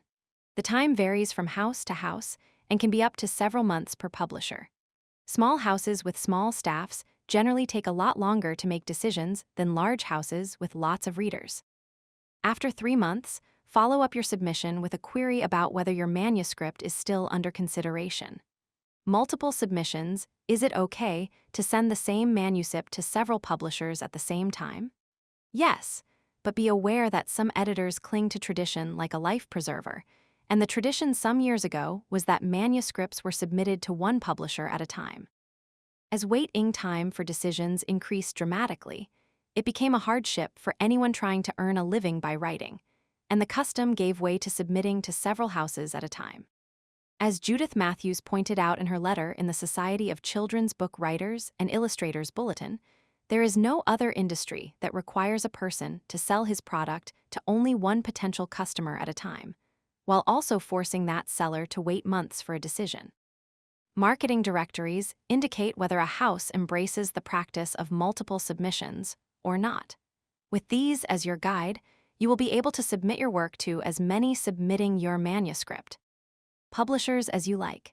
If you want to give a publisher exclusivity for a set time, because you have a special feeling for that house, say so in your cover letter and follow up when you say you will. Book packagers, or book producers may act as your agent and take a commission out of your fee should they hire you for a writing assignment. Book producers or packagers are companies that pitch ideas for projects, single title or series, to publishers as a total package. They can provide everything from the series identity, the authors and illustrators, all the work of the production process to finished books, if that's what the publisher wants. If you submit work to a packager, you automatically agree to having the packager represent you, as an agent, along with your work. Contracts are often negotiated in groups of 3 or 4 books at a time. If the first titles sell well, more books will be added to the series.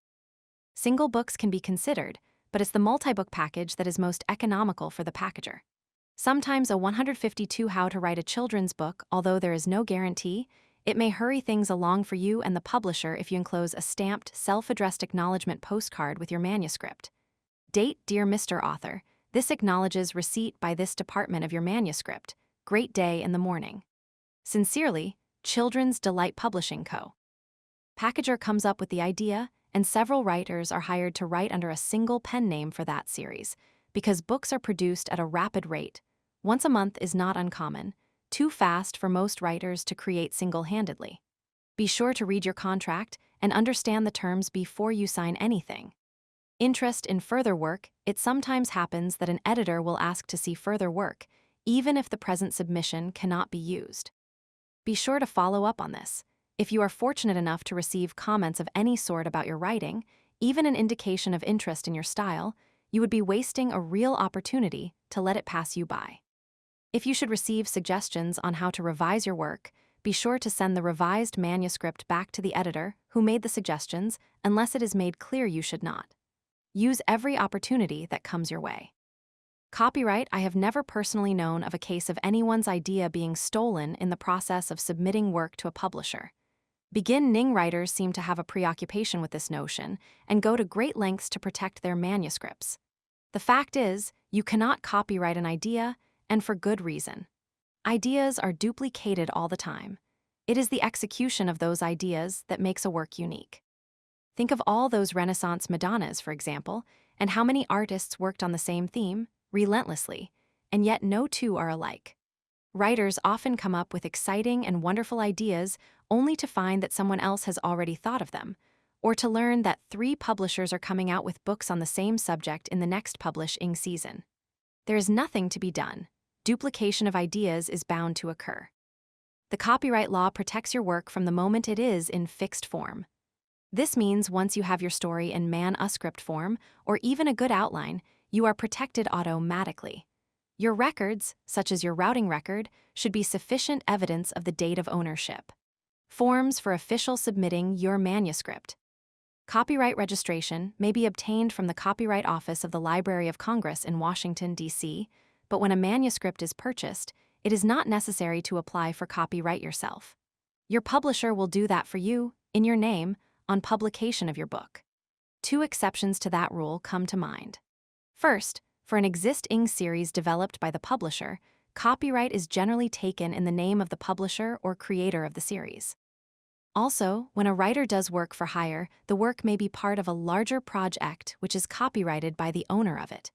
If you give up your rights to a work for any reason, you may request the reversion of rights once that work has been out of print for a period of time. You are now taking a very important step in your journey into children's book publishing, and the hard part, the waiting, has yet to begin. There is only one way I know to make this time pass more easily, and that is to get going on your next project. Start a new book or story or article. Get completely involved with a whole new set of problems, characters, and situations. The time will pass a lot more quickly, and you will be less anxious about the work that is out. More important, you will prove that you are a writer by getting on with your work. Suggestions, Chapter 16:1. Look up the latest information on copyright with the Copyright Office and send for the literature available. 2. Make up a file for your routing records. Design a routing sheet or page to be filled out each time you send out a manuscript or receive it back, showing the date, the publisher, the title of the manuscript, and anything else that will be helpful to you at a glance, like age of reader or type of manuscript. Organizations mentioned in this chapter: Association of Author Representatives, AAR, http://www.auronline, Org Society of Children's Book Writers and Illustrators, SCBWI, http://www.scbwi.org, 154 How to Write a Children's Book. 17. For the writer who is also an illustrator, what the illustrator needs to know, although this is a book for the writer, this chapter is included for those who draw or paint as well as write, and whose artwork is inseparable from their writing. To illustrate books, your work must be of professional quality. It isn't enough just to draw a little. If your writing is polished and ready to submit, but your artwork is not, it is better to show yourself as a writer first, and wait until you are ready to show your art. As an illustrator, you must have the ability to handle the technical skills required, such as drawing, handling various media, preparing a storyboard, making a dummy book, preparing camera-ready art, and being able to tell a story visually. As an illustrator, you should have at least a familiarity with production techniques and have the ability to lay out a picture book in a balanced way, relating pictures to text in a smooth, interesting, and attractive fashion. When you are the creator of both text and pictures for a pro-posed picture book, send the following to the children's book editor at the publishing house of your choice. 1. A typed or printed manuscript. The manuscript should be presented separately from the one you cut up to paste in your dummy. Do not use fancy fonts, varying sizes, or bold type. Don't break up the manuscript as you would in a book. It should be one continuous text. 2. A copy of one piece of finished art. Do not send the original. A good color reproduction is fine for this purpose. The illustration should be representative of your style and ability. If there are children or animals in your book, have them in your sample in an active, rather than passive, scene. 3. A dummy book. Make up a dummy in the size you feel is right for your book. Use drawing or visualizing paper for this and attach a cover made of heavier paper or cardboard. Sketch in the illustrations in black and white where you feel they should go. Indicate with ruled lines or printed copy where the text will fit on the page. Leave plenty of white or light background space for the text. Work up a cover design for the book in color. Although it does not have to be finished art, it should represent the book and show you at your best. The dummy shows your ability to design a picture book to flow from spread to spread. Remember to use the appropriate number of pages. 32 is the usual number for a picture book, although some are pro-duched with 48. It's a matter of economics. Picture books are printed on both sides of a single press sheet. With careful placement of art, plus cutting and folding, the sheet is turned into groups of folded printed pages, called signatures, which are later sewn together and bound. Keeping the printing to a single press sheet keeps the price of the finished book within bounds for the average book buyer. End papers, the decorative pages at either end of the book that are pasted down to the book's cover, can be part of the book pages, and therefore printed with art or paper, white or colored, can be added separately at the time of binding. In the latter case, all 32 pages can then be used for text and art. Remember to allow for the front matter, dedication, title page, copyright notice, and so forth, and back matter, author biography, notes on the production, whatever the publisher wants to include. See the example of a dummy book in Chapter 8. Any medium or reproducible technique that suits the type of book you are doing is acceptable. Experiment. Mary Azarian won the coveted Caldecott Medal in 1999 for her woodcuts in Snow Flake Bentley, written by Jacqueline Briggs Martin, a picture book portraying strong Vermont characters. Chris Van Allsburg illustrated the 1982 Caldecott winner, Jumanji, entirely in pencil. 156 How to Write a Children's Book. For the writer who is also an illustrator, 157 Sims Tabak used gouache, watercolor, pencil, ink, clippings from magazines and photographs, and die-cut holes to illustrate his Caldecott award-winning children's book, Joseph Had a Little Overcoat, in 2000. And in 2003, Koga's Mysterious Journey, a picture book by Elizabeth Partridge, was illustrated by Aki Sagabe using all cut paper illustrations. A cautionary note: paints do not reproduce as accurately as inks. Inks are absorbed into the paper, but paints lay on the surface, which means they reflect light differently. A reproduction from inks is always more accurate to the eye. Printers can match inks to inks better than to paints for this reason. Permanent markers are like ink when fresh, but the colors tend to fade rather quickly. Keep work done in markers out of strong light. In the last decade, more and more picture book illustrators have utilized the computer to create or enhance their illustrations.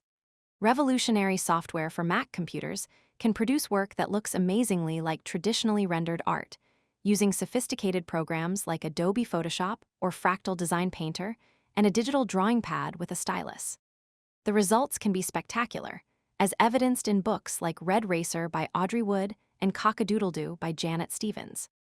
While it's not a medium for everyone, the computer has become another tool of the artist for creating picture books. When you are hired to illustrate a book, your own or someone else's, you will discuss it with the editor or art director. First, you will create sketches that show your style and plan for the layout of the book. You will make a storyboard or dummy book, or maybe both.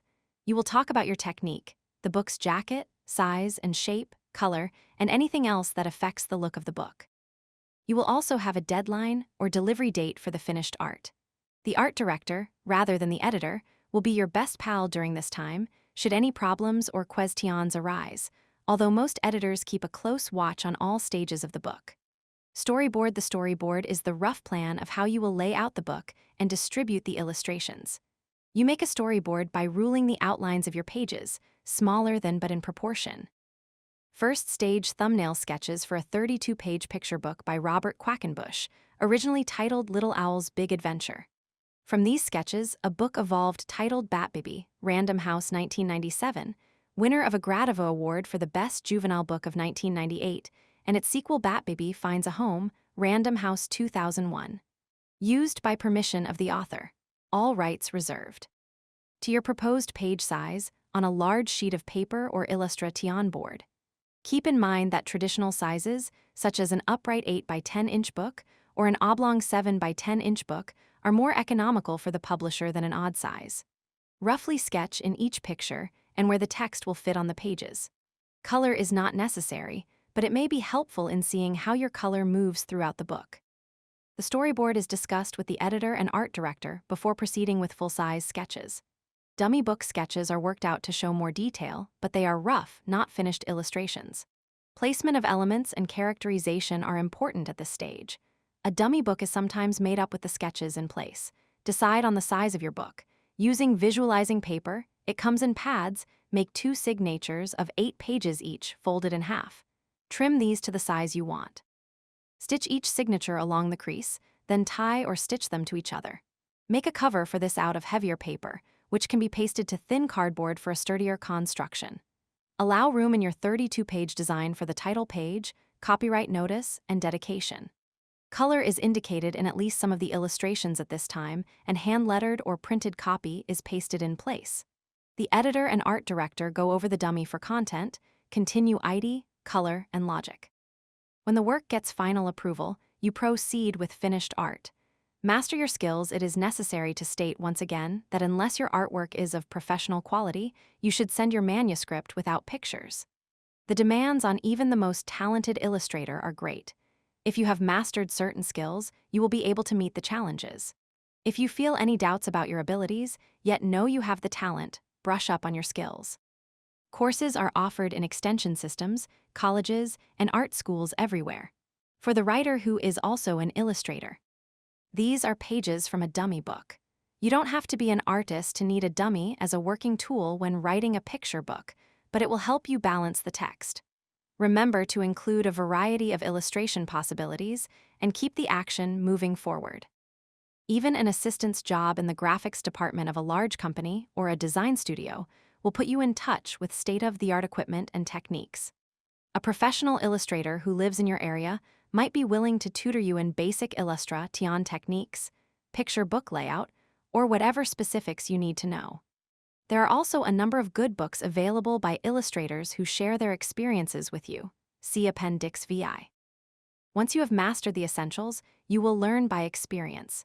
Take smaller jobs until you get your feet wet. Learn the procedures of working with a publisher. The more you understand about the process of picture book making, the better you will be to meet the challenges you face. Study other illustrators in addition to availing yourself of the traditional methods of training. Study the works of other illustrators, past and present, not to copy them, but to learn from them. By all means, study the latest picture books by Vera Williams, Peter Siss, Jan Brett, Chris Van Allsburg, Brian Pinkney, and Christopher Myers. But go back a step, too, to the work of illustrators who only a few years ago set standards for today's illustrators. Morris Sendak, Eric Carle, Yuri Shulevitz, Leo and Diane Dillon, Barbara Cooney, Arnold Lobel, and Ezra Jack Keats. Don't limit yourself to only the most recent books if you want to do a major study in craftsmanship. Keep your mind and eyes open to a wide range of illustration styles. A well-stocked children's bookstore is a good place to see the latest books, but libraries will undoubtedly have some of the long-lasting old favorites. It is realistic to say that, as a beginner, you will find it difficult to get a job illustrating a picture book. As an unknown, you are competing with professionals who are sure to sell more books for the publisher on the recognition of their names alone. Jacket illustration, spot drawings, and black and white illustrations for early chapter books are places where you can best find your first professional work. These jobs, in turn, can help you land meatier illustration assignments and, hopefully, your first picture book contract. 162 How to Write a Children's Book. Show your work if you have a portfolio of illustrations to show, and you should, if you want a career as an illustrator. You can benefit from a publication offered by the Children's Book Council, free for a self-addressed stamped, postage for 3 ounces envelope called An Illustrator's Guide to Members of the Children's Book Council. It tells you, in addition to the name, address, telephone number, and contact person at each publishing house, how to arrange an appointment to have your work seen. It also tells you what to do if you cannot come in person and what a publisher wants to see. See the appendixes for references to books, organizations, and conferences where you can have your work seen by professionals. The illustrator of a picture book receives a share of the royalties depending on her contribution to the whole book. These rates vary, but on picture books the illustrator generally shares 50-50 with the author. If you do both text and illustrations, you will get to keep the entire royalty. Suggestions: Chapter 17:1. Prepare a storyboard for a familiar folk tale, such as Jack and the Beanstalk. Are the end papers included in your layout, or will they be added separately? 2. After you have prepared a storyboard to your liking, carry it a step further and make up a dummy book. Books mentioned in this chapter, in order of appearance: Snowflake Bentley, Jacqueline Briggs Martin, illustrated by Mary Azarian Jumanji; Chris Van Allsburg Joseph Had a Little Overcoat; Sims Tabak Koga's Mysterious Journey, Elizabeth Partridge, illustrated by Akisage Bread Racer, Audrey Wood Cockadoodledoo; Janet Stevens For the writer who is also an illustrator. Other illustrators mentioned in this chapter, in alphabetical order: Jan Brett, Brian Pinkney, Eric Carl, Robert Quackenbush, Barbara Cooney, Morris Sendek, Leo, and Diane Dillon, Yuri Shulevitz; Ezra Jack Keats, Peter Sis, Arnold Lobel, Vera Williams, Christopher Myers. 164 How to Write a Children's Book. 18 Changing markets. Finding the right publisher for your workbook. Markets are constantly changing, expanding, contracting, reshaping. Within a year, the emphasis can shift from one kind of publishing to another or explode in ways we never expected. Anything that changes our lifestyles can trigger changes in the book industry. FAT funds. A major change in publishing occurred in the 1960s, when library budgets were fat with government funds. Books were published in great quantities and in lavish editions because the money was there and people, mainly librarians, were buying them. An event of less media note was the introduction of mass-market paperback reprints into the children's field. The only reprints available prior to that time were those produced by book clubs like Scholastic that had operated within the school system for years. With the advent of Dell's yearling books for children, publishers began to release books from their backlist, books published over the years and still actively sold in hardcover. For the first time, you could buy children's books in paperback editions at a fraction of the hardcover cost. They began to make their way into bookstores and even libraries. Pop-up book glut in the 1980s. Libraries, once responsible for 80% of the children's books purchased in the United States, were no longer the dependable buying source they had been due to cuts in federal funds. Publishers were forced to tap new markets for selling children's books, catering to the bookstore consumer rather than the institutional buyer. All of a sudden, there was a glut of pop-up books, book and toy combinations, activity books, and books you could write in. Lots of commercial properties that never worked in the library environment. The success of this shift accounted for an upsurge in children's book purchases and made up for the lost library market. Series. There is nothing new about the popularity of series. Many childhoods ago, stories about Nancy Drew and the Hardy Boys came on the scene and are still entertaining girls and boys. Series generally grow out of a demand by readers for more about certain characters, like J.K. Rowling's Harry Potter or the Puppet People on Sesame Street, or on certain themes, as in R.L. Stein's Goosebumps series of horror stories or the Star Wars movies.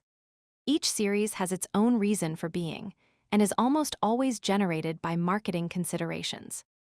Ann M. Martin took on contemporary issues in her series, The Babysitter's Club, about a group of friends who start a babysitting service. Girls who babysit and are drawn to a group of friends who share common interests respond to the clearly plotted, realistically handled stories. Bonnie Bryant's Saddle Club series offers good characterizations and expert background on writing, but more importantly, feeds into the adolescent girl's love of horses. My own string of books about Robert Dorfman started with one book, with no sequel in mind, about a boy who is not a super achiever, but whose heart and intentions are good. A book club publisher saw the appeal in the character and asked for more.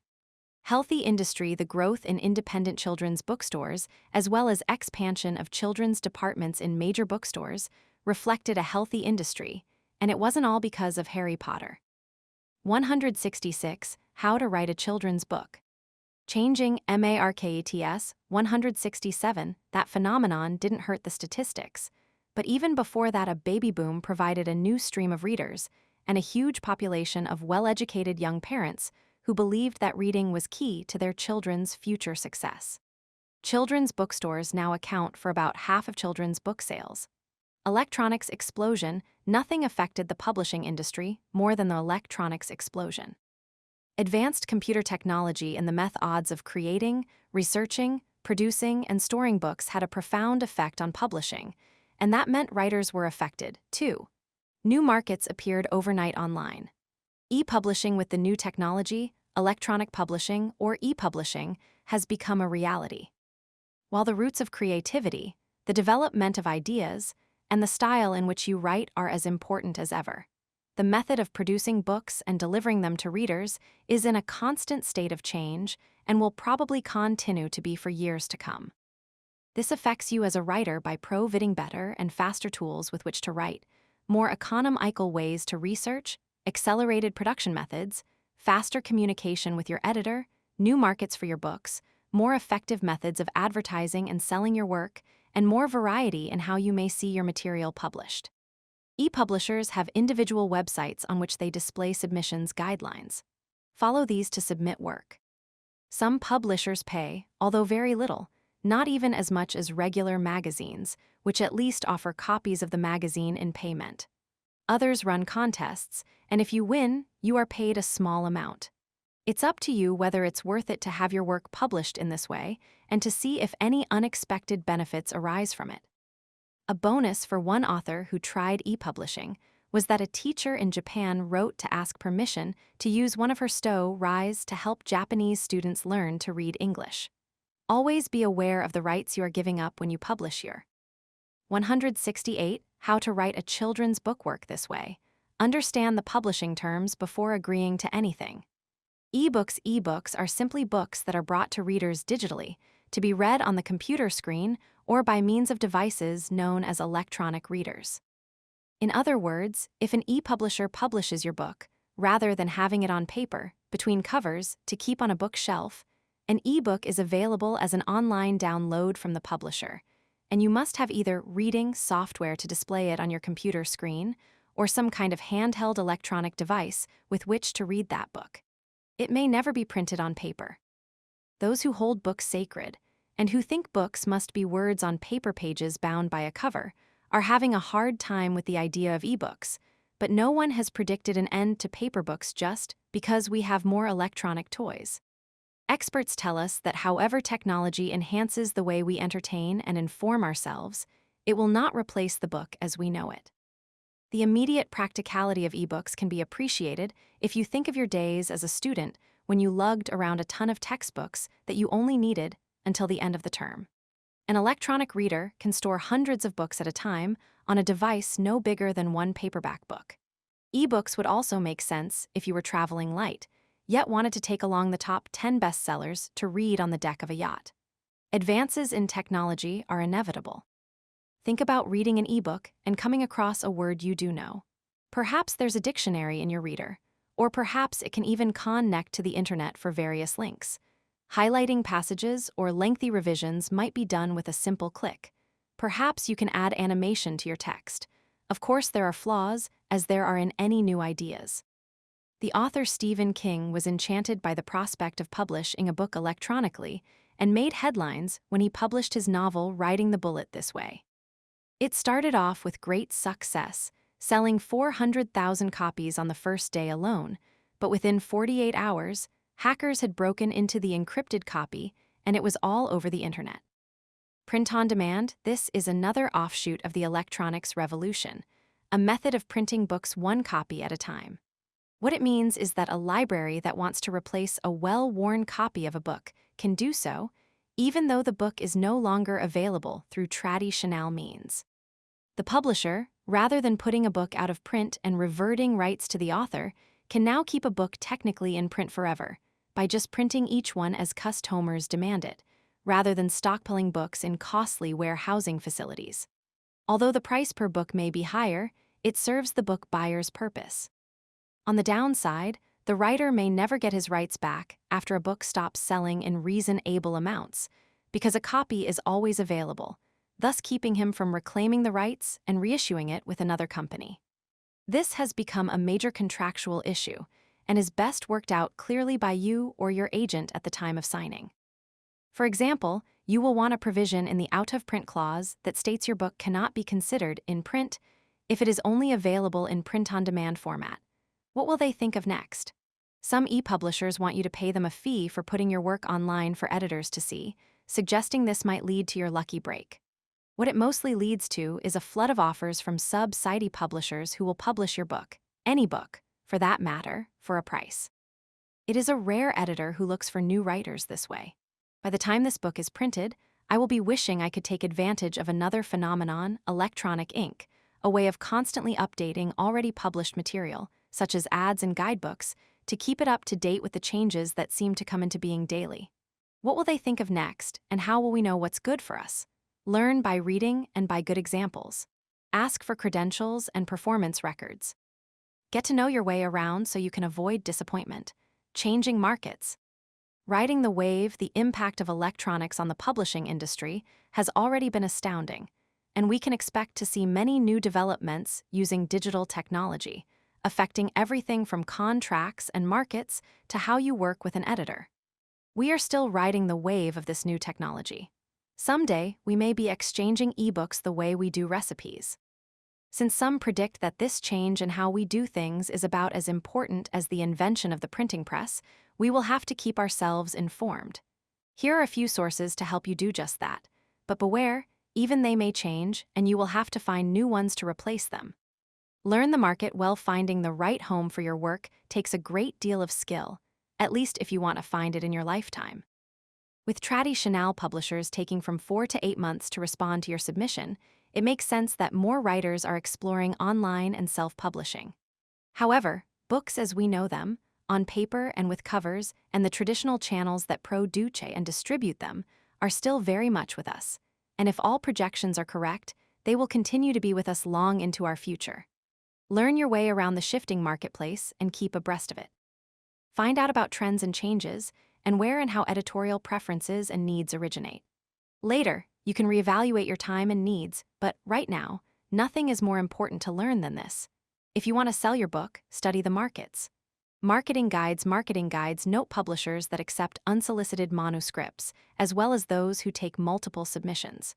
They note publishers that accept queries by email and offer the submissions procedures of various publishing houses. There are a few standard sources of general market news that are useful. Really 170 How to Write a Children's Book. Able and up to date, see Appendix V for more about this and other marketing information. Writers, magazines among the most popular magazines for writers are The Writer, Writer's Digest, and Poets and Writers magazine. While not specifically directed to children's book writers, they have articles of general interest to all writers and marketing reports with the most up-to-date information on changes and trends. Occasion Ally, they publish something specifically for children's writers. Magazines just for children's writers exist, mostly through subscriptions. They offer market news and/or strategies for success, and all offer support for the working writer. Children's Writer, published originally for students of the Institute of Children's Literature, is now available to the public and is one of the most thorough and helpful publications, with articles, marketing analysis, news, and tips for writers. Others include the Society of Children's Book Writers and Illustrators Bulletin, a bi-monthly publication for members of that organization, and Children's Book Insider, a monthly newsletter with articles and market news. An advantage to keeping your eyes and ears open to general industry news is that you may find a second market for some of your work. Perhaps the research you did for your book on tropy, Cal rainforests left you with overflowing, unused files packed with interesting information. In your readings, you may discover that a new children's magazine has been started, featuring environmental issues. The editor might just be interested in an article about the wildlife that lives in the forest canopies and how their existence is threatened if we do not preserve the rainforests. You may also find that other publications need fillers, anecdotes, odd and interesting facts, humor, puzzles, and you may be able to put together some bits and pieces for them from your files. Writers' annuals each year, Writer's Digest publishes a thick hardcover volume, Children's Writers and Illustrators Market, containing articles, reference material, market lists, publishers, addresses, submission-changing markets, requirements, and other related information for the active writer. It is available at bookstores. If you are at the submitting stage of writing, it would be wise to buy the latest edition to keep up with the changes in publishers' staffs and needs. Browse through it for marketing information as well as general helpful sugges, tions, and articles on related topics, contributed by major people in children's publishing. Trade Journals, the weekly publication of and about the publishing trade, is Publishers Weekly, which also has an online edition. This magazine keeps you current with news of the publishing industry as it relates to the bookseller. It devotes a page every week to reviews of new children's books for the bookstore buyer. 2 issues a year, in February and July, are devoted to children's publishing and include previews of forthcoming spring and fall books, plus additional articles and features. Another online magazine, Publisher's Lunch, is an informative digest of publishing news that comes to you daily if you subscribe, and it's free. School Library Journal and the American Library Association's book list are also helpful. The reviews in these publications give the writer some idea of how a book is judged by the library profession, a major purchaser of children's books. You will be amazed at how much background information you can and will pick up in these articles and reviews. Perhaps you will learn how editors decide what their publishing needs are and how they find authors or make difficult choices when buying manuscripts, or what makes a library buyer turn down a non-fiction book by a well-known author. The previews of forthcoming books in Publishers Weekly may indicate that a publisher is starting a new series of books, or that a new small publisher is emerging. This is worth noting. They may be looking for new writers with new projects. Although their budgets may be smaller and distribution capabilities limited, a small press can offer you more personalized attention than a large publisher. 172 How to Write a Children's Book. Writers, organizations, although many organizations for writers insist that writers be published as a requirement for joining, others are more liberal and even encourage beginning writers with information and services to help them get started. One is especially important to children's writers: the Society of Children's Book Writers and Illustrators, SCBWI, an international organization devoted solely to the interests of writers and illustrators of children's books. The SCBWI offers a newsletter to its members providing publishing news and marketing information, announcements of important events and legislation related to their members, as well as articles about craft.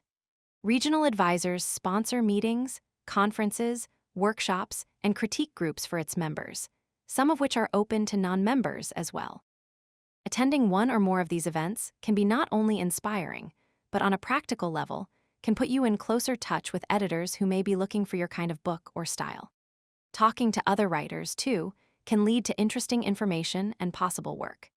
You might consider joining such a group in order to keep up with news and to take advantage of the social contacts and services offered. See Appendix VII for information about this and other organizations. The Authors Guild is a society of published authors advocating free speech, fair compensation, and copyright protection. Members can take contracts to them to review. If you are not yet published, you may join as an associate member http://www.authorsguild.org. PEN, known primarily for its defense of free expression around the world, is another organization worth knowing. http://www.pen.org. Guidelines: these are available in print and online from publishers, particularly for specific lines of books. They give you clear information on what material to submit and how, what you will be paid, manuscript length, and other details. When you send for guidelines, remember to enclose a self-addressed stamped envelope. Guidelines can be informative and sometimes even amusing. Changing markets. Where else would you learn that in some teen romance series teenagers, even those who are madly in love with each other, may touch, but only from the waist up? Networking, knowing the sources of information, is a large part of keeping up with your business, but it isn't the only part. You have to go out and get information or make contacts when you have a lead. Only then will you get the word on the latest writing assignments and opportunities open to beginners. Here are several scenarios in which you might find yourself. You read, in the Marketplace section of Children's Writer, that a publishing house that publishes only nonfiction is seeking biographies for young readers. You have been following the career of a bright young star, a woman who has made important discoveries in the search for a cure for cancer, and you would love to research and write her biography. The publisher wants your resume with clips, any clippings from newspapers or magazines in which your work appeared, or writing samples. You have no clips, but you immediately send your proposal for a biography of the scientist, explaining why you think she would make a good subject and why you are the person to write this book, along with your resume and a sample of your writing. As you browse through the latest copy of the bulletin, which you receive bi-monthly as a member of the Society of Children's Book Writers and Illustrators, you find that an editor who has been with one publishing house for 8 years has gone to another house to expand their children's list, especially its picture book line. During a recent writing class, your instructor told you the picture book you had been working on is ready to submit to a publisher. You check it out and learn you don't even need a query letter. Before 24 hours have gone by, you have mailed your manuscript, freshly printed, to the editor at her new publishing house. In the section, at Presstime in Children's Book Insider, you read that a publishing company is looking for plays for the school market. You have written a play for young children, which has been sitting on the shelf, because you didn't know what to do 174 how to write a children's book. With it, you dust it off, reread it, make revisions, and query that publisher, all within days of reading the notice. After a writer's conference, you're talking with other writers and discover that there is a new monthly magazine that features history for young people in an interesting format. History is your special interest. You have not yet published a book, but you feel you can successfully write an article. You send for a copy of the magazine and request a copy of their guidelines and theme list for the coming year. Talking with a writer friend, you learn that the various teen-age romance lines publish strict guidelines for their authors. Young adult books are your area of interest, so you write to the editors of each of these lines asking for a copy of their guidelines. In a previews issue of Publishers Weekly that you read at the library, you learn that a publishing house is going to issue a series in the next year on water sports. You would love to combine your interest in kite surfing with your interest in writing, so you query the editor, saying that you would like to discuss some ideas for this series with him. Incidentally, you pay your own research expenses, so don't let your ideas get too exotic. It is true, however, that you may be able to take these expenses as tax deductions if you are a working writer, something to discuss with your tax accountant. None of the above situations is far-fetched. Some of them, in fact, are real, based on situations I have witnessed. As in all Busey-nesses, there is a lot of competition, and what you do with what you've got is closely related to your success.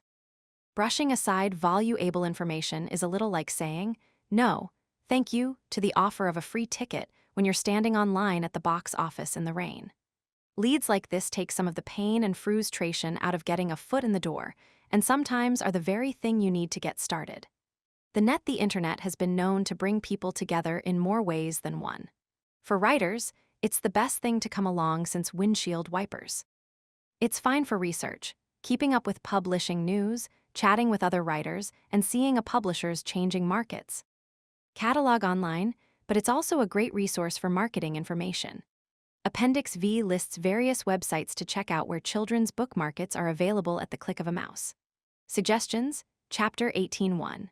Find 5 publishers to whom you would submit a contemporary novel about Phil, a high school junior who holds 5 different jobs after school, all with funny results, to pay for a Mustang he wants to buy when he gets his driver's license. 2. You have a mystery novel about the theft of money collected by a class of 3rd graders to buy uniforms for the soccer team and what they do to find the thief. Would you submit it to Chelsea House Publishers? Justify your answer. Sources of information mentioned in this chapter, in order of appearance. The Writer's Digest Poets and Writers Magazine Children's, Writer the Society of Children's Book Writers and Illustrators Bulletin Children's Book, Insider Children's Writers and Illustrators Market Publishers Weekly Online http://www.publishersweekly.com Publishers Lunch http://www.publisherslunch.com School Library Journal American Library Association Booklist Society of Children's Book Writers and Illustrators, the Authors Guild Pen 176 How to Write a Children's Book. Part 5 A publisher in your future good stories are not written, they are rewritten. Phyllis A. Whitney, writing juvenile stories and novels. 19 Out of the slush pile and into the fire. What publishers do, what happens at the other end, where your manuscript is received. Is it handled with care? Is it read by anybody? Publishers have the right not to read unsolicited manuscripts. those sent directly by the author to the publisher without being requested, but will generally let it be known if this is their policy.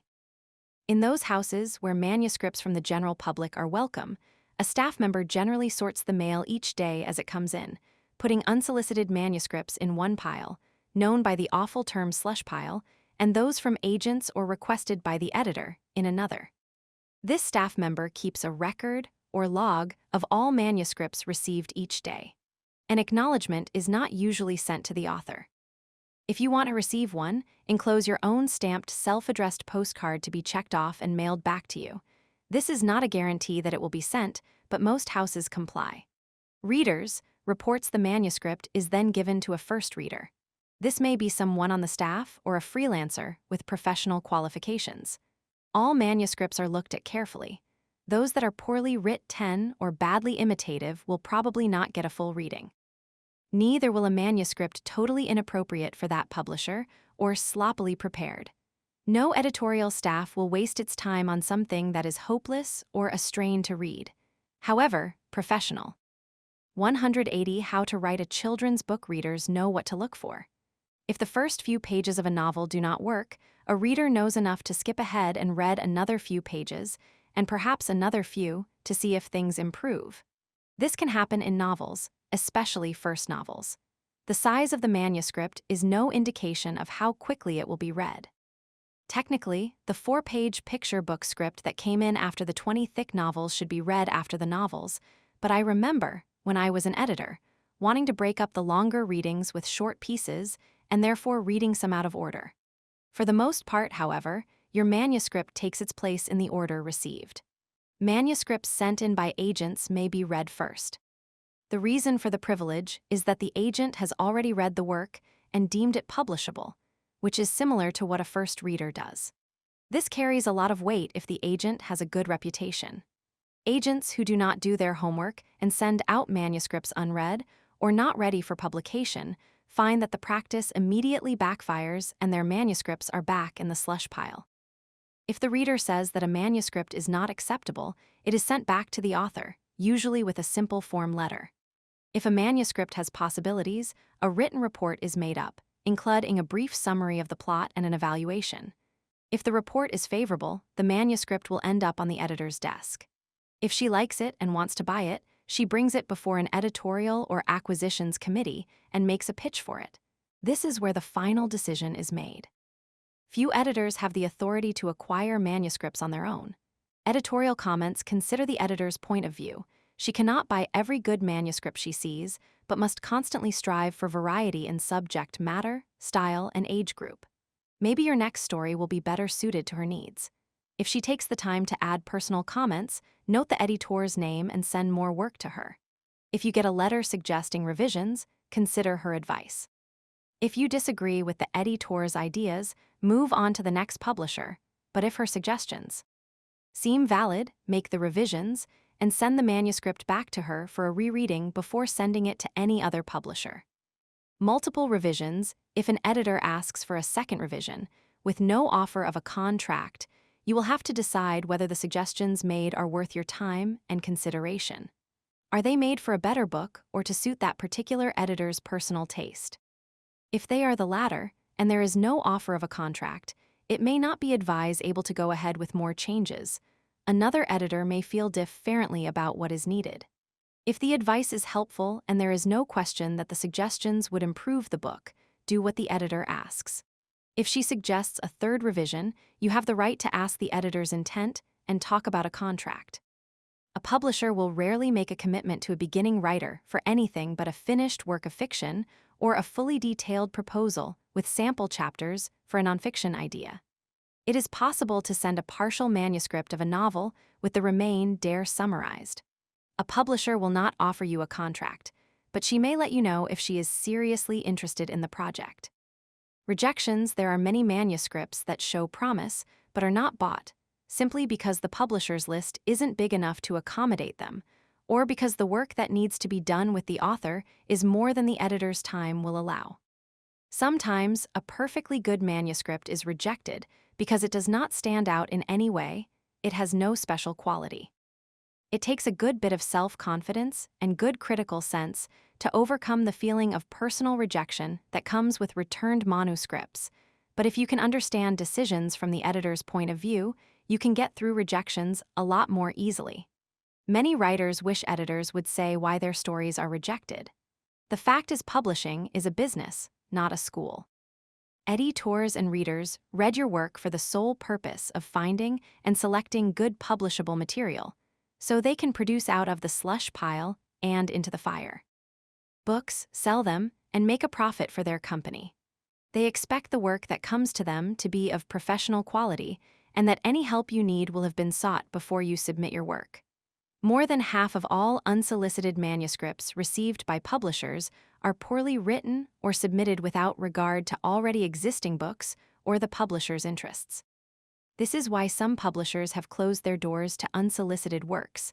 The percentage of publishable manuscripts discovered in the slush pile does not warrant the expense of looking for them. When a contract is offered, it is usually done by letter or by phone with a letter to follow. An editor may want to talk with you first to discuss the work to be done on the manuscript. Once the editor knows how you feel about the work to be done and what it will be like to work with you, she may offer you a contract.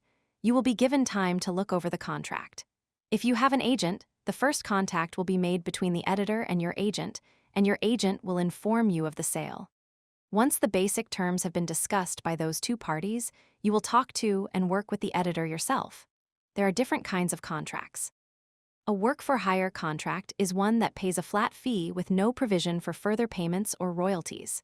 In work-for-hire contracts, you usually agree to give up all rights to the work, and the publishing house copyrights the work in its name. Read your contract carefully to know which rights you are signing away. Royalty contracts are standardized in form with terms, such as advance and royalty rate, to be filled in. Advances vary according to the experience of the author and how many copies of the book the publishing house figures it can sell. Royalties seldom vary. 10% is the standard share allotted for author and illustrator combined. For a non-illustrated book, such as a teenage novel, you would receive the full 10%. For a picture book, where the illustrator is equally important to the book, you would probably share the royalty evenly. As you publish more books, your advances will probably increase, and sometimes your royalty rate will go up. Relatively 182 How to Write a Children's Book. Few writers earn more than a 10% share, but that doesn't mean you shouldn't be protected. There should, ideally, be an escalation clause in your contract which states that if your book sells more than a certain number of copies, your royalty will increase. If there isn't such a clause, try to get one included. Some companies have a clause stating that royalties will be based on net proceeds rather than gross. A book selling for $12.95 would earn you $1.295 per book on a gross system. On a net system, various publishers, discounts would be included before the royalty is figured, so if a purchaser gets a 40% discount, your royalty becomes $1.295 less 40%, or $0.777 per copy. Publishers who base royalties on net proceeds do, in some cases, offer higher royalty rates to compensate. You can see how this would seriously affect your income, so understand the contract you sign, note the terms carefully, and avoid surprises later. You can always turn down an offer if a contract seems unfair and the publisher is unwilling to negotiate. Agents are extremely helpful here because they know what the negotiable points are and how far they can push. The option clause, giving the publisher the right to your next work, is standard for a first book. On your next contract, you can negotiate to remove this clause so that you are free to submit your next book to anyone you please, or at least be more specific about the nature of the work covered by the clause. For example, if your first book is a picture book, your second contract might describe your option as a work of a similar nature, so that it is only a picture book manuscript that is covered by your option clause. Or it may be spelled out more specifically, naming the type of book, age group, and whether it is to be fiction or nonfiction. Earnings: there is no way to guess how much money you can make on a book. A lot depends on the state of book budgets in libraries, the health of retail bookstores, reviews, promotion and publicity, subsidiary rights sales, and plain good luck. An unfavorable review in School Library Journal may curtail the sales of a book that leans heavily on the library market. On the other hand, out of the slush pile and into the fire. Plug on TV may cause a spike in sales in bookstores. When, years ago, Johnny Carson read excerpts from my book You Can't Eat Peanuts in Church and other little-known laws on The Tonight Show, sales jumped sky high. If everything goes perfectly, you might receive an advance of, let's say, $10,000 for the sake of easier math from a hardcover publisher for your first novel. If your book has a catalog price of $16, again for easy math, your royalty 10% will give you $1.60 for each copy sold. If you sell 2,000 copies in the first year after publication, that will be a total of $3,200. No taxes have been withheld. Subtract this amount from your $10,000 advance, and in about 1 year, you have earned back only about a third of your advance. You must earn another $6,800 before you will see any more income from that book. In some cases, the advance is all you will ever see for a book. It may even go out of print before you have earned back the rest. If this happens, your contract probably protects you from having to pay back the remainder of the advance, but it is something to consider when drawing up a contract.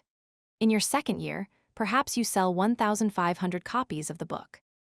That's another $2,400 for you, but you won't see it. It will be deducted from the balance you owe, leaving you with $4,400 left to earn. But don't despair. Perhaps you will sell the paperback reprint rights for $7,500, giving you an additional $3,750, after the fee is split 50-50 with the publisher. Perhaps in your next royalty period you will earn enough money to actually receive a check. A large amount of money sounds good at first, but consider that everything you earn on this book comes over a period of 2 or 3 or even more years. You would need quite a lot of books in print to bring in a reasonable income. And, if you sell a book that requires illustrations, you will have to share earnings with the illustrator. The fact of the matter is, for most people, writing children's books is not a lucrative business, but there are some writers who earn their living at it. It is the kind of field in which you have to weigh the rewards of the work against the risks and struggle. Certainly, you should not consider giving up a full-time paying job at this point to stay at home and do nothing, but write Chill 184 How to Write a Children's Book. Dren's Books, not if you have rent to pay and food to buy. If you stay with it and find your success, you will know when the time has come to give up the other job. Subsidiary rights to your work are all offshoots of your creation. They include paperback rights, book club rights, movie and TV rights, toys and games based on characters you have created, and so forth. Publishers are automatically entitled to book rights only, including paperback and book club, within the United States and its territories. Anything else must be negotiated with you. Your agent, if you have one, will try to sell foreign rights, movie rights, and whatever else is feasible. In the absence of an agent, the publisher will act as your agent and help you to sell those rights. If Five Star Movie Productions wants to buy the movie rights to your novel Teen Dreams, they will go to your publisher. The publisher will direct the movie company to your agent, or, if you have no agent, talk to the movie people on your behalf, consulting with you about the terms. If a paperback publisher wants to buy reprint rights to your book, the hardcover publisher can negotiate the rights without your consent because they are still book rights. You may be consulted about terms, but the disposition of those rights is up to the publisher. If there is an agent involved on this book, she will still receive her commission for your part of the income on this deal. When the time comes, read through your contract carefully. It isn't as Greek as you think. With the help of one or more of the publications listed in Appendix IV and a little effort, you can understand the various clauses so that you will know what you are talking about. A little knowledge goes a very long way. If necessary, hire a lawyer to help you understand your contract. Vanity publishing, if you simply want to show off a book with your name on it, you can hire any vanity press to print and bind whatever you give out of the slush pile and into the fire. These companies exist solely to take advantage of the ego and vulnerability of writers who cannot get their work published through normal channels and who feel a bound book gives them validity as writers. It doesn't. A vanity press will publish anything for a price. Subsidy publishers are a bit different and can sometimes be helpful, offering various services to the writer who may have good reason for going off on his own to publish a book.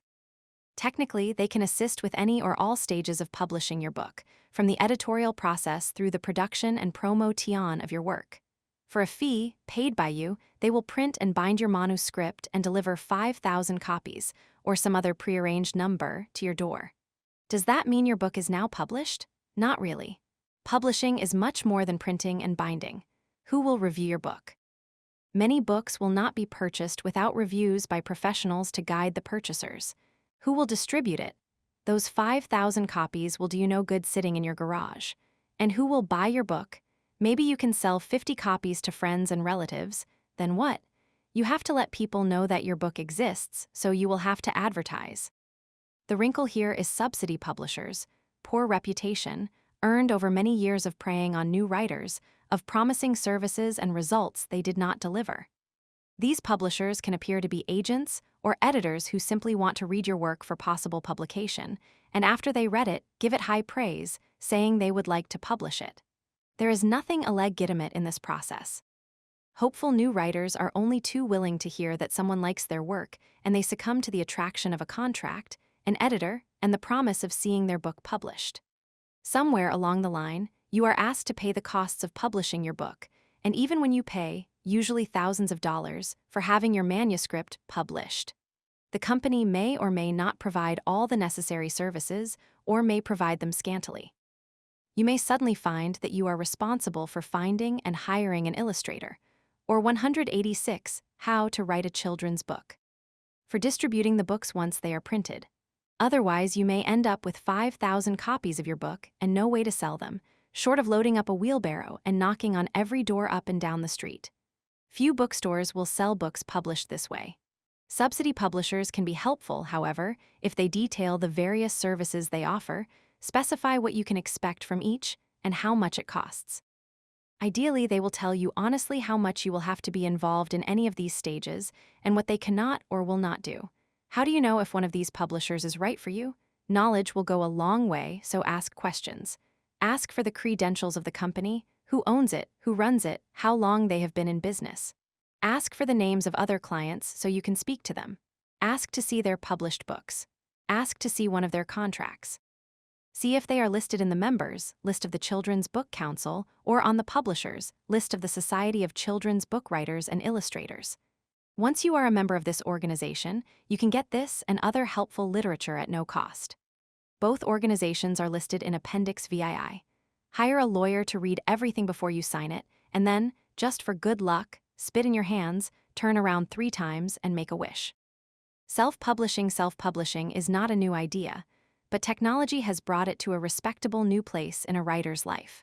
With easily obtainable software programs, it is a viable route to publishing a work in an affordable way for a limited audience. It gives individuals the tools to write, design, illustrate, and publish their own books with the help of various software programs and a professional print shop to print and bind your book. I published several books on my own, for fun, using the software that came with my Macintosh computer and a reliable Hewlett-Packard inkjet printer. I bind them with a spiral binding machine that sits on my file cabinet. The books I publish are for myself or for students of my workshops, including a cookbook to which many of them contributed recipes and several workbooks based on my teaching out of the slush pile and into the fire. Exercises, which you can find listed in Appendix VII. This is self-publishing at its most modest, but it serves my purpose. Barbara Comfort had a more ambitious project in mind when she tried to sell mysteries set in her small town of Land Grove, Vermont, to big city publishers who were not interested in the local color. Comfort had a small local press print a trunkload of copies of her first book, Vermont Village Murder, and began selling them out of her car to bookstores in southern Vermont. She sold enough of her books to draw a local following and eventually attracted a publisher as well, who published her next books. This was one author's way of investing in herself, and her hard work paid off. There have been some success stories with self-publishing, and after all, some of the most famous writers, Virginia Woolf, D.H. Lawrence, Henry Thoreau, published some of their own works, but look into the practice thoughtfully before you consider it for yourself. It may be right for your cherished book of poems or your family history, which may have only a small audience, but if you want your book to reach a wide readership, it is usually wiser to follow the traditional procedures and find ways to be creative in your writing instead of in your publishing.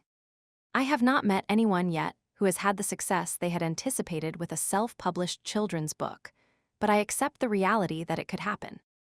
At least if you are doing it yourself, you know exactly what you can and can't do and what it will cost, and you will have control over the entire project.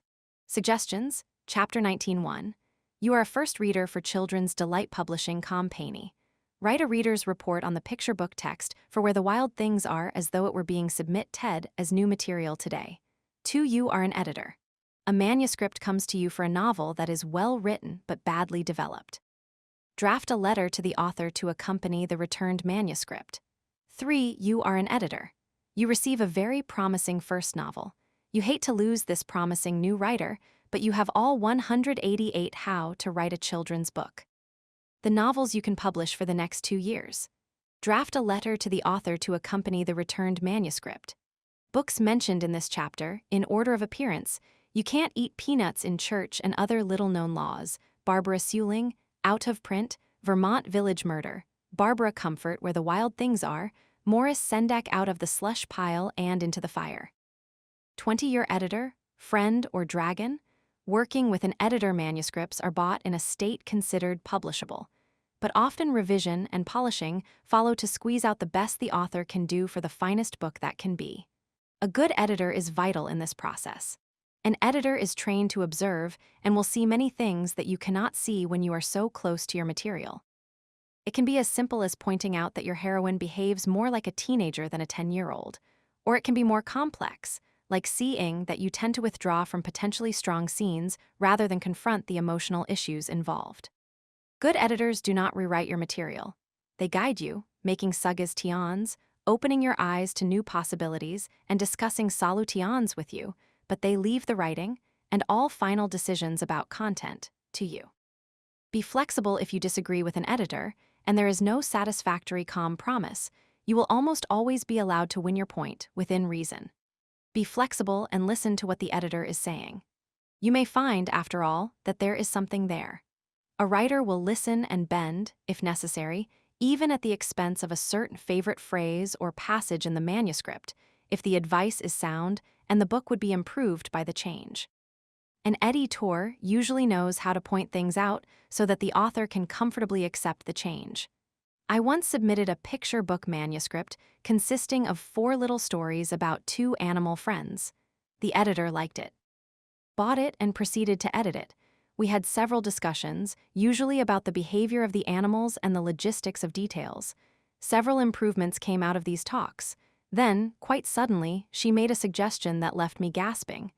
"I think you ought to drop the first story," she said. "How can I drop it?" I cried. "That's the story that sets up the relationship between the 2 friends." "Exactly," replied my editor. "You set them up for a friendship that is perfectly clear from their actions. You don't need to explain it. The first story slows it down. The second story starts right in, and it's obvious that they are friends. Look at it and think about it. Let me know what you decide." Needless to say, it was devastating to consider cutting out 1/4 of my book. I was attached to that story. In the next few days, going over it again and again, I saw that my editor was right. I have had cause many times since to admire her judgment. The book, The Great Big Elephant and the Very Small Elephant, was published in hardcover, received good reviews, and was subsequently purchased by 2 book clubs in hard and softcover and by a book club in England. No one ever missed that first story. When your editor leaves, it can happen that an editor you have been working with suddenly leaves the company right in the middle of your book. What do? Some writers become so attached to their editors that they follow them wherever they go, contract permitting. If it does not, you must finish out your contract with the present company, and perhaps when you sign up your next work it can be with your original editor at her new company. Or you may decide that it is worth staying at the present publishing house, even without the editor you liked, because you want the continuity of working with one house. However you deal with it, losing an editor is an unsettling experience, and it takes a while to get over it.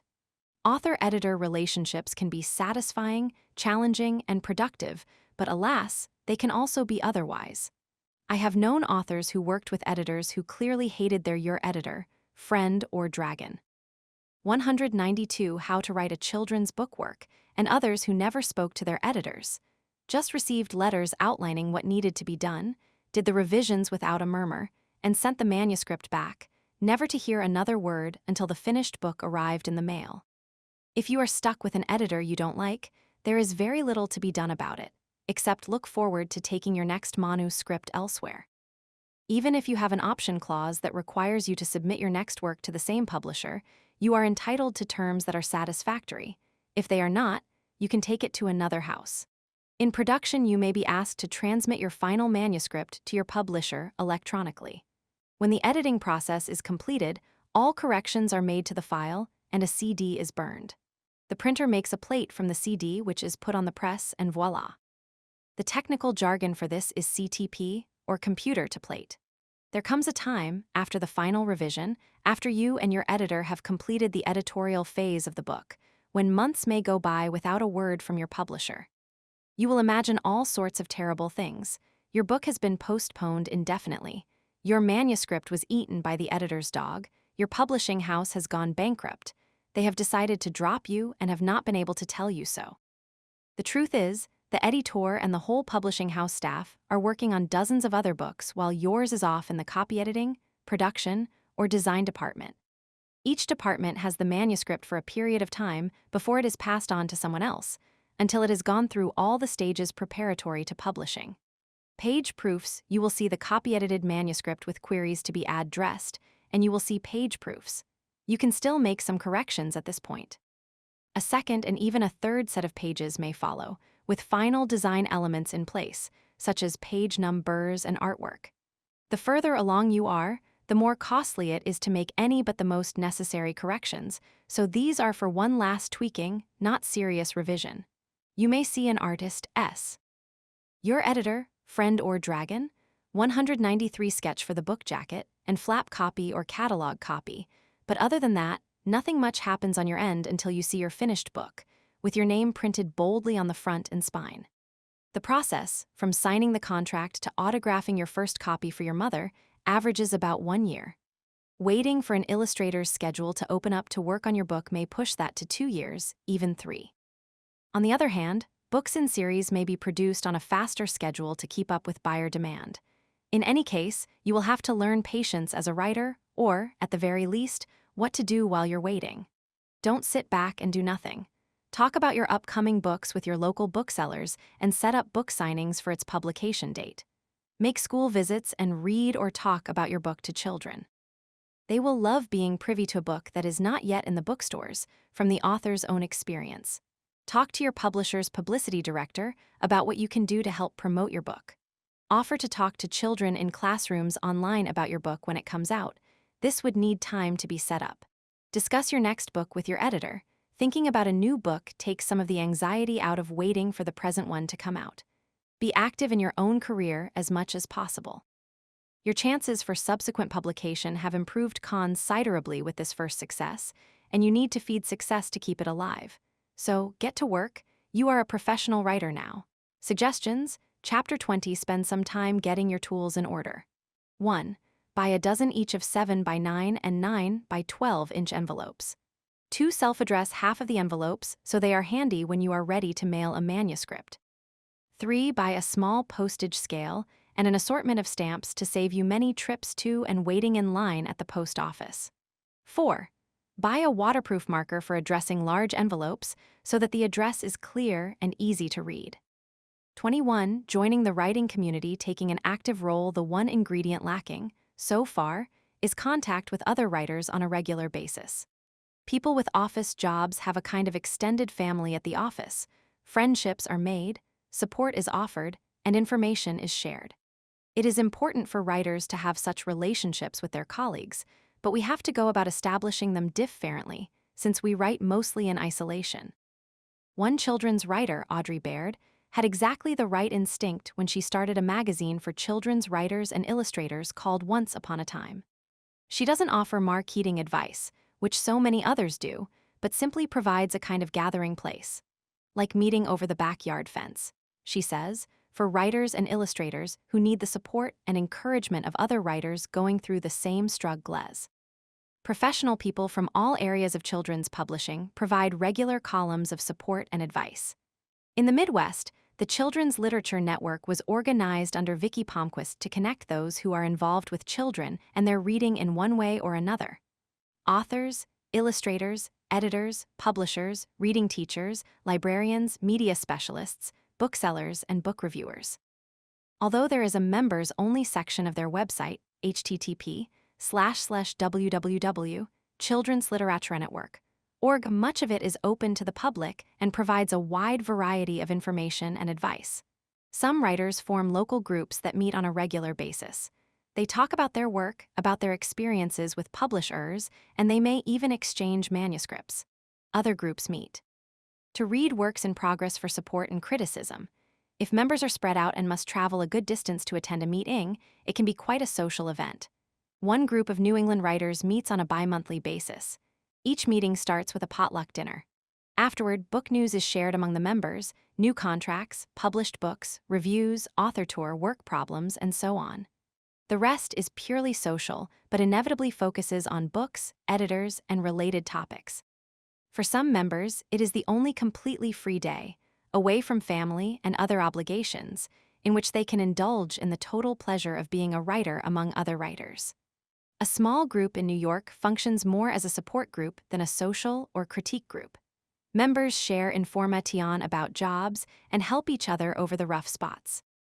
Still, other groups invite professional people such as editors, writers, illustrators, and agents to come and talk, chipping in to pay for the visitor's honorarium. Some years ago, a writers' group I belonged to in New York was the catalyst for a book project, although that was not its original intent. The city's libraries were in crisis, and at one of our meetings we came up with an idea about how we could help, and the New York Kids Book was born. We were all unknown writers at the time, but we solicited voluntary contributions from other writers and artists, some literary stars among them, edited it all, and found a publisher who was willing to go along with our plan, donating the royalties to the hurting libraries. Online critique groups have sprung up following classes and workshops, where writers wanted to remain together as friends and colleagues. However you use your group, it is important because it puts you together with other writers so that you become more informed and get away from the isolated writer's existence now and then. To start a writers' group, talk to someone at your local library. Perhaps you can put up a notice there to attract other writers in the area. Advertise in your local paper or post notices on university or community bulletin boards. Once you find interested people, arrange a location for the first meeting. Schools, libraries, or churches are good places to start, and set a date. Joining the writing community. 196. How to write a children's book. Your first meeting will tell you in which direction you want to go, whether the members want to read manuscripts or talk shop, or whether you will deal actively with issues close to writers' hearts. We have already talked about the activities of the Society of Children's Book Writers and Illustrators and various other workshops and conferences. See Chapter 7. Through your contacts with other writers, you will have a deeper understanding of the writing business and, at the same time, feel a part of a community, which is excellent for the spirit. I have seen it happen over and over again, one writer sharing an important piece of information with another, or one writer introducing another to someone with similar interests. Book talks. Once you have a book published, there are other ways to meet people who have an interest in children's books, particularly yours. Make arrangements with your local public schools or libraries to set up book talks with children. Consider these a service to your community, during which you practice the art of the book talk until you can take your presentation farther afield. Publishers often need authors who are willing to travel to various schools around the country for book fairs and author and Illustrator festivals. Teachers who work with children on writing love to have real live authors come in and talk to the children about the writing process. Once you have a good presentation worked out and understand the interchange between the writer and the children, you may want to charge a fee for your talks. Since this is part of being a writer, you need not feel awkward about being paid for such jobs. You must give up writing time to do the talks and to travel. It is only when you are learning, practicing, that you do it for nothing, or when the organization for which you do it is special to you and you do it as a favor. Publishers will help you set up book talks and take care of arranging transportation, delivery of books to sell at fairs, and other conveniences. Promote your book in any way that you can. Fill out the questionnaire that is sent to you by your publisher's promotion. Joining the writing community. 197 Department. Make it interesting and lively. It is important in matching you up with requests for speaking engagements. Keep in touch with your publisher before and after publication of your book through your editor or the publicity department. Let them know that you would like to be involved and that you are willing to speak, grant interviews, attend autographings, appear at bookstores to help celebrate National Children's Book Week, Dr. Seuss's birthday, Halloween, or some other special event. In preparation for all of this, remember to save your assorted notes, rough drafts, scraps, galleys, and any material related to the creation and production of your book. Ask the publisher to return your manuscript when she no longer needs it. An edited manuscript is always interesting to a young audience. Character sketches and anything that shows how your ideas evolved and developed are also fascinating. In some of my school visits, I took my brother along, who was the prototype for the character of Mr. Dorfman in my Robert books. The kids love meeting the model for a character. Book promotion. Your book will be promoted in various standard ways, and perhaps some new ones. It will appear in the publisher's catalog, which comes out long before the book is off the press. This catalog is sent to libraries and bookstores across the country and is given to the publisher's salespeople, who visit book buyers carrying sample books, pages, pictures, jackets, and catalogs. Twice a year, the editors address the sales force directly to speak on behalf of their books. The editor tries to give the salespeople highlights on each book and essential information that will help in the sales representative's brief bookstore presentation. On the road, salespeople refresh themselves on the individual books by means of an information sheet prepared by the editors. These sheets give vital information about the book and the author. Your book is also announced in certain trade journals, which are read by important book purchasers and shown online at the publisher's website, as well as those of the major online bookstores. Keep yourself informed and ask your editor questions whenever you can. If there is a house-generated publication that is sent to libraries, ask about it and how you can see that your book is mentioned in it. Inquire about whether you can help in any way. Books are often bought by school and public librarians on the basis of a few dependable sources of reviews, since most institutions cannot examine all the available books before purchase. If a book gets poor reviews in all of these, it will not be purchased by libraries. If 2 out of 4 don't like it, it has a limited chance. If only one doesn't like it, the damage is slight. All editors look for favorable reviews in all 4, of course, for Gwar and Teed sales. See Appendix II for a list of major reviewers. Some library systems have book examination centers, but smaller libraries have to depend on reviews, catalogs, salespeople, or jobbers, which are companies that buy large quantities of books from all publishers and sell them to the libraries at a discount, giving the libraries one place to order from instead of dozens. When you are talking to your editor before your book goes to press, ask if they are going to run any bookmarks or promotion pieces with your book. These can be inserted on the press sheet on which your book is printed, which is economical for the publisher. Bookmarks are useful when doing book talks. The children love it when you can leave them with some souvenir of your visit.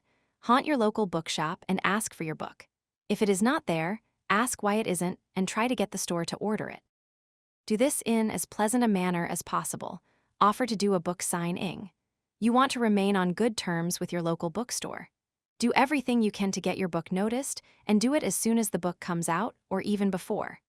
After a few months, your publisher will not spend time helping you to promote your book, not because of ill intent, but because new books that are coming out demand her attention. You will be pretty much on your own, except for the occasional book talk that the publisher may help you set up. 198 How to Write a Children's Book. Self-promotion. Instead of pouting when your turn is over, have a plan ready for self-promotion. Write up a piece about your book for the local newspaper. Use the telephone, newspapers, radio, and TV to help get your book and what you do across to the public. Create a web page and link it to other children's book websites. You owe it to yourself and your book, and your publisher will be happy to work with you if you are self-sufficient in this way. Start something now that you have come to the end of this book. Don't stop, whatever you do. Get involved in the business of publishing and the joy of creating children's books. The emphasis of this book has been on book publishing, with some attention paid to magazines, since they are the traditional stepping stones to book publishing. However, magazine publishing can be fulfilling and rewarding in its own right, especially if you are adept at short story or article writing. Textbook publishers, movie companies, cable TV producers, book packagers, and others also continually need fresh new children's material. Look them up online and in directories in your local library. An apprentice in any profession takes years to learn his craft. Don't be impatient if you do not begin to publish right away. The day will come when your hard work and careful study pay off. Meanwhile, take pleasure in learning all you can, and you will continue to grow as a person and as a writer. Checklist, taking an active role. 1. Keep writing and working those ideas onto paper. 2. Keep up with publishing news. 3. Join a writer's group. 4. Begin a new work as you wait to hear from a publisher.